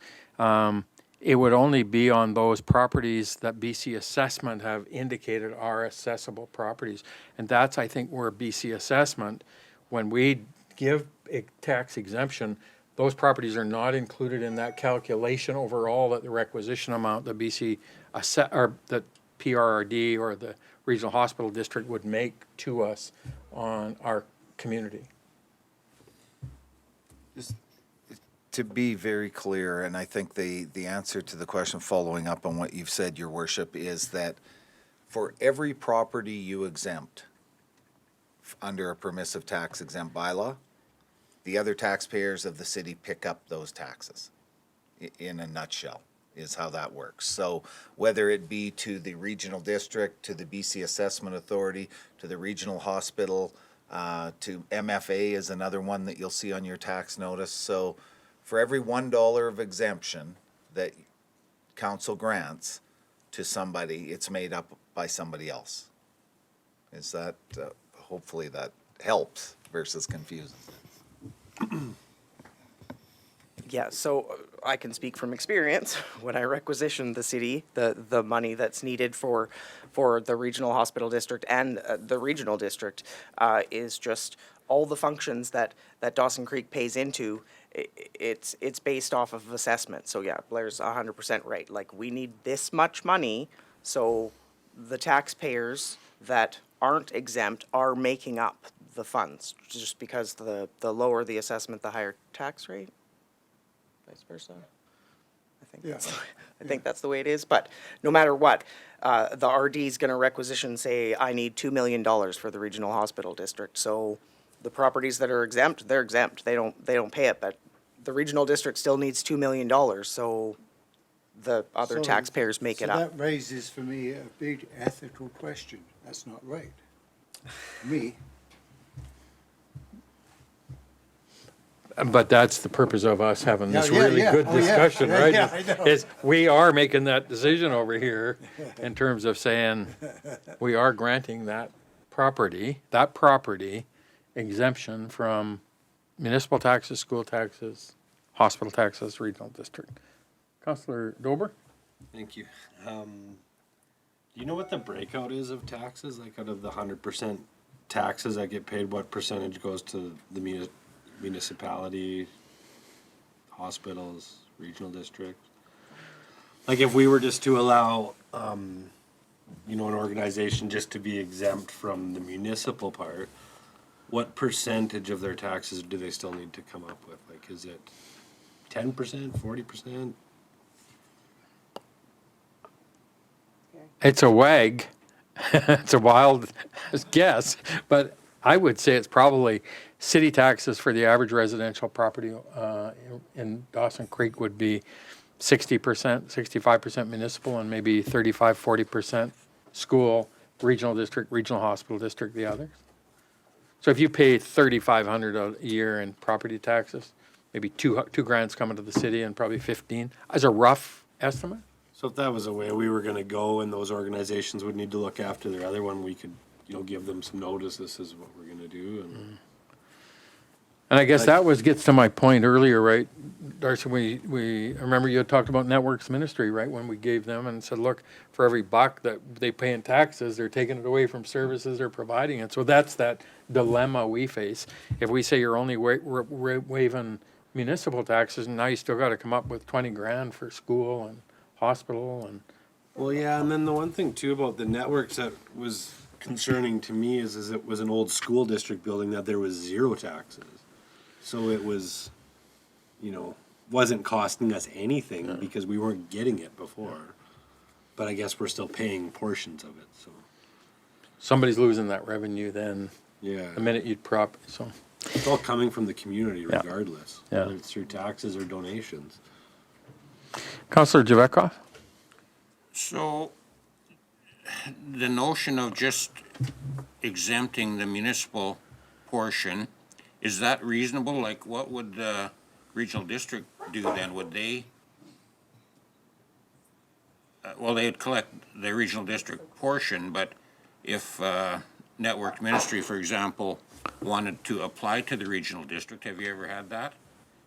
To get an exemption? So the North Peace Seniors Society just applied to the regional district And the museum, I think. for their taxes because of the change to the Fort St. John permissive tax bylaw.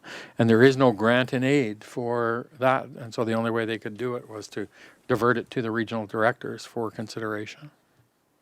There is no grant and aid policy at the regional district to fund taxes. And the city also, I don't think has a grant and aid policy right now. I think it's, Grants only. yeah, so we 12 would have to create a policy, which isn't that big of a deal. Then the organization would have to apply to the school district for an exemption and apply to the regional district Yeah. for the 2 exemptions. Yeah. And then, what was it, MFA? MFA and BCAA are so minimal, like 4 cents on the 1,000 and 0.0002 for BCSS. Like it's quite low. But school tax is like $2.83 per 1,000, so it's quite a bit. And the RD So it would was be pretty complicated. I mean, you've got a tax there, and so the regional district exempts theirs, but the school district doesn't, and MFA doesn't. Would be a mess. I don't think this regional district, we're the only ones that can grant No. permissive tax for school and RD. The regional district doesn't have a Yeah. tax exempt policy No. for their not stuff. this. So then, it's really not an option. I mean, when we grant an exemption, it's for the whole amount. Otherwise, it's just to, Or they pay it, Or pay they- it, and we yeah. grant exemption just to municipal. Just to the municipal portion, and then they would be responsible Then to they would apply have to to the pay it. RD for a grant Yeah. for the hospital and vice versa. And I don't know about applying to school boards for exemptions, but I'm sure it's possible. I don't know. Yeah, I think I'd have to go, I believe under the charter, there may be an option for them to apply to the provincial government through the ministry for an exemption on that. But again, that would be then put on to the nonprofit, for example, that they would need to take that work on, is how that would work. Councillor Wilbur? Well, to simplify it in my layman terms, how I see it is that if we exempted municipal taxes, we still have to collect the rest. And then we're allowing the province and other entities to download us on the work of who got a grant exemption from them, who didn't. And I see that as creating work for ourselves. At the end of the day, we have to collect the taxes. So if we exempt municipal, we still have to collect the rest. And no matter what, we have to pay it. So I think we really have to simplify it rather than sending people all over the place to apply for something that probably doesn't even exist. And then we're creating more work for staff to now track all of that. And to me, I just see it as downloading on ourselves. I mean, either we exempt a portion that we can, but at the end of the day, we still have to collect it.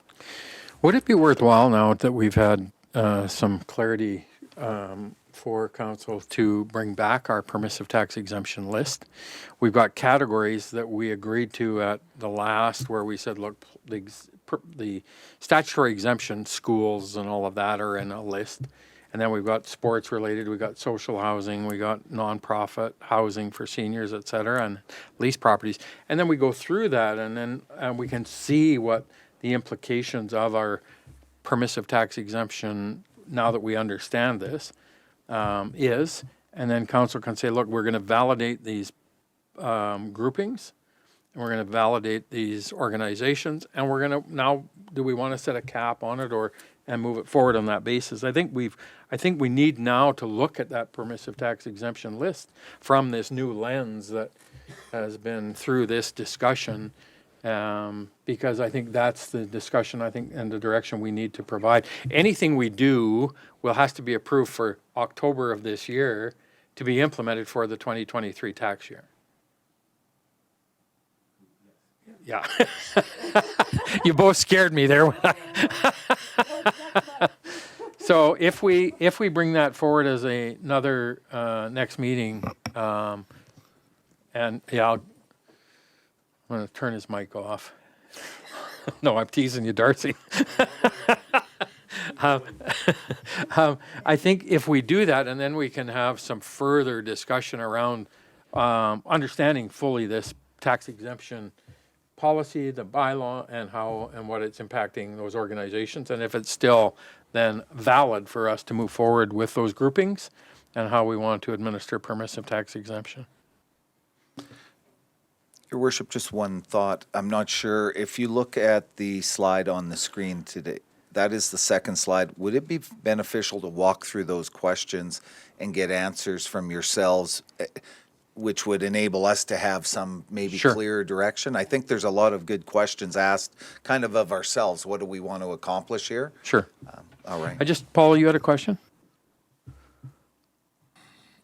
Yeah, I just, the statutory exemptions and then the permissive part on top of that, it's the same thing. I mean, if we're exempting, a bunch of parking lots and other buildings or rooms or whatever, the taxpayers have to pay for all that.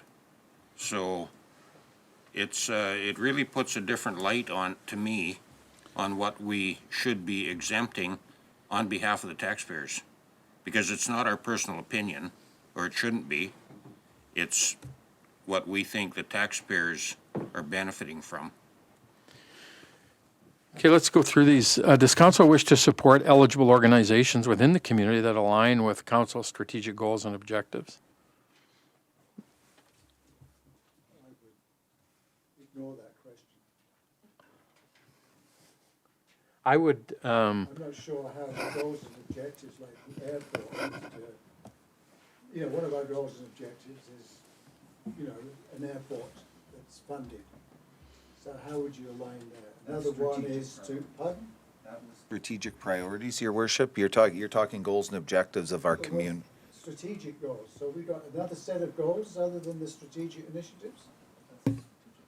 Councils or your staff's goals for recreation and things? Up on the wall, we have a number of different things that we do as a community. Like, that's where I would tie it. What's it mean? We're fine to do any of this. I'm good without that. Brenda? Yes, through your worship. Each of these should have a motion of council, so it's all of council providing the direction. So I would suggest council would agree with the statement, disagree with the statement, or refer it to another meeting. So one of those three options. So does council support eligible organizations within the community that align with council's strategic goals and objectives? Motion that we agree, we disagree, or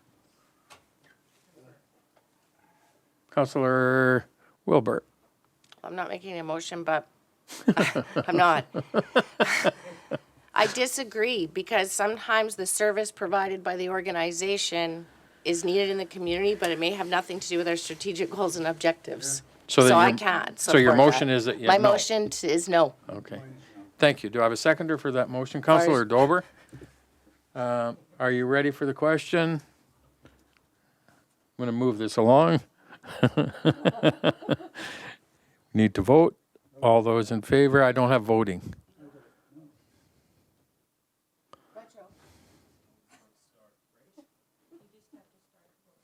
It won't let me. There's no start button.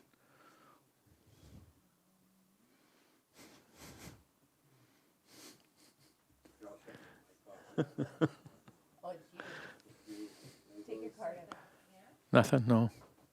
All those in favor? Opposed? It's carried. Thank you. You were opposed or you're in favor? So was Shaylee. No, the motion was that we disagree with it. Well, the motion was what? We disagree with that. Oh.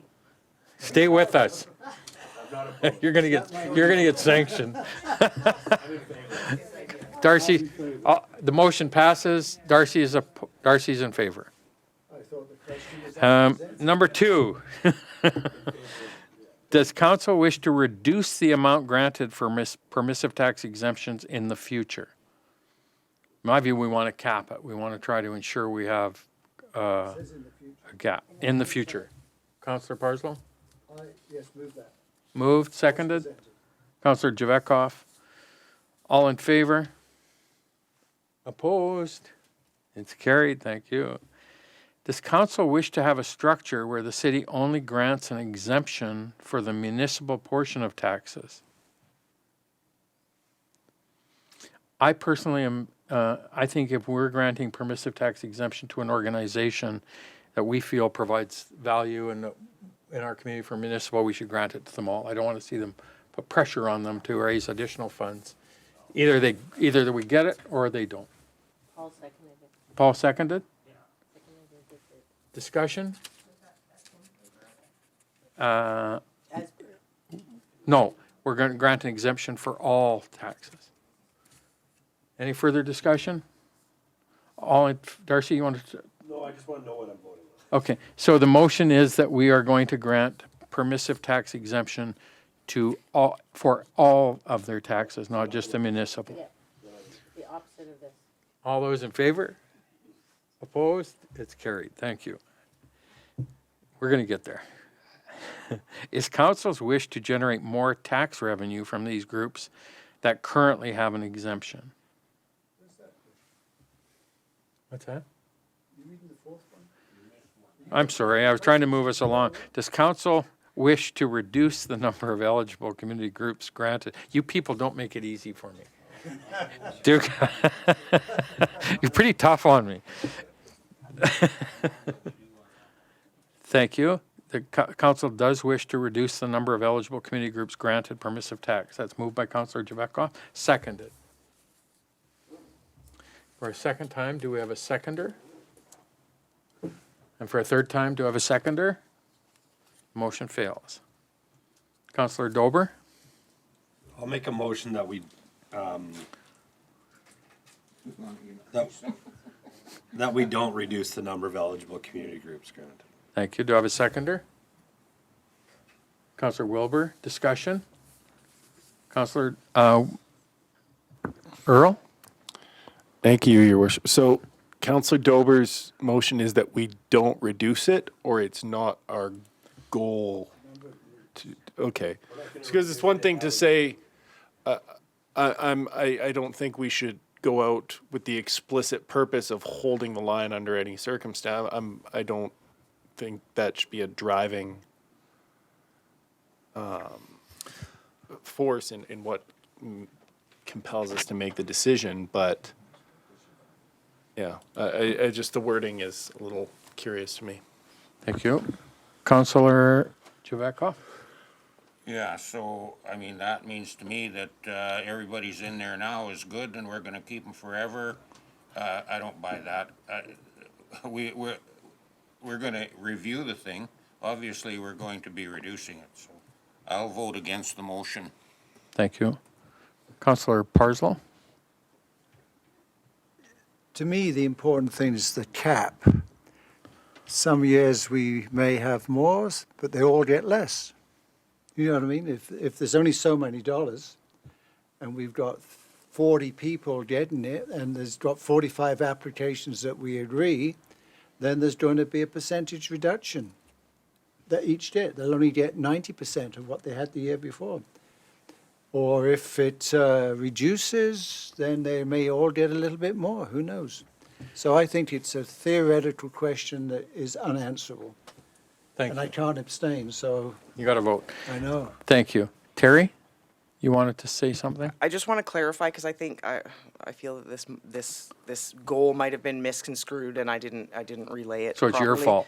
It's my fault. Oh, The good. confusion is all my fault. Blair's already told me like 3 times in this half an hour. So does council wish to reduce the number of eligible community groups granted permissive tax? By this, I was more going for heightening the criteria. So like was stated before, the city gives permissive tax exemptions to groups, but are they really benefiting all of the community? Like Councillor Wilbur stated, some are super important, like churches that provide meals or emergency shelter. So that was more where I was going with that question, reduce the number of eligible groups due to what they do for the community. So I feel that was just, I apologize, it wasn't relayed well. Thank you. I'll do better.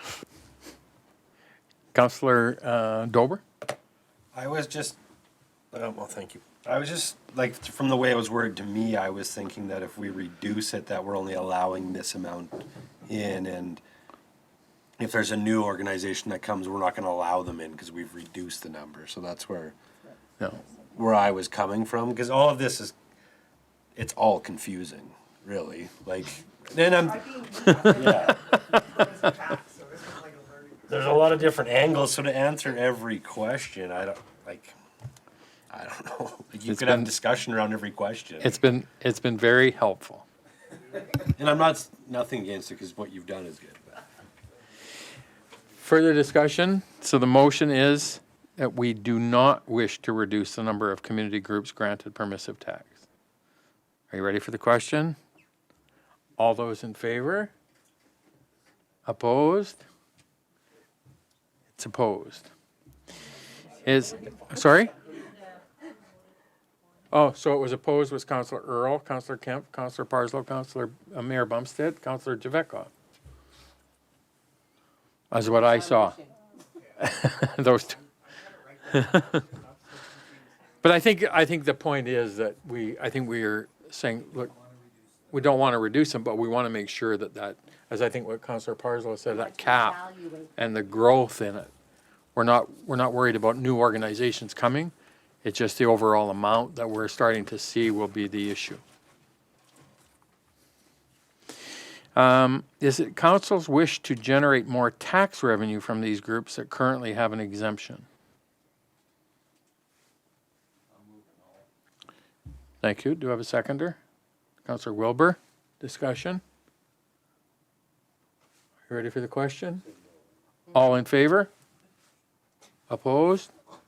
It's carried. Councillor Parslow opposed. Councillor Earl left the room. He's left the building. We should adjourn. I'll leave. Does council wish to increase the criteria needed to receive a tax exemption? Councillor Parslow, second. Councillor Javetkov. The council wishes to increase the criteria needed to receive a tax exemption. Heightened. Yep, go ahead. Sorry. If you put on your mic, I'll turn it on. The way I'm answering this is one of the big problems is the various categories, 15,000, 10,000, 5,000. So implicit in this is if I increase the criteria, I just wanted to get at getting rid of the 15,000.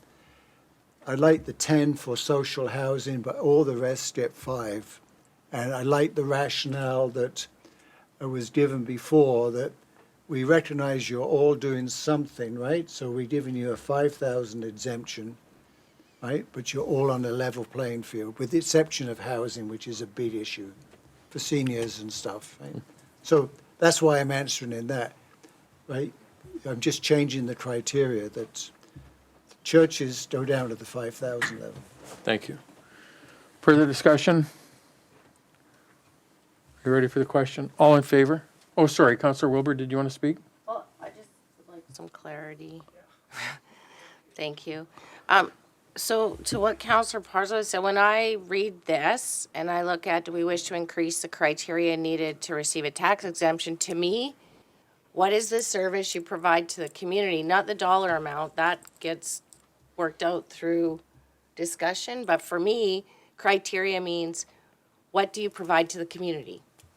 And I think that's why we review the entire policy. Councillor Parslow has his views in terms of what that criteria and all of that. I think when we review the criteria and review the list, we'll start to put that lens over it in terms of, is that how we want to proceed with it in terms of the categories and the caps, et cetera.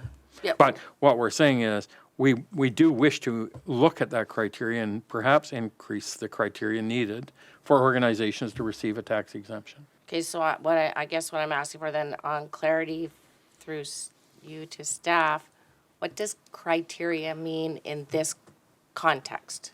Because the dollar amount is different than your application for exemption, so. And I think that's what they'll bring back to us, some of that criteria analysis, and it currently exists, and recommendations. Then council can decide if we want to change that criteria. All we're saying is right now that we do see a need to increase potentially the criteria needed to receive a tax exemption. Okay, if that's what we're voting on, then I'm in favor. I just don't want to be voting on now on numbers and stuff. I'm fine to look at the application. Yeah, and that's all we're doing at this Okay. point, is just provide that direction for them to bring back the information Perfect. of us. What is that criteria exactly? Are you ready for the question? All those in favor? Opposed? It's carried, thank you. And finally, does council wish to reduce the threshold for places of worship and generate tax revenue from the non-statutory portions, parking lots, gathering areas, and the like? Councillor Javetkov, yes. Second? Councillor Parslow, discussion? Councillor Earl? Thank you, Your Worship. I know we had earlier in the year, when we were inviting nonprofits in to report on the rationale for their exemption, we had a couple church groups, interfaith communities come in with respect to how property outside the immediate place of worship is utilized to further the work of their congregation or their community. And while I understand across the board, not all properties are used in similar fashion, I think it is going to be a pretty difficult thing to try and dissect.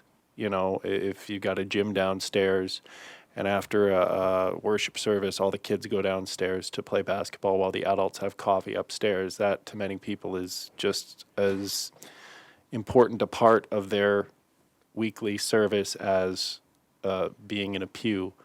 And I think when push comes to shove, we're going to have a very difficult time making that distinction. For some other stuff where they're leasing and renting space and generating revenue, I suppose there's a fair argument to be made there, but I would just caution council against that. So statutory is clearly defined in terms of place of worship.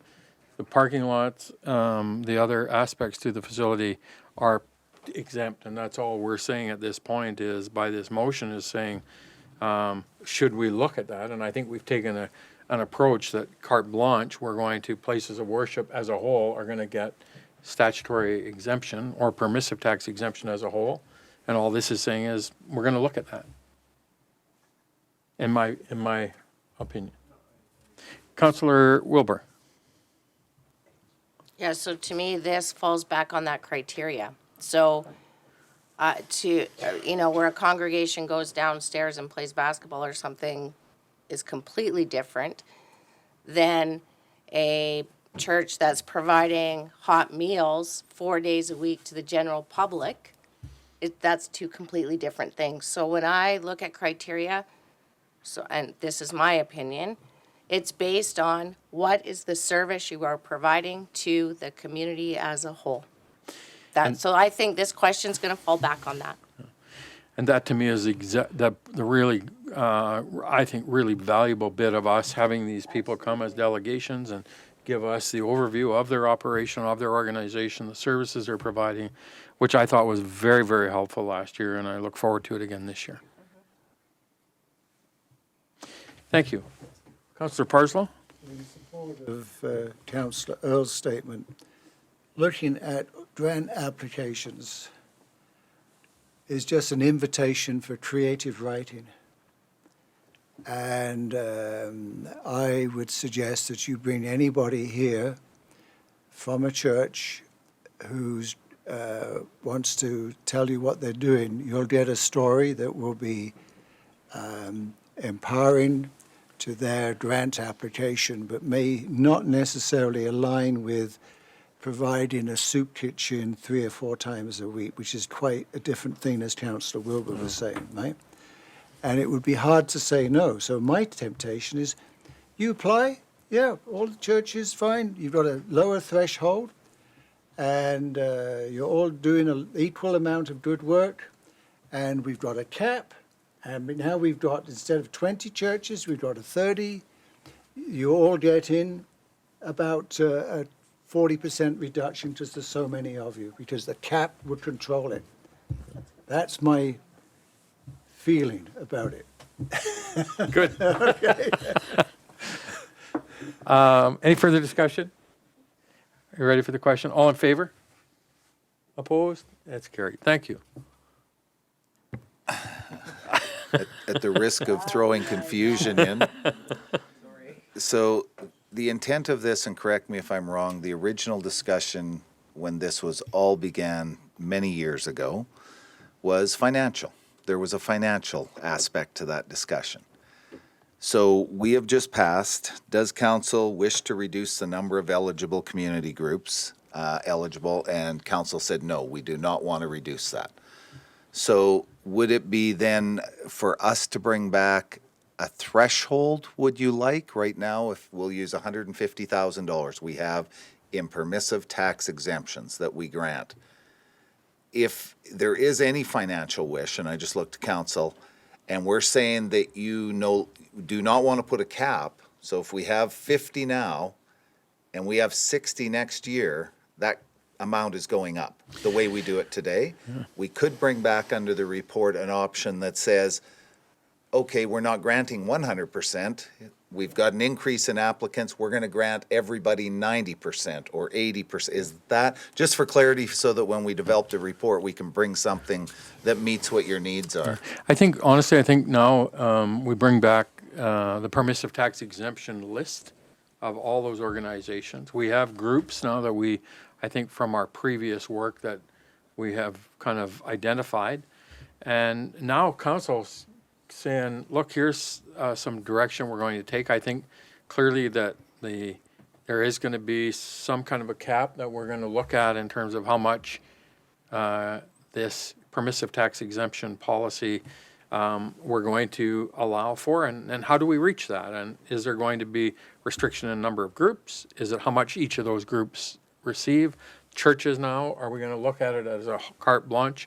Everything is on the table, or are we going to start? So I think to me, first of all, let's start from that perspective with a list of all the permissive tax exemption lists, and then move forward in there with that groups of the organizations, so that council can then put some more specific analytics into there. Councillor Jarekov. My confusion must be rubbing off or something here, because didn't we say yes for that? Does council want to reduce the number of eligible community groups granted permissive tax? We voted yes? No, we disagreed with that. No? Yeah. Did I vote no? Why didn't you remind me? Because I thought that's what I said, like, obviously we have to reduce them. Okay. These are just guidelines anyways. Councillor Parslow. To me, as I've said a number of times, the important thing is the cap.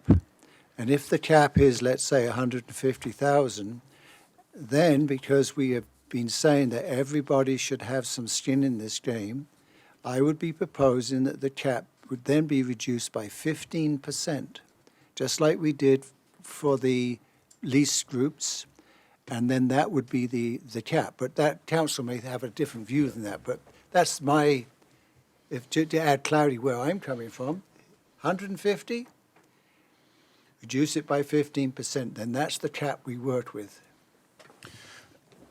one last shot at this, so we bring you what you're expecting at the next meeting or when we can get this to you. I fully understand that, if the cap is 150 or 15 points below it. So we have an understanding that council's looking for a cap.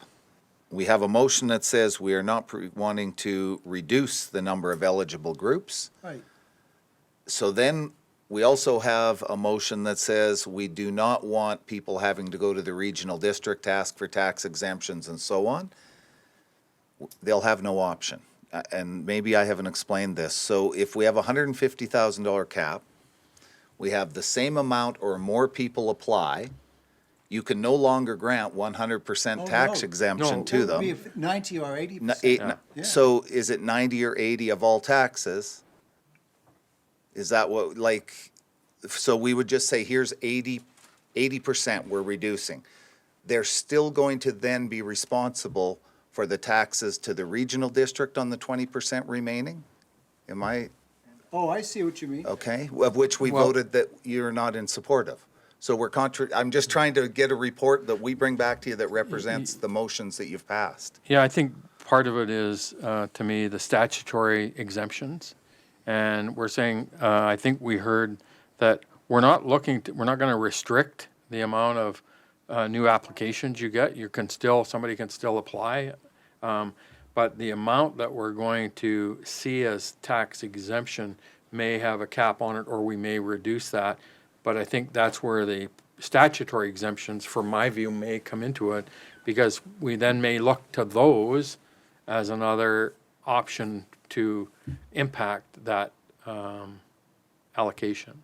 But I think we need to, now, to me, I just think we need to look at the list, because we only reviewed it from the perspective of the formulas last year, not the entire list, with this new view of it, right? Well, in the slide, it says in 2022, the city granted $152,013 in municipal property tax exemptions. That did not include the statutory exemptions. So we're just talking about the permissive tax exemptions that were granted. That was the municipal property tax exemptions. So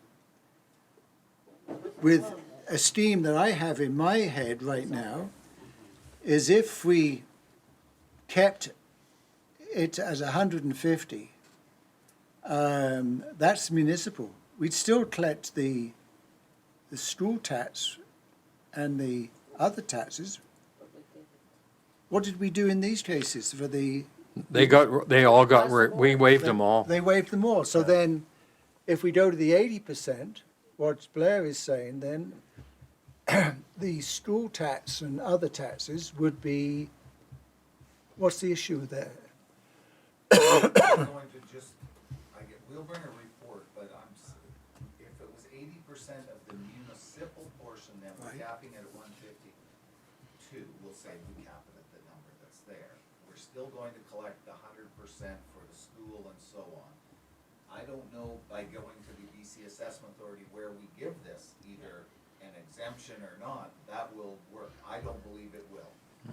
I thought that if we gave 80%, they got 80%, or let's say if we only collect, they were only eligible for 80% of the municipal taxes, right?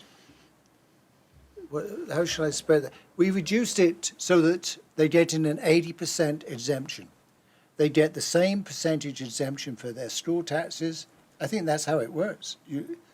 They get 80% for the regional district stuff, and they'd be responsible for paying for the other 20%.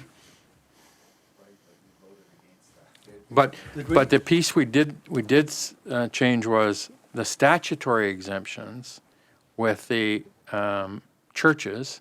Now we're going to review that, and we're not going to give them 100% exemption, right? We're going to look at that from the municipal part. Just for clarity, the statutory exemptions, when we talk about that, we never see them.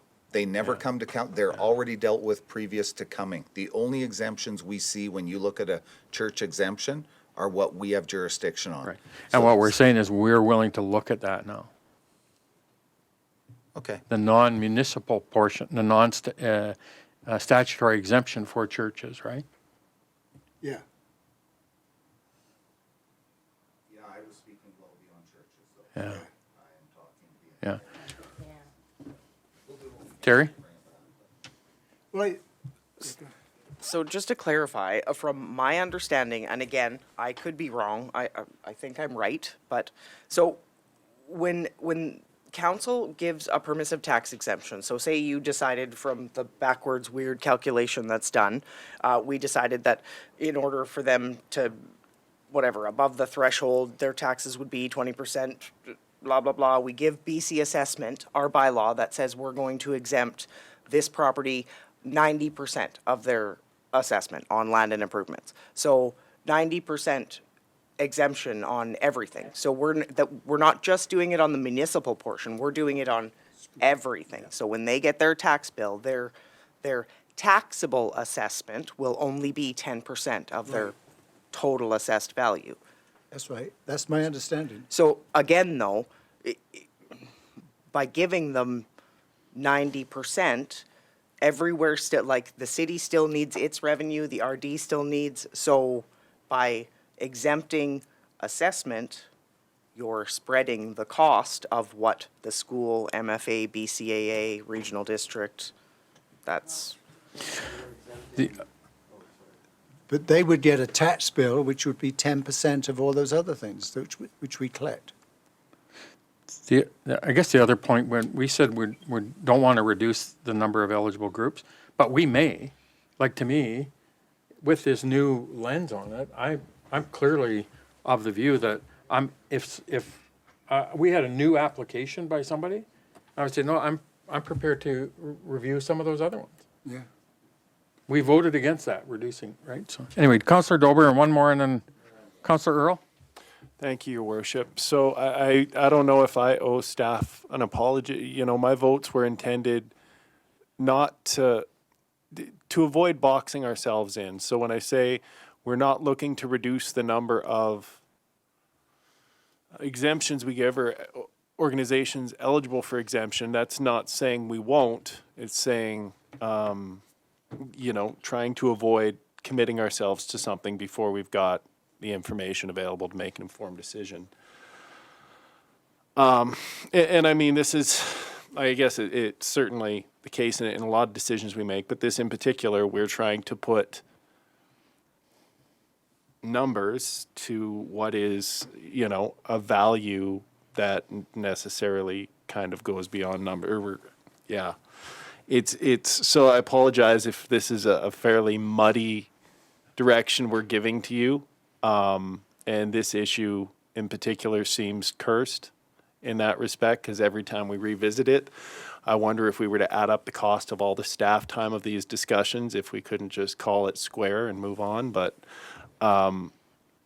yeah, this is, I do worry that we've gotten out over our skis and we're overthinking this, and the parameters we've given you are going to result in a really difficult to digest report that I hope it serves the purposes of this discussion, but I do worry about how it's progressed up to this point. So I'm going to disagree. I think it's exactly what we should be doing.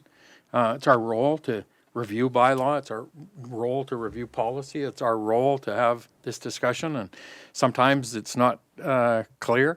And to me, the permissive tax exemption is an evolving document that we're going to try and make the best that we can. And that's why we have these discussions and why we have administration who will bring us back. And it'll continue to move forward in a way that we can make this the best it can be for our community. Your Worship, I think this has been a very healthy discussion. I think we will go away. We will bring back a report based on what we've heard today. Hopefully it will be reflective of that. We will then engage in that discussion again. And I don't think this is probably the last discussion a council in the city of Dawson Creek will have on this subject in the years to come. But I think it's given us some clearer direction on this. We will do our best to bring you back something for further discussion and see if we can't land this. Thank you. Anything further under permissive tax for you guys? Thank you. So, and